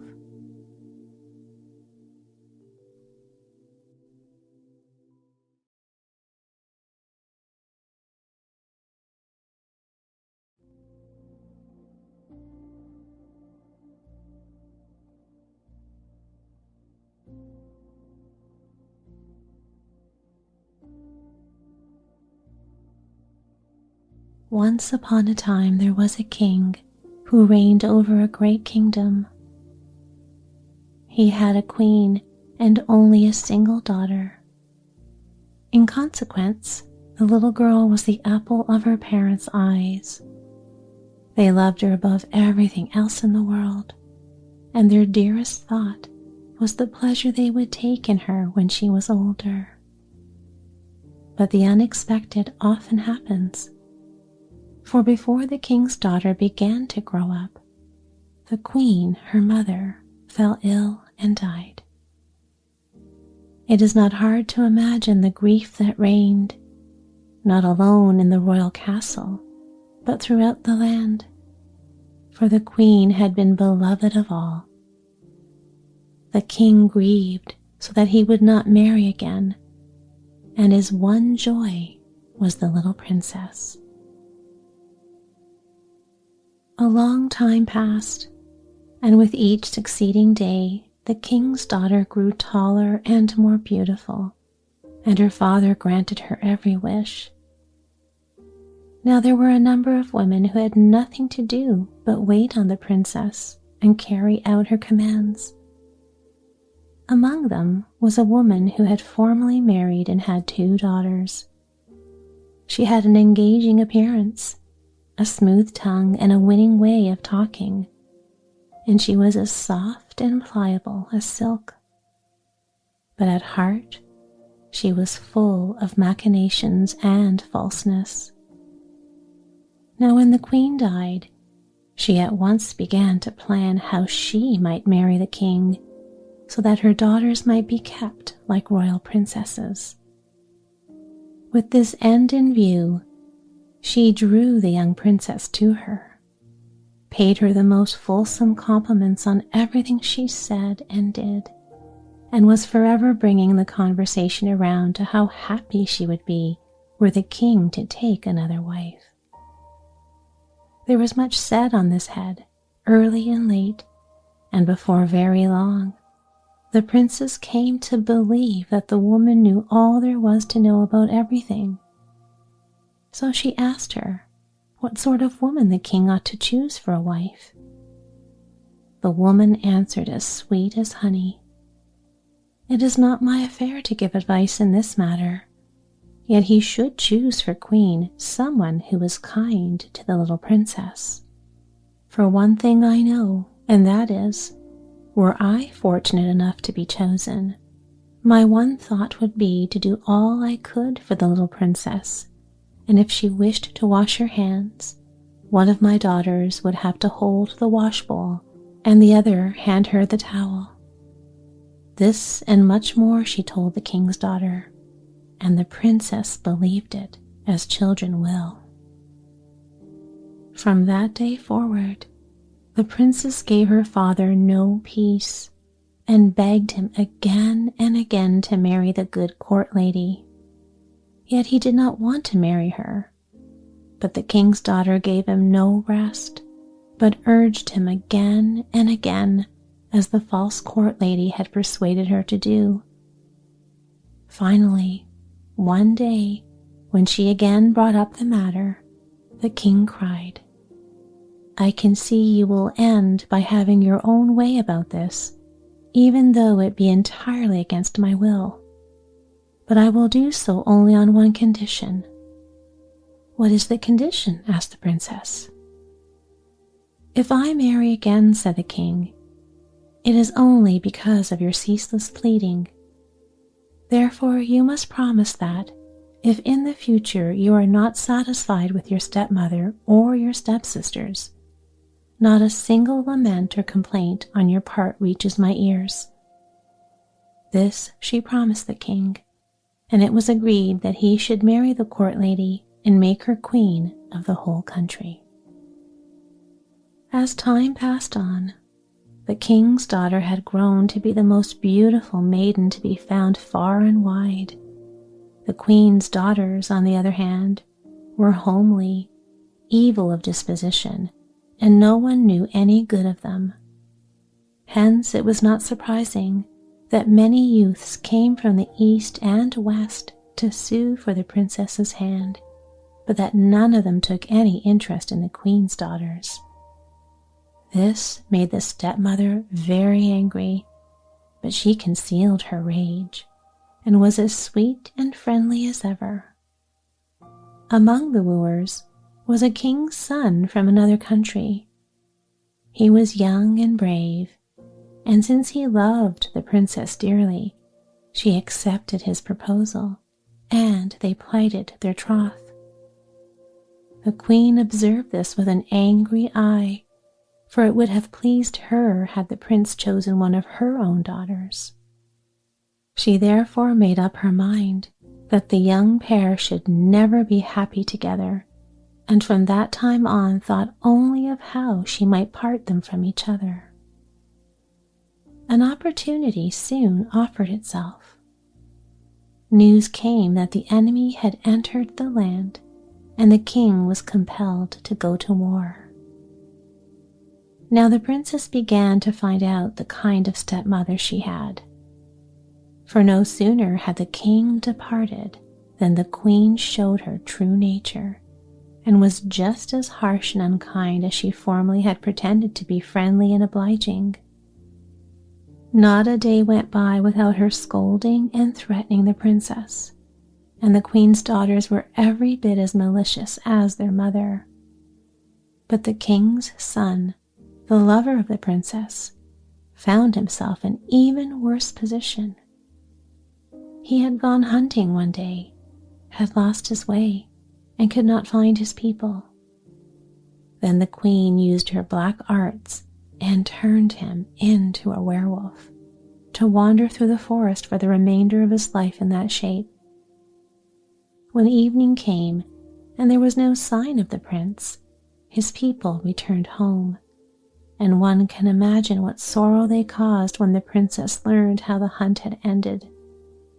She grieved, wept day and night, and was not to be consoled. But the queen laughed at her grief, and her heart was filled with joy to think that all had turned out exactly as she'd wished. Now it chanced one day, as the king's daughter was sitting alone in her room, that she thought she would go herself into the forest where the prince had disappeared. She went to her stepmother and begged permission to go out into the forest in order to forget her surpassing grief. The queen did not want to grant her request, for she always preferred saying no to yes. But the princess begged her so winningly that at last she was unable to say no, and she ordered one of her daughters to go along with her and watch her. That caused a great deal of discussion, for neither of the stepdaughters wanted to go with her. Each made all sorts of excuses and asked what pleasures were there in going with the king's daughter, who did nothing but cry. But the queen had the last word in the end, and ordered that one of her daughters must accompany the princess, even though it be against her will. So the girls wandered out of the castle and into the forest. The king's daughter walked among the trees and listened to the song of the birds and thought of her lover for whom she longed and who was now no longer there. And the queen's daughter followed her, vexed in her malice with the king's daughter and her sorrow. After they had walked a while, they came to a little hut lying deep in the dark forest. By then the king's daughter was very thirsty and wanted to go into the little hut with her stepsister in order to get a drink of water. But the queen's daughter was much annoyed and said, "Is it not enough for me to be running around here in the wilderness with you? Now you even want me, who am a princess, to enter that wretched little hut? No, I will not step a foot over the threshold. If you want to go in, why, go in alone." The king's daughter lost no time, but did as her stepsister advised, and stepped into the little hut. When she entered, she saw an old woman sitting there on a bench, so enfeebled by age that her head shook. The princess spoke to her in her usual friendly way. "Good evening, motherkin. May I ask you for a drink of water?" "You are heartily welcome to it," said the old woman. "Who may you be, that step beneath my lowly roof and greet me in so winning a way?" The king's daughter told her who she was, and that she had gone out to relieve her heart in order to forget her great grief. "And what may your great grief be?" asked the old woman. "No doubt it is my fate to grieve," said the princess, "and I can never be happy again. I have lost my only love, and God alone knows whether I shall ever see him again." And she also told her why it was, and the tears ran down her cheeks in streams, so that anyone would have felt sorry for her. When she had ended, the old woman said, "You did well in confiding your sorrow to me. I have lived long and may be able to give you a bit of good advice. When you leave here, you will see a lily growing from the ground. This lily is not like other lilies, however, but has many strange virtues. Run quickly over to it and pick it. If you can do that, then you need not worry, for then one will appear who will tell you what to do." Then they parted, and the king's daughter thanked her and went her way, while the old woman sat on the bench and wagged her head. But the queen's daughter had been standing without the hut the entire time, vexing herself and grumbling because the king's daughter had taken so long. So when the latter stepped out, she had to listen to all sorts of abuse from her stepsister, as was to be expected. Yet she paid no attention to her, and thought only of how she might find the flower of which the old woman had spoken. They went through the forest, and suddenly she saw a beautiful white lily growing in their very path. She was much pleased, and ran up at once to pick it, but at that very moment it disappeared and reappeared somewhat further away. The king's daughter was now filled with eagerness, no longer listened to her stepsister's calls, and kept right on running. Yet each time when she stooped to pick the lily, it suddenly disappeared and reappeared somewhat further away. Thus it went for some time, and the princess was drawn further and further into the deep forest. But the lily continued to stand and disappear and move further away, and each time the flower seemed larger and more beautiful than before. At length, the princess came to a high hill, and as she looked toward its summit, there stood the lily high on the naked rock, glittering as white and radiant as the brightest star. The king's daughter now began to climb the hill, and in her eagerness she paid no attention to stones nor steepness. And when at last she reached the summit of the hill, lo and behold, the lily no longer evaded her grasp, but remained where it was, and the princess stooped and picked it and hid it in her bosom, and so heartfelt was her happiness that she forgot her stepsisters and everything else in the world. For a long time she did not tire of looking at the beautiful flower. Then she suddenly began to wonder what her stepmother would say when she came home after having remained out so long, and she looked around in order to find the way back to the castle. But as she looked around, behold, the sun had set, and no more than a little strip of daylight rested on the summit of the hill. Below her lay the forest, so dark and shadowed that she had no faith in her ability to find the homeward path. And now she grew very sad, for she could think of nothing better to do than to spend the night on the hilltop. She seated herself on the rock, put her hand to her cheek, cried, and thought of her unkind stepmother and stepsisters, and of all the harsh words she would have to endure when she returned. And she thought of her father, the king, who was away at war, and of the love of her heart, whom she would never see again. And she grieved so bitterly that she did not even know she wept. Night came and darkness, and the stars rose, and still the princess sat in the same spot and wept. And while she sat there, lost in her thoughts, she heard a voice say, "Good evening, lovely maiden. Why do you sit here so sad and lonely?" She stood up hastily and felt much embarrassed, which was not surprising. When she looked around, there was nothing to be seen but a tiny old man who nodded to her and seemed to be very humble.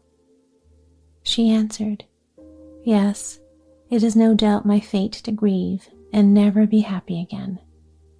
I have lost my dearest love, and now I have lost my way in the forest, and am afraid of being devoured by wild beasts." "As to that," said the old man, "you need have no fear. If you will do exactly as I say, I will help you." This made the princess happy, for she felt that all the rest of the world had abandoned her. Then the old man drew off flint and steel and said, "Lovely maiden, You must first build a fire." She did as he told her, gathered moss, brush, and dry sticks, struck sparks, and lit such a fire on the hilltop that the flame blazed up to the skies. That done, the old man said, "Go on a bit, and you will find a kettle of tar, and bring the kettle to me." This the king's daughter did. The old man continued, "Now put the kettle on the fire," and the princess did that as well. When the tar began to boil, the old man said, "Now throw your white lily into the kettle." The princess thought this a harsh command, and earnestly begged to be allowed to keep the lily, but the old man said, "Did you not promise to obey my every command? Do as I tell you, or you will regret it." The king's daughter turned away her eyes and threw the lily into the boiling tar, but it was altogether against her will, so fond had she grown of the beautiful flower. The moment she did so, a hollow roar, like that of some wild beast, sounded from the forest. It came nearer and turned into such a terrible howling that all the surrounding hills re-echoed it. Finally, there was a cracking and breaking among the trees, the bushes were thrust aside, and the princess saw a great gray wolf come running out of the forest and straight up the hill. She was much frightened and would gladly have ran away had she been able. But the old man said, "Make haste, run to the edge of the hill, and the moment the wolf comes along, upset the kettle on him." The princess was terrified and hardly knew what she was about, yet she did as the old man said, took the kettle, ran to the edge of the hill, and poured its contents over the wolf just as he was about to run up. And then a strange thing happened. No sooner had she done so than the wolf was transformed, cast off his thick gray pelt, and in place of the horrible wild beast, there stood a handsome young man looking up to the hill. And when the king's daughter collected herself and looked at him, she saw that it was really and truly her lover, who had been turned into a werewolf. It is easy to imagine how the princess felt. She opened her arms and could neither ask questions nor reply to them, so moved and delighted was she. But the prince ran hastily up the hill, embraced her tenderly, and thanked her for delivering him. Nor did he forget the little old man, but thanked him with many civil expressions for his powerful aid. Then they sat down together on the hilltop and had a pleasant talk. The prince told how he had been turned into a wolf, and of all he had suffered while running about in the forest, and the princess told of her grief and the many tears she had shed while he had been gone. So they sat the whole night through, and never noticed it until the stars grew pale and it was light enough to see. When the sun rose, they saw that a broad path led from the hilltop straight to the royal castle, for they had a view of the whole surrounding country from the hilltop. Then the old man said, "Lovely maiden, turn around. Do you see anything out yonder?" "Yes," said the princess. "I see a horseman on a foaming horse, riding as fast as he can." Then the old man said, "He is a messenger sent on ahead by the king your father, and your father with all his army is following him." That pleased the princess above all things, and she wanted to descend the hill at once to meet her father. But the old man detained her and said, "Wait a while. It is too early yet. Let us wait and see how everything turns out." Time passed, and the sun was shining brightly, and its rays fell straight on the royal castle down below. Then the old man said, Lovely maiden, turn around. Do you see anything down below? Yes, replied the princess. I see a number of people coming out of my father's castle, and some are going along the road, and others into the forest. The old man said, Those are your stepmother's servants. She has sent some to meet the king and welcome him, but she has sent others to the forest to look for you. At these words, the princess grew uneasy and wished to go down to the queen's servants. But the old man withheld her and said, Wait a while, and let us first see how everything turns out. More time passed, and the king's daughter was still looking down the road from which the king would appear, when the old man said, Lovely maiden, turn around. Do you see anything down below? Yes, answered the princess. There is a great commotion in my father's castle, and they are hanging it with black. The old man said, That is your stepmother and her people. They will assure your father that you are dead. Then the king's daughter felt bitter anguish, and she implored from the depths of her heart, Let me go, so that I may spare my father this anguish. But the old man detained her and said, No, wait. It is still too early. Let us first see how everything turns out. Again time passed. The sun lay high above the fields, and the warm air blew over meadow and forest. The royal maid and youth still sat on the hilltop with the old man, where he had left them.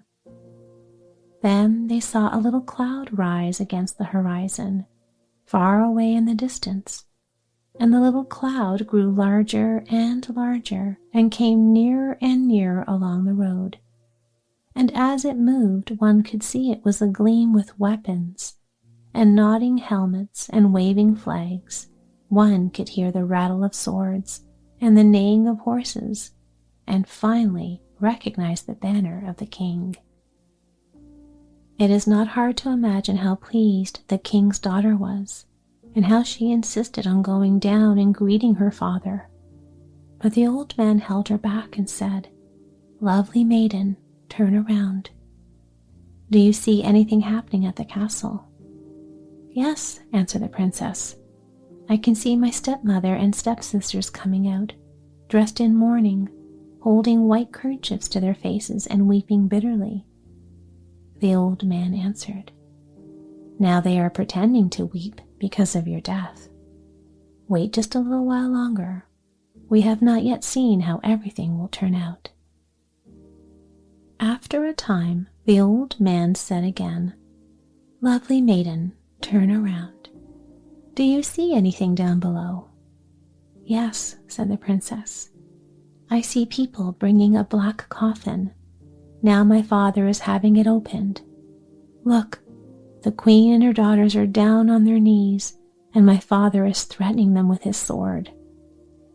Then the old man said, Your father wished to see your body, and so your evil stepmother had to confess the truth. When the princess heard that, she said earnestly, Let me go so that I may comfort my father in his great sorrow. But the old man held her back and said, Take my advice and stay here a little while longer. We have not yet seen how everything will turn out. Again time went by, and the king's daughter and the prince and the old man were still sitting on the hilltop. Then the old man said, Lovely maiden, turn around. Do you see anything down below? Yes, answered the princess. I see my father and my stepsisters and my stepmother with all their following moving this way. The old man said, Now they have started out to look for you. Go down and bring up the wolf's pelt in the gorge. The king's daughter did as he told her. The old man continued, Now stand at the edge of the hill. And the princess did that too. Now one could see the queen and her daughters coming along the way and stopping just below the hill. Then the old man said, "Now throw down the wolf's pelt." The princess obeyed him and threw down the wolf's pelt according to his command. It fell directly on the evil queen and her daughters. And then a most wonderful thing happened. No sooner had the pelt touched the three evil women than they immediately changed shape, and turning into three horrible werewolves, they ran away as fast as they could into the forest, howling dreadfully. No more had this happened than the king himself arrived at the foot of the hill with his whole retinue. When he looked up and recognized the princess, he could not at first believe his eyes, but stood motionless, thinking her a vision. Then the old man cried, "Lovely maiden, now hasten, run down and make your father happy." There was no need to tell the princess twice. She took her lover by the hand, and they ran down the hill. When they came to the king, the princess ran on ahead, fell on her father's neck, and wept with joy. And the young prince wept as well, and the king himself wept, and their meeting was a pleasant sight for everyone. There was great joy and many embraces, and the princess told of her evil stepmother and stepsisters, and of her lover, and all that she had suffered, and of the old man who had helped them in such a wonderful way. But when the king turned around to thank the old man, he had completely vanished, and from that day on, no one could say who he had been or what had become of him. The king and his whole retinue now returned to the castle, where the king had a splendid banquet prepared, to which he invited all the able and distinguished people throughout the kingdom, and bestowed his daughter on the young prince, and the wedding was celebrated with gladness and music and amusements of every kind for many days.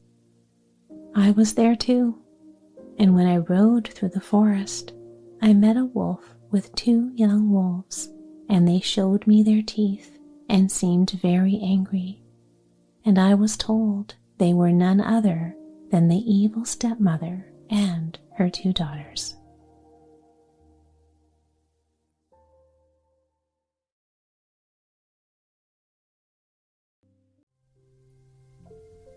A poor woodman sat in his cottage one night, smoking his pipe by the fireside, while his wife sat by his side spinning. "How lonely it is, wife," said he, as he puffed out a long curl of smoke, "for you and me to sit here by ourselves, without any children to love and play with, while other people seem so happy and merry with their children." "What you say is very true," said the wife, sighing. "How happy should I be if I had but one child, even if the child was no bigger than my thumb. I would be very happy, and I would love it dearly." Now, odd as you may think it, it came to pass that this good woman's wish was fulfilled, just in the very way she had wished it, for not long afterwards she had a little boy who was quite healthy and strong, but was not much bigger than a thumb. So they said, "Well, we cannot say we have not got what we wished for, and, little as he is, we will love him dearly." And they called him Thomas Thumb. They gave him plenty of food, yet for all they could do, he never grew bigger, but kept just the same size as he had been when he was born. Still, his eyes were sharp and sparkling, and he soon showed himself to be a clever little fellow who always knew well what he was about. One day, as the woodman was getting ready to go into the wood to cut fuel, he said, "I wish I had someone to bring the cart after me, for I want to make haste." "Oh, father," cried Tom, "I will take care of that. The cart shall be in the wood by the time you want it." Then the woodman laughed and said, "How can that be? You can't reach up to the horse's bridle." "Never mind that, father," said Tom. "If my mother will only harness the horse, I will get into his ear and tell him which way to go." "Very well," said the father. "We will try for once." When the time came, the mother harnessed the horse to the cart and put Tom into his ear. And as he sat there, he told the horse when to go and when to stop, and thus the horse went on just as well as if the woodman had driven it himself into the wood. It happened that as the horse was going a little too fast, little Tom was calling out, "Gently, gently," when two strangers came up. "What an odd thing that is," said one. "There is a cart going along, and I hear a carter talking to the horse, but yet I can see no one." "That is strange indeed," said the other. "Let us follow the cart and see where it goes." So they went on into the wood, till at last they came to the place where the woodman was. Then Tom Thumb, seeing his father, cried out, "See, father, here I am with the cart, all right and safe, and now take me down."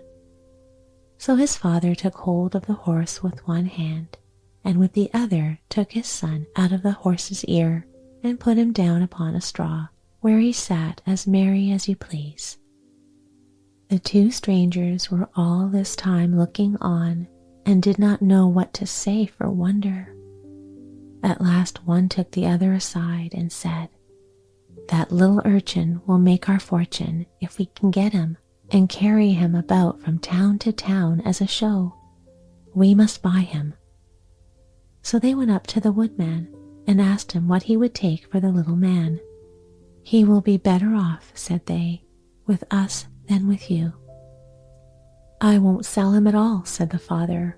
"My own flesh and blood is dearer to me than all the silver and gold in the world."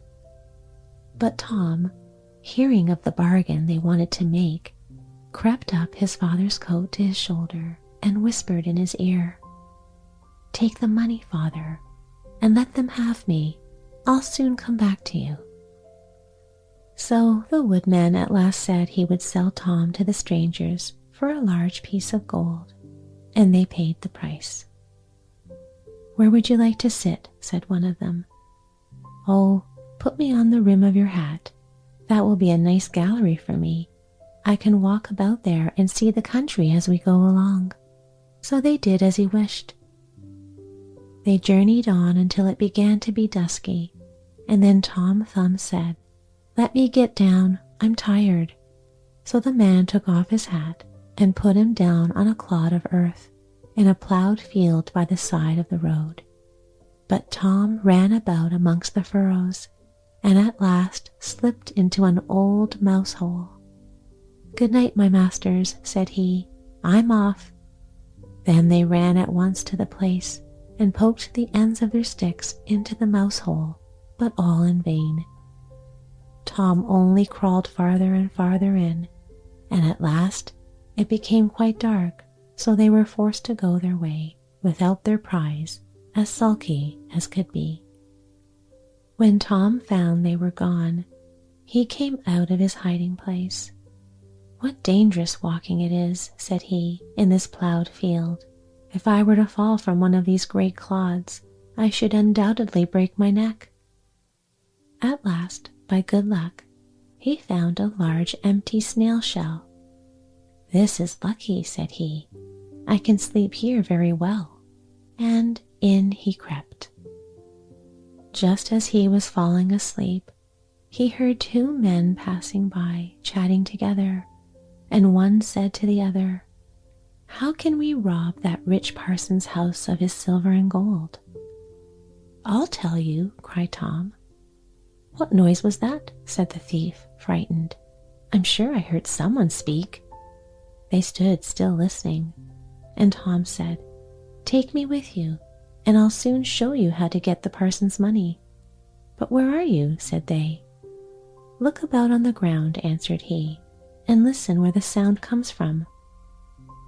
At last the thieves found him out and lifted him up in their hands. "You little urchin," they said, "what can you do for us?" "Why, I can get between the iron window bars of the parson's house and throw you out whatever you want." "That's a good thought," said the thieves. "Come along, we shall see what you can do." When they came to the parson's house, Tom slipped through the window bars into the room and then called out as loud as he could bawl, "Will you have all that is here?" At this the thieves were frightened and said, "Speak low, that you may not awaken anybody." But Tom seemed as if he did not understand them, and bawled out again, "How much will you have? Shall I throw it all out?" Now the cook lay in the next room, and hearing a noise, she raised herself up in her bed and listened. Meantime, the thieves were frightened and ran off a little way, but at last they plucked up their hearts and said, "The little urchin is only trying to make fools of us." So they came back and whispered softly to him, saying, "Now let us have no more of your roguish jokes, but throw us out some of the money."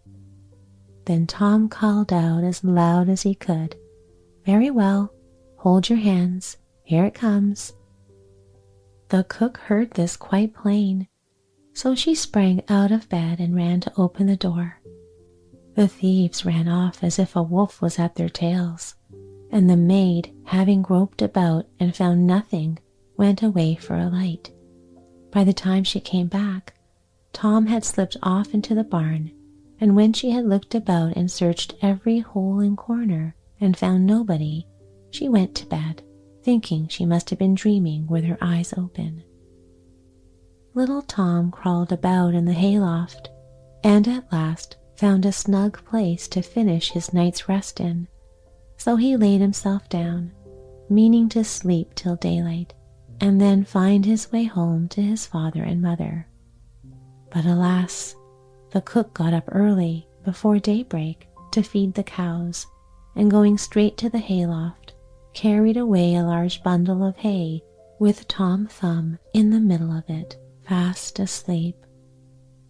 He still, however, slept on, and did not wake till he found himself in the mouth of the cow, for the cook had put the hay into the cow's rick, and the cow had taken Tom up in a mouthful of it. How came I to tumble into the mill? But he soon found out where he really was, and was forced to have all his wits about him, that he might not get between the cow's teeth, and so be crushed to death. At last down he went into her stomach. "It is rather dark," said he. "They forgot to build windows in this room to let the sun in. A candle would be no bad thing." Though he made the best of his bad luck, he did not like his quarters at all. And the worst of it was that more and more hay was always coming down, and the space left for him became smaller and smaller. At last he cried out as loud as he could, "Don't bring me any more hay." The maid happened to be just then milking the cow, and hearing someone speak but seeing nobody, and yet being quite sure it was the same voice that she had heard in the night, she was so frightened that she fell off her stool and tipped over the milk pail. As soon as she could pick herself up out of the dirt, she ran off as fast as she could to her master the parson, and said, "Sir, sir, the cow is talking." But the parson said, "Woman, thou art surely mad." However, he went with her into the cowhouse to try and see what was the matter. Scarcely had they set foot on the threshold when Tom called out, "Don't bring me any more hay." Then the parson himself was frightened, and thinking the cow was surely bewitched, told his man to kill her on the spot. So the cow was killed and cut up, and the stomach in which Tom lay was thrown out upon a dunghill. Tom soon set himself to work to get out, which was not a very easy task, but at last, just as he made room to get his head out, fresh ill luck befell him. a hungry wolf sprang out and swallowed up the whole stomach with Tom in it and ran away. Tom, however, was still not disheartened, and thinking the wolf wouldn't mind having a chat with him as he was going along, he called out, "My good friend, I can show you a famous treat." "Where's that?" said the wolf. "In such and such a house," said Tom, describing his own father's house. "You can crawl through the drain into the kitchen and then into the pantry, and there you will find cakes, ham, beef, cold chicken, roast pig, apple dumplings, and everything that your heart can wish." The wolf did not want to be asked twice, so that very night he went into the house and crawled through the drain into the kitchen and then into the pantry, and ate and drank there to his heart's content. As soon as he had had enough, he wanted to get away, but he had eaten so much that he could not go out by the same way he came in. This was just what Tom had reckoned upon, and now he began to set up a great shout, making all the noise he could. "Will you be quiet?" said the wolf. "You'll awaken everybody in the house if you make such a clatter."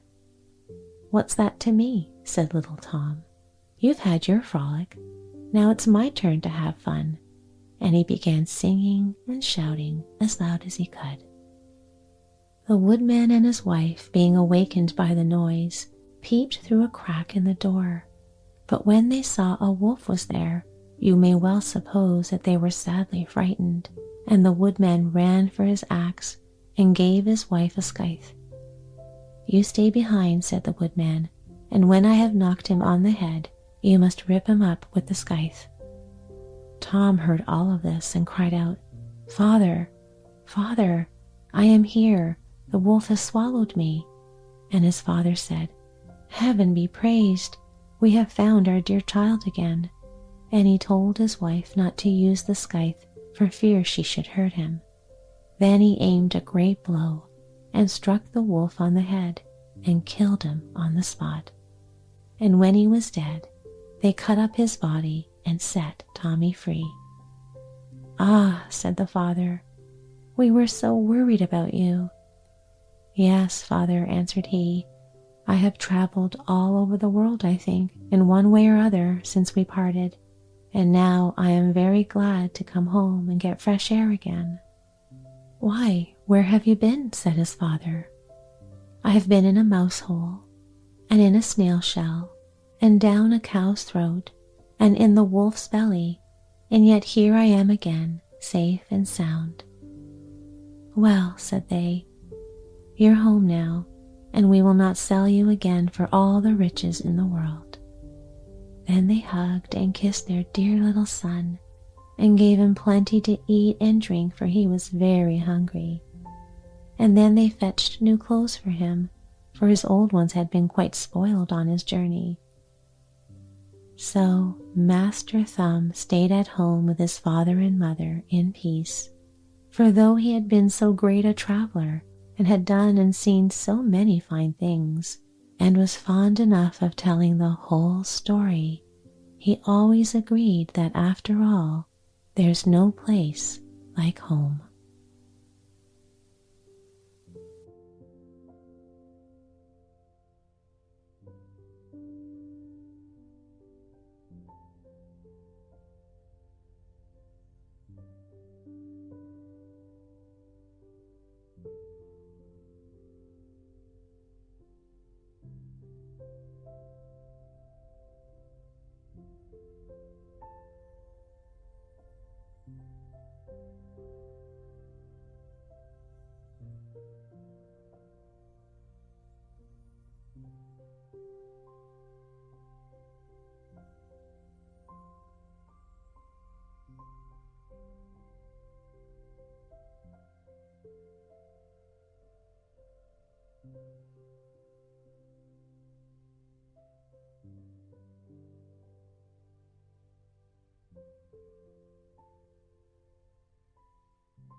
It was so beautiful in the country.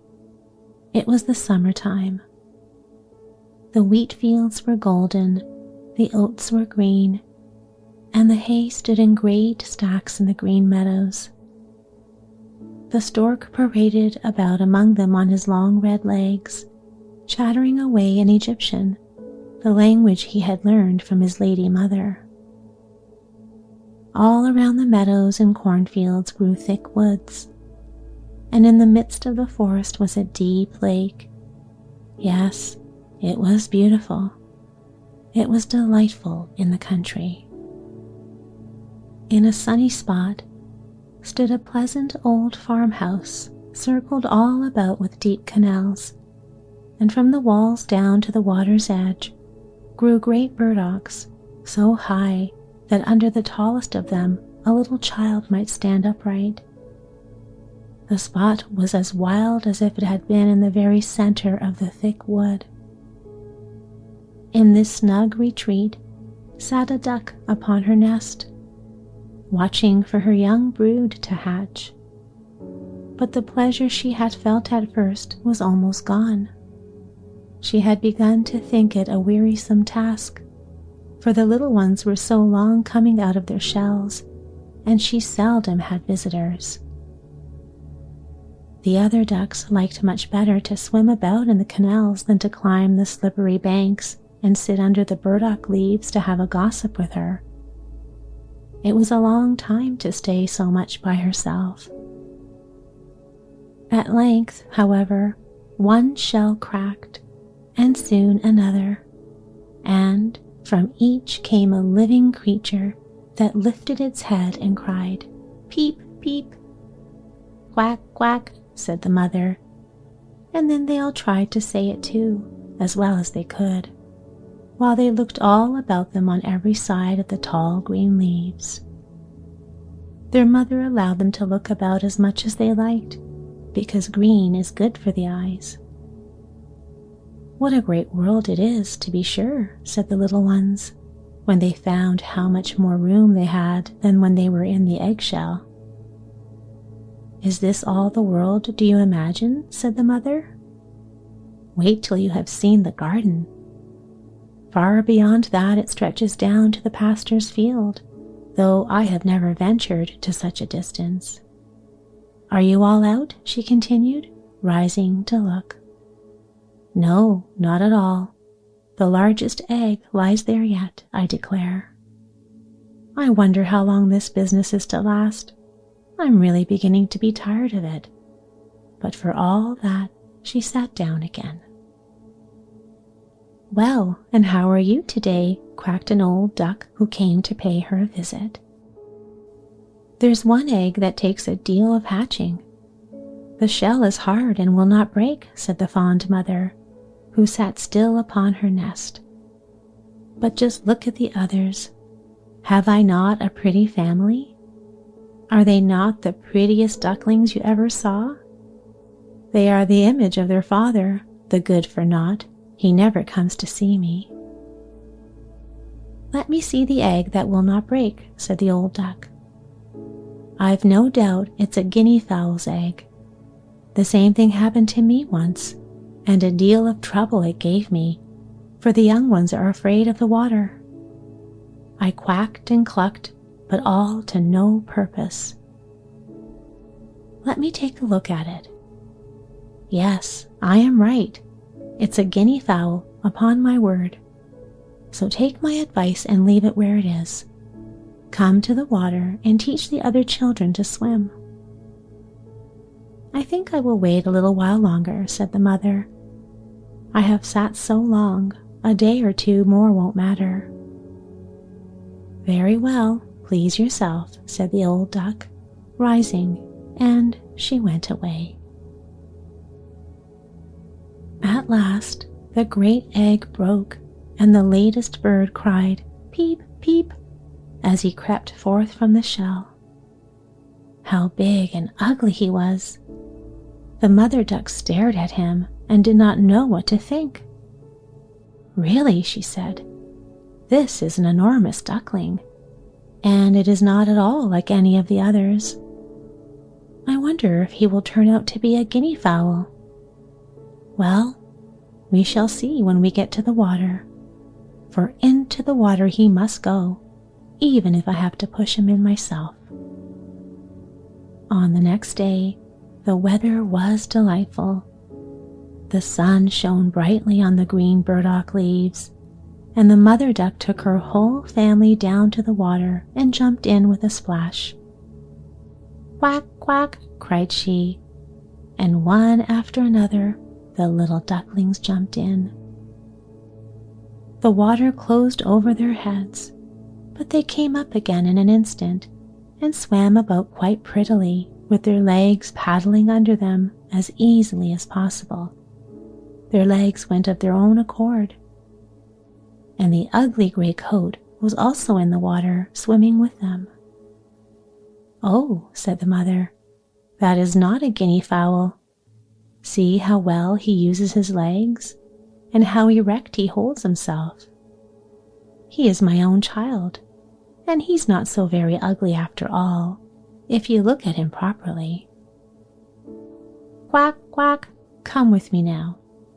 I will take you into grand society and introduce you to the farmyard. But you must keep close to me, or you may be trodden upon, and above all, beware of the cat." When they reached the farmyard, there was a wretched riot going on. 2 families were fighting for an eel's head, which, after all, was carried off by the cat. "See, children, that is the way of the world," said the mother duck, wetting her beak, for she would have liked the eel's head herself. "Come now, use your legs, and let me see how well you can behave. You must bow your heads prettily to the old duck yonder. She is the highest born of them all, and has Spanish blood, therefore she is well off. Don't you see she has a red tag tied to her leg, which is something very grand and a great honor for a duck. It shows that everyone is anxious not to lose her, and that she is to be noticed by both man and beast. Come now, don't turn in your toes. A well-bred duckling spreads his feet wide apart, just like his mother and father, in this way. Now bend your necks and say quack." The ducklings did as they were bade, but the other ducks stared and said, "Look, here comes another brood, as if there were not enough of us already. And bless me, what a strange-looking object one of them is. We don't want him here." And then one flew out and bit him in the neck. "Let him alone," said the mother. "He's not doing any harm." "Yes, but he's so big and ugly. He's a perfect fright," said the spiteful duck, "and therefore he must be turned out. A little biting will do him good." "The others are very pretty children," said the old duck with the rag on her leg, "all but that one. I wish his mother could smooth him up a bit. He is really ill-favored." "That is impossible, your grace," replied the mother. "He is not pretty, but he has a very good disposition and swims as well as the others, or even better. I think he will grow up pretty and perhaps be smaller. He has remained too long in the egg, and therefore his figure is not properly formed." And then she stroked his neck and smoothed the feathers, saying, "It is a drake, and therefore not of so much consequence. I think he will grow up strong and able to take care of himself." "The other ducklings are graceful enough," said the old duck. "Now make yourself at home, and if you find an eel's head, you can bring it to me." And so they made themselves comfortable. But the poor duckling who had crept out of his shell last of all and looked so ugly was bitten and pushed and made fun of, not only by the ducks, but by all the poultry. "He's too big," they all said. And the turkey cock, who had been born into the world with spurs and fancied himself really an emperor, puffed himself out like a vessel in full sail and flew at the duckling. He became quite red in the head with passion, so that the poor little thing did not know where to go, and was quite miserable because he was so ugly as to be laughed at by the whole farmyard. So it went on from day to day. It got worse and worse. The poor duckling was driven about by everyone. Even his brothers and sisters were unkind to him and would say, "Ah, you ugly creature, I wish the cat would get you." And his mother had been heard to say she wished he had never been born. The ducks pecked him, the chickens beat him, and the girl who fed the poultry pushed him with her feet. So at last he ran away, frightening the little birds in the hedge as he flew over the palings. "They're afraid because I'm so ugly," he said. So he flew still farther until he came out on a large moor inhabited by wild ducks. Here he remained the whole night, feeling very sorrowful. In the morning, when the wild ducks rose in the air, they stared at their new comrade. "What sort of duck are you?" they all said, coming round him. He bowed to them and was as polite as he could be, but he did not reply to their question. "You are exceedingly ugly," said the wild ducks, "but that will not matter if you do not want to marry one of our family." Poor thing, he had no thoughts of marriage. All he wanted was permission to lie among the rushes and drink some of the water on the moor. After he had been on the moor 2 days, there came 2 wild geese, or rather goslings, for they had not been out of the egg long, which accounts for their impertinence. "Listen, friend," said one of them to the duckling. "You are so ugly that we like you very well. Will you go with us and become a bird of passage? Not far from here is another moor in which there are some wild geese, all of them unmarried. It is a chance for you to get a wife. You may make your fortune, ugly as you are." Bang, bang sounded in the air, and the 2 wild geese fell dead among the rushes, and the water was tinged with blood. Bang, bang echoed far and wide in the distance, and whole flocks of wild geese rose up from the rushes.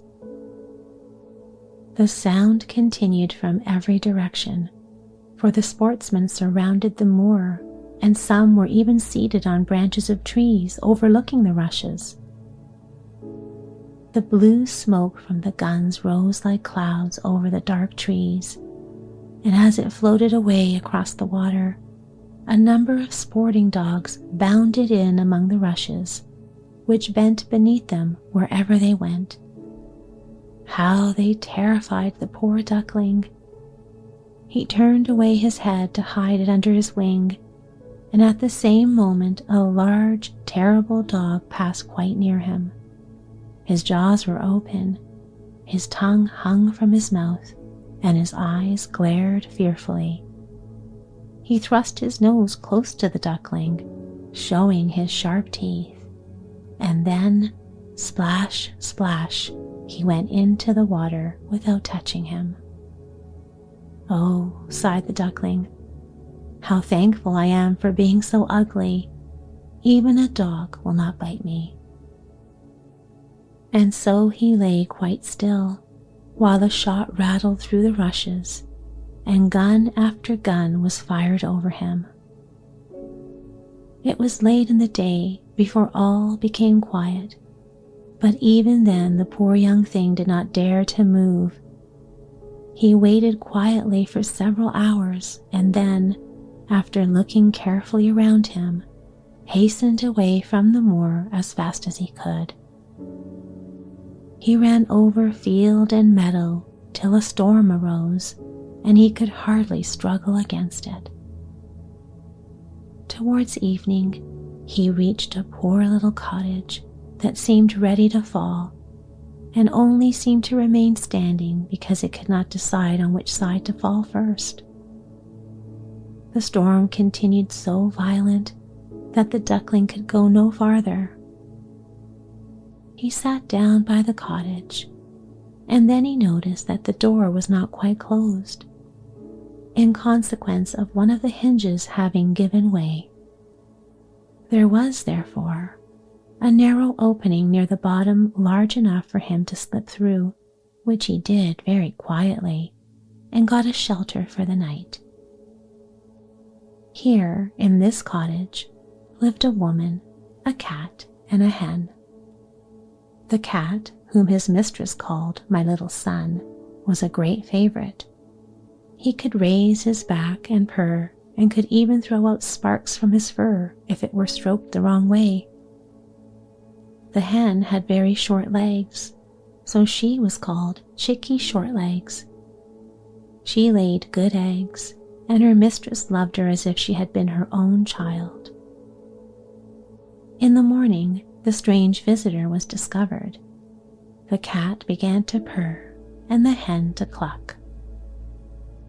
"What is that noise about?" said the old woman, looking around the room. But her sight was not very good. Therefore, when she saw the duckling, she thought it might be a fat duck that had strayed from home. "Oh, what a prize!" she exclaimed. "I hope it is not a drake, for then I shall have some duck's eggs. I must wait and see." So the duckling was allowed to remain on trial for 3 weeks, but there were no eggs. Now the cat was the master of the house, and the hen was the mistress, and they always said, "We and the world," for they believed themselves to be half the world, and by far the better half too. The duckling thought that the others might hold a different opinion on the subject, but the hen would not listen to such doubts. "Can you lay eggs?" she asked. "No." "Then have the goodness to cease talking." "Can you raise your back or purr or throw out sparks?" said the cat. "No." "Then you have no right to express any opinion when sensible people are speaking." So the duckling sat in a corner, feeling very low-spirited.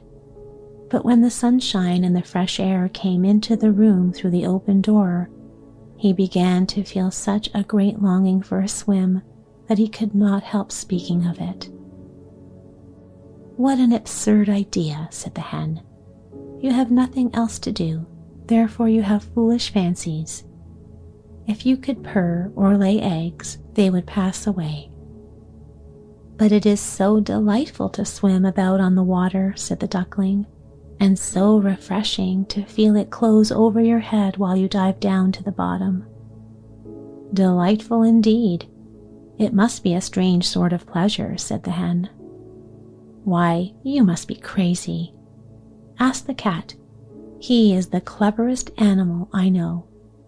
Ask him how he would like to swim about on water or to dive under it, for I will not speak of my own opinion. Ask our mistress, the old woman. There is no one in the world more clever than she is. Do you think she would relish swimming and letting the water close over her head?" "I see you don't understand me," said the duckling. "We don't understand you? Who can understand you, I wonder? Do you consider yourself more clever than the cat or the old woman? I will say nothing of myself." "Don't imagine such nonsense, child, and thank your good fortune that you have been so well received here. Are you not in a warm room and in society from which you may learn something? But you are a chatterer, and your company is not very agreeable. Believe me, I speak only for your good. I may tell you unpleasant truths, but that is a proof of my friendship. I advise you, therefore, to lay eggs and learn to purr as quickly as possible." "I believe I must go out into the world again," said the duckling. "Yes, do," said the hen. So the duckling left the cottage and soon found water on which it could swim and dive, but he was avoided by all other animals because of his ugly appearance. Autumn came, and the leaves in the forest turned to orange and gold.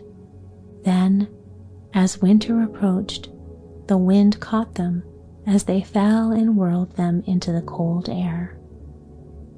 The clouds, heavy with hail and snowflakes, hung low in the sky, and the raven stood among the reeds crying, "Croak, croak." It made one shiver with cold to look at him. All this was very sad for the poor little duckling. One evening, just as the sun was setting amid radiant clouds, there came a large flock of beautiful birds out of the bushes. The duckling had never seen any like them before. They were swans, and they curved their graceful necks while their soft plumage shone with dazzling whiteness. They uttered a singular cry as they spread their glorious wings and flew away from those cold regions to warmer countries across the sea. They mounted higher and higher in the air, and the ugly little duckling had a strange sensation as he watched them. He whirled himself in the water like a wheel, stretched out his neck towards them, and uttered a cry so strange that it frightened even himself. Could he ever forget those beautiful, happy birds? And when at last they were out of his sight, he dived under the water and rose again almost beside himself with excitement. He knew not the names of these birds nor where they had flown, but he felt towards them as he had never felt towards any other bird in the world. He was not envious of these beautiful creatures.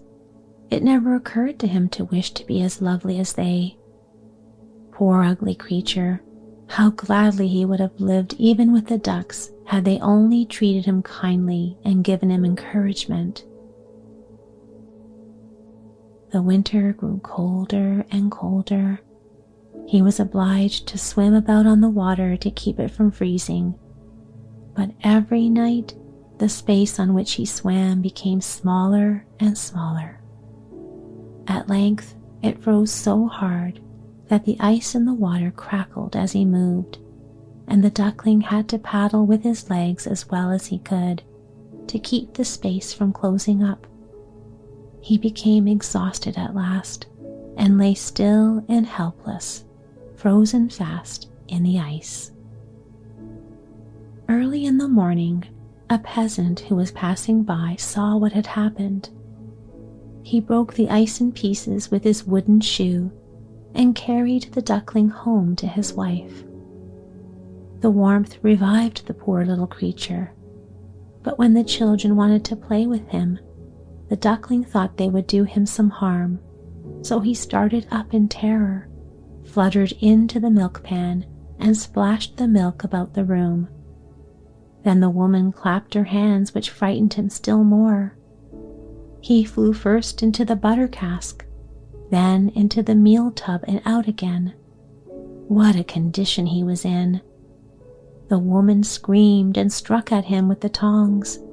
The children laughed and screamed and tumbled over each other in their efforts to catch him, but luckily he escaped. The door stood open. The poor creature could just manage to slip out among the bushes and lie down quite exhausted in the newly fallen snow. It would be very sad were I to relate all the misery which the poor little duckling endured during the hard winter. But when it had passed, he found himself lying one morning in a moor amongst the rushes. He felt the warm sun shining and heard the lark singing and saw that all around him was beautiful spring. Then the young bird felt that his wings were strong as he flapped them against his sides and rose high into the air. They bore him onwards until, before well he knew how it had happened, he found himself in a large garden. The apple trees were in full blossom, and the fragrant elders bent their long green branches down to the stream which wound round a smooth lawn. Everything looked beautiful in the freshness of early spring. From a thicket close by came 3 beautiful white swans, rustling their feathers and swimming lightly over the smooth water. The duckling saw these lovely birds and felt more strangely unhappy than ever. "I will fly to these royal birds," he exclaimed, "and they will kill me because, ugly as I am, I dare to approach them. But it does not matter. Better be killed by them than pecked by the ducks, beaten by the hens, pushed about by the maiden who feeds the poultry, or starved with hunger in the winter." Then he flew to the water and swam towards the beautiful swans. The moment they espied the stranger, they rushed to meet him with outstretched wings. "Kill me," said the poor bird, and he bent his head down to the surface of the water and awaited death.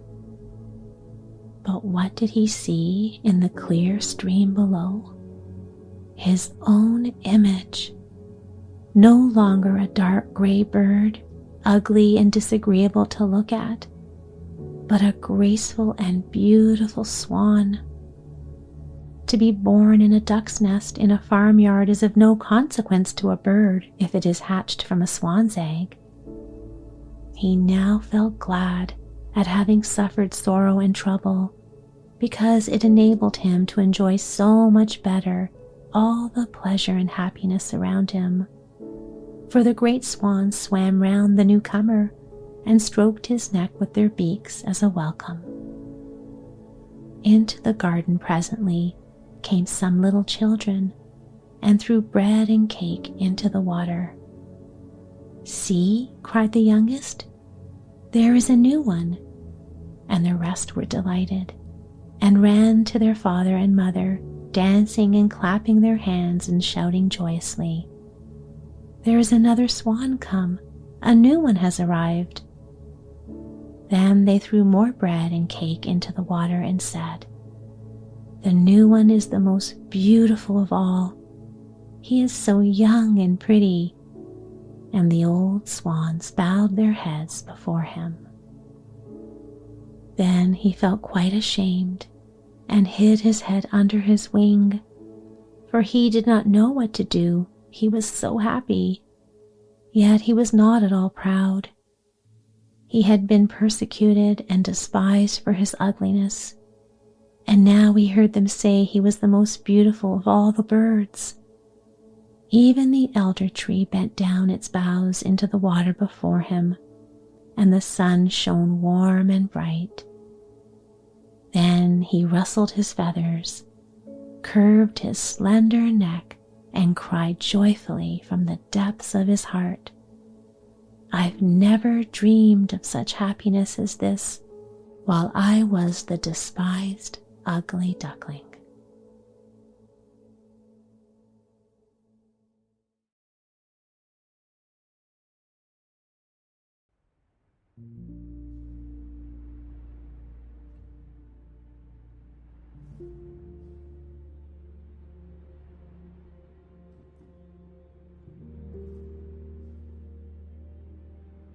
There was once a Velveteen rabbit, and in the beginning he was really splendid.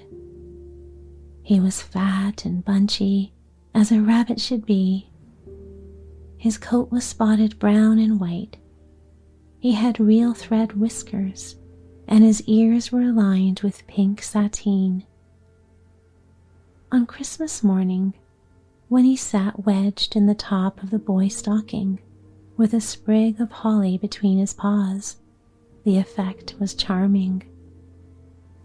There were other things in the stocking, nuts and oranges and a toy engine and chocolate almonds and a clockwork mouse, but the rabbit was quite the best of all. For at least 2 hours, the boy loved him, and then aunts and uncles came to dinner, and there was a great rustling of tissue paper and unwrapping of parcels, and in the excitement of looking at all the new presents, the Velveteen rabbit was forgotten. For a long time, he lived in the toy cupboard or on the nursery floor, and no one thought very much about him. He was naturally shy, and being only made of velveteen, some of the more expensive toys quite snubbed him. The mechanical toys were very superior and looked down upon everyone else. They were full of modern ideas and pretended they were real. The model boat, who had lived through 2 seasons and lost most of his paint, caught the tone from them and never missed an opportunity of referring to his rigging in technical terms. The rabbit could not claim to be a model of anything, for he didn't know that real rabbits existed. He thought they were all stuffed with sawdust, like himself, and he understood that sawdust was quite out of date and should never be mentioned in modern circles. Even Timothy, the jointed wooden lion, who was made by the disabled soldiers and should have had broader views, put on airs and pretended he was connected with government. Between them all, the poor little rabbit was made to feel himself very insignificant and commonplace, and the only person who was kind to him at all was the skin horse. The skin horse had lived longer in the nursery than any of the others.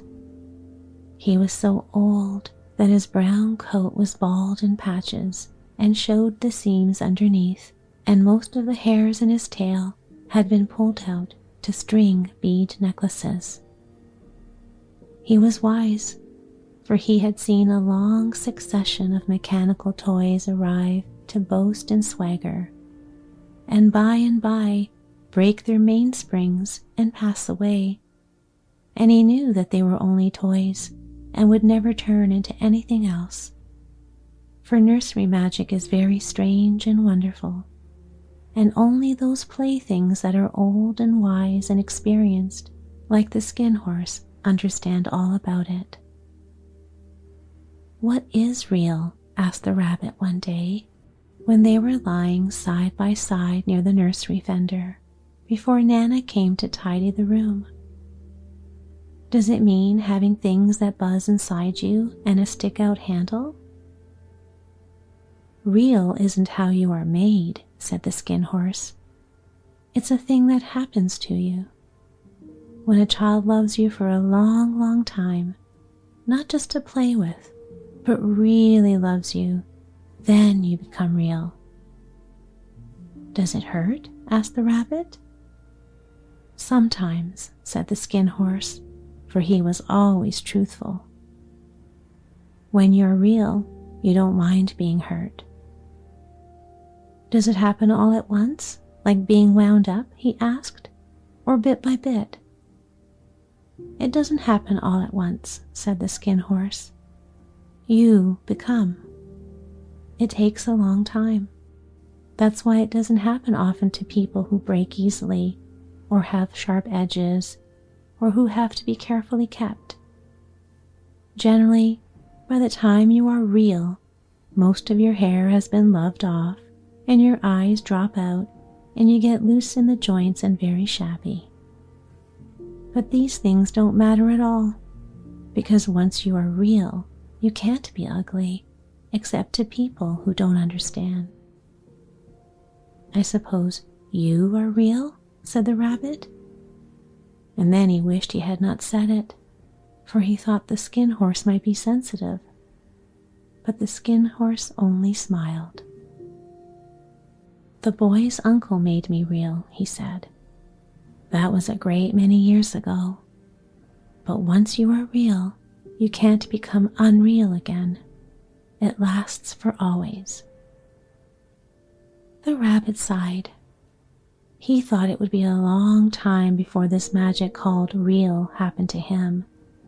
He longed to become real, to know what it felt like, and yet the idea of growing shabby and losing his eyes and whiskers was rather sad. He wished that he could become it without these uncomfortable things happening to him. There was a person called Nana who ruled the nursery. Sometimes she took no notice of the playthings lying about, and sometimes, for no reason whatever, she went swooping about like a great wind and hustled them away in cupboards. She called this tidying up, and the playthings all hated it, especially the tin ones. The rabbit didn't mind it so much, for whenever he was thrown, he came down soft. One evening, when the boy was going to bed, he couldn't find the china dog that always slept with him. Nana was in a hurry, and it was too much trouble to hunt for china dogs at bedtime. So she simply looked about her, and seeing that the toy cupboard door stood open, she made a swoop. "Here," she said, "take your old bunny. He'll do to sleep with you." And she dragged the rabbit out by one ear and put him into the boy's arms. That night, and for many nights after, the Velveteen rabbit slept in the boy's bed. At first he found it rather uncomfortable, for the boy hugged him very tight, and sometimes he rolled over on him, and sometimes he pushed him so far under the pillow that the rabbit could scarcely breathe. And he missed, too, those long moonlight hours in the nursery when all the house was silent, and his talks with the skin horse. But very soon he grew to like it, for the boy used to talk to him and made nice tunnels for him under the bedclothes that he said were like the burrows the real rabbits lived in. And they had splendid games together in whispers when Nana had gone away to her supper and left the nightlight burning on the mantelpiece. And when the boy dropped off to sleep, the rabbit would snuggle down close under his little warm chin and dream, with the boy's hands clasped close round him all night long. And so time went on, and the little rabbit was very happy, so happy that he never noticed how his beautiful velveteen fur was getting shabbier and shabbier, and his tail became unsewn, and all the pink rubbed off his nose where the boy had kissed him. Spring came, and they had long days in the garden, for wherever the boy went, the rabbit went too. He had rides in the wheelbarrow and picnics on the grass, and lovely fairy huts built for him under the raspberry canes behind the flower border. And once, when the boy was called away suddenly to go out to tea, the rabbit was left out on the lawn until long after dusk, and Nana had to come and look for him with the candle because the boy couldn't go to sleep unless he was there. He was wet through with the dew and quite earthy from diving into the burrows the boy had made for him in the flower bed, and Nana grumbled as she rubbed him off with a corner of her apron. "You must have your old bunny," she said. "Fancy all that fuss for a toy." The boy sat up in bed and stretched out his hands. "Give me my bunny," he said. "You mustn't say that. He isn't a toy. He's real." When the little rabbit heard that, he was happy, for he knew that what the skin horse had said was true at last. The nursery magic had happened to him, and he was a toy no longer. He was real. The boy himself had said it. That night, he was almost too happy to sleep, and so much love stirred in his little sawdust heart that it almost burst. And into his boot-button eyes, that had long ago lost their polish, there came a look of wisdom and beauty, so that even Nana noticed it next morning when she picked him up and said, "I declare if that old bunny hasn't got quite a knowing expression." That was a wonderful summer. Near the house where they lived there was a wood, and in the long June evenings the boy liked to go there after tea to play. He took the Velveteen Rabbit with him, and before he wandered off to pick flowers or play among the trees, he always made the rabbit a little nest somewhere among the bracken where he would be quite cozy, for he was a kind-hearted little boy, and he liked Bunny to be comfortable. One evening, while the rabbit was lying there alone, watching the ants that ran to and fro between his velvet paws in the grass, he saw two strange beings creep out of the tall bracken near him. They were rabbits like himself, but quite furry and brand new. They must have been very well made, for their seams didn't show at all, and they changed shape in a queer way when they moved. One minute they were long and thin, and the next minute fat and bunchy, instead of always staying the same like he did. Their feet patted softly on the ground, and they crept quite close to him, twitching their noses, while the rabbit stared hard to see which side the clockwork stuck out, for he knew that people who jump generally have something to wind them up, but he couldn't see it.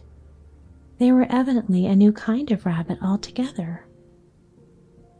They stared at him, and the little rabbit stared back, and all the time their noses twitched.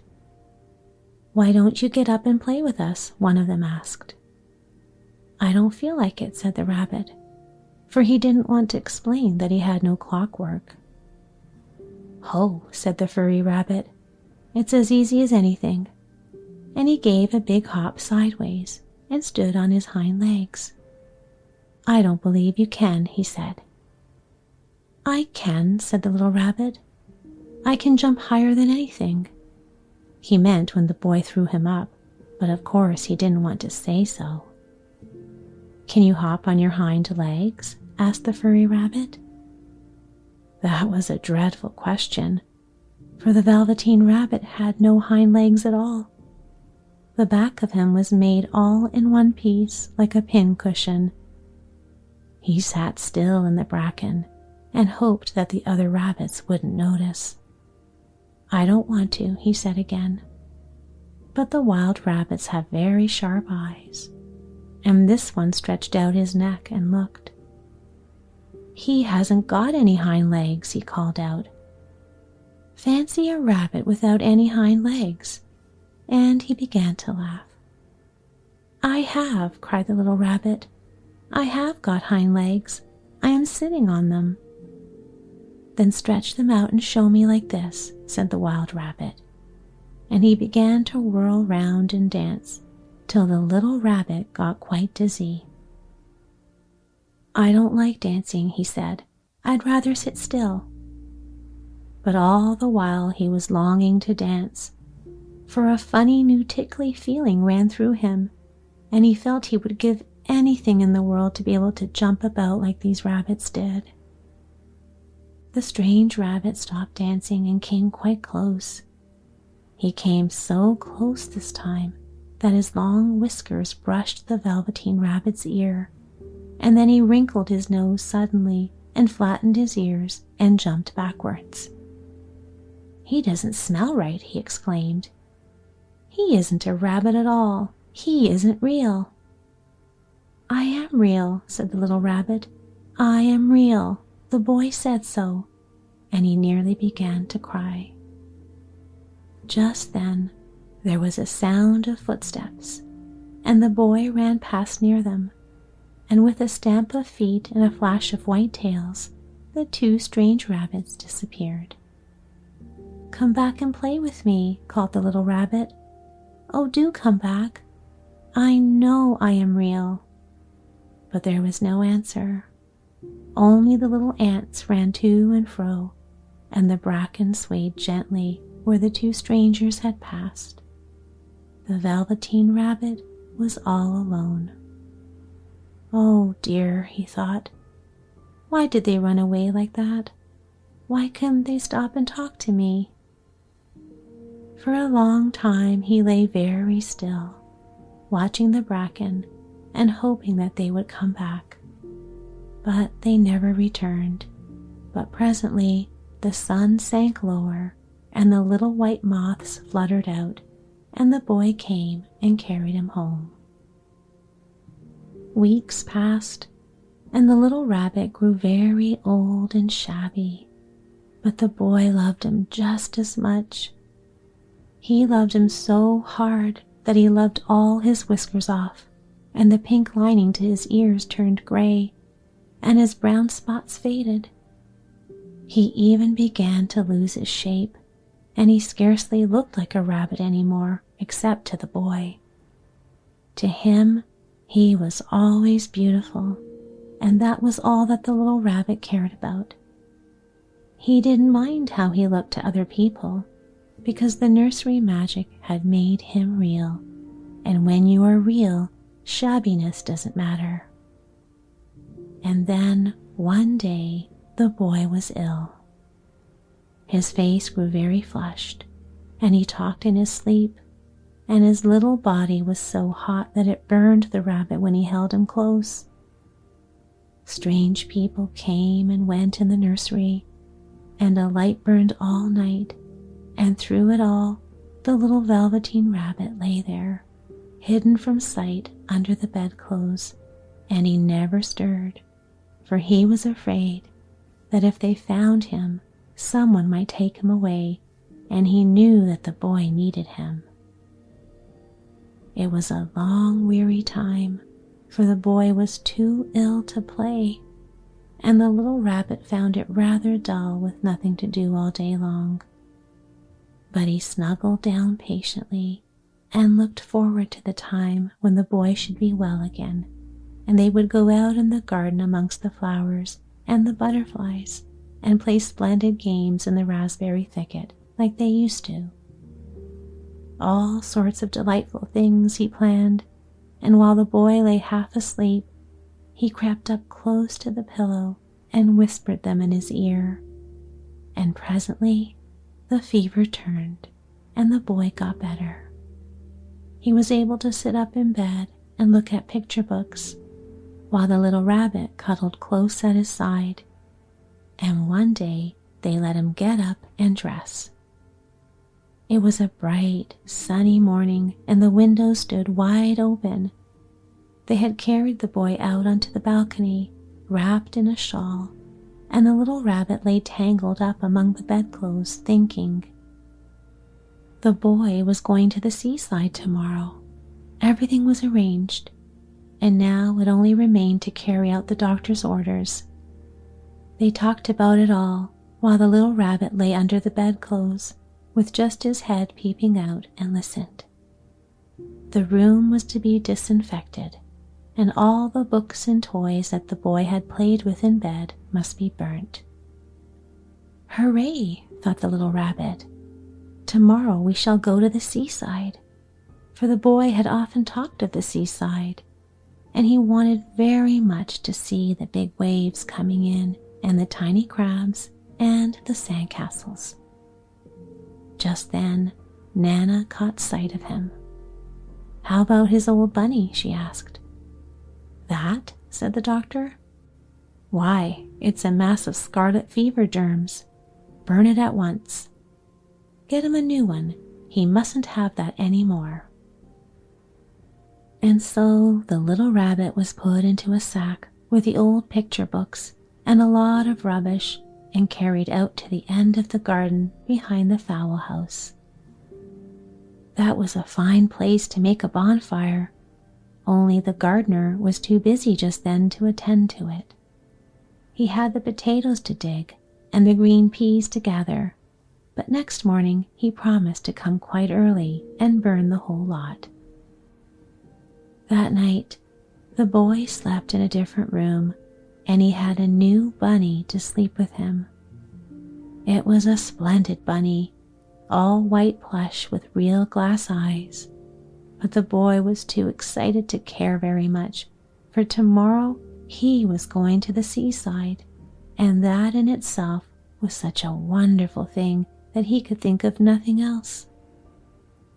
and while the boy was asleep, dreaming of the seaside, the little rabbit lay among the old picture books in the corner behind the fowl house, and he felt very lonely. The sack had been left untied, and so by wriggling a bit, he was able to get his head through the opening and look out.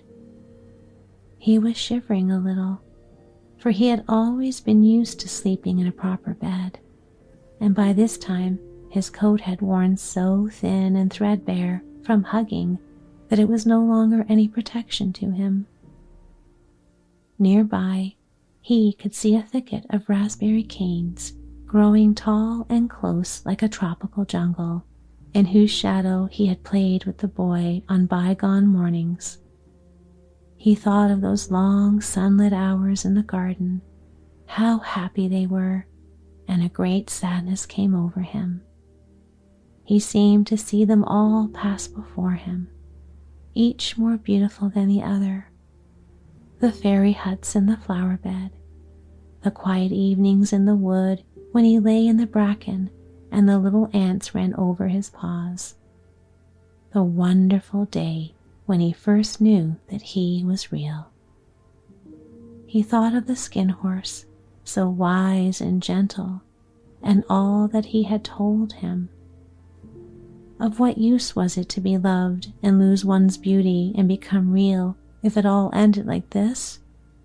And a real tear, trickled down his little shabby velvet nose and fell to the ground. And then a strange thing happened, for where the tear had fallen, a flower grew out of the ground, a mysterious flower, not at all like any that grew in the garden. It had slender green leaves the color of emeralds, and in the center of the leaves a blossom like a golden cup. It was so beautiful that the little rabbit forgot to cry and just lay there watching it. And presently the blossom opened, and out of it there stepped a fairy. She was quite the loveliest fairy in the whole world. Her dress was of pearl and dewdrops, and there were flowers round her neck and in her hair, and her face was like the most perfect flower of all. And she came close to the little rabbit and gathered him up in her arms and kissed him on his velveteen nose that was all damp from crying. "Little rabbit," she said, "don't you know who I am?" The rabbit looked up at her, and it seemed to him that he had seen her face before, but he couldn't think where. "I'm the nursery magic fairy," she said. "I take care of all the playthings that the children have loved. When they are old and worn out and the children don't need them anymore, then I come and take them away with me and turn them into real." "Wasn't I real before?" asked the little rabbit. "You were real to the boy," the fairy said, "because he loved you. Now you shall be real to everyone." And she held the little rabbit close in her arms and flew with him into the wood. It was light now, for the moon had risen. All the forest was beautiful, and the fronds of the bracken shone like frosted silver. In the open glade between the tree trunks, the wild rabbits danced with their shadows on the velvet grass. But when they saw the fairy, they all stopped dancing and stood round in a ring to stare at her. "I've brought you a new playfellow," the fairy said. "You must be very kind to him and teach him all he needs to know in Rabbitland, for he's going to live with you forever and ever." And she kissed the little rabbit again and put him down on the grass. "Run and play, little rabbit," she said. But the little rabbit sat quite still for a moment and never moved. For when he saw all the wild rabbits dancing around him, he suddenly remembered about his hind legs, and he didn't want them to see that he was made all in one piece. He did not know that when the fairy kissed him the last time, she had changed him altogether, and he might have sat there a long time, too shy to move, if just then something hadn't tickled his nose, and before he thought what he was doing, he lifted his hind toe to scratch it, and he found that he actually had hind legs. Instead of dingy velveteen, he had brown fur, soft and shiny. His ears twitched by themselves, and his whiskers were so long that they brushed the grass. He gave one leap, and the joy of using those hind legs was so great that he went springing about the turf on them, jumping sideways and whirling round as the others did, and he grew so excited that when at last he did stop to look for the fairy, she had gone. He was a real rabbit at last, at home with the other rabbits. Autumn passed, and winter, and in the spring, when the days grew warm and sunny, the boy went out to play in the wood behind the house. And while he was playing, 2 rabbits crept out of the bracken and peeped at him. One of them was brown all over, but the other had strange markings under his fur, as though long ago he had been spotted, and the spots still showed through. And about his little soft nose and his round black eyes, there was something familiar, so that the boy thought to himself, "Why, he looks just like my old bunny that was lost when I had scarlet fever." But he never knew that it really was his own bunny come back to look at the child who had first helped him to be real. I hope you enjoyed this gentle, sweet story tonight. And if you're still awake, that's okay. All you have to do is just focus on the sound of my voice, and you'll feel more and more relaxed. And the more relaxed you feel, the easier it will become to drift off. It is safe to relax. It is safe to let go. Softening and sinking down into your bed, letting go more and more. Eyes are heavy. Shoulders are soft. Your whole body completely relaxed. Your mind is quiet and still. And so, in your own time and in your own way, you can drift off into a sound and restful sleep. Sweet dreams, my friend. Sleep well.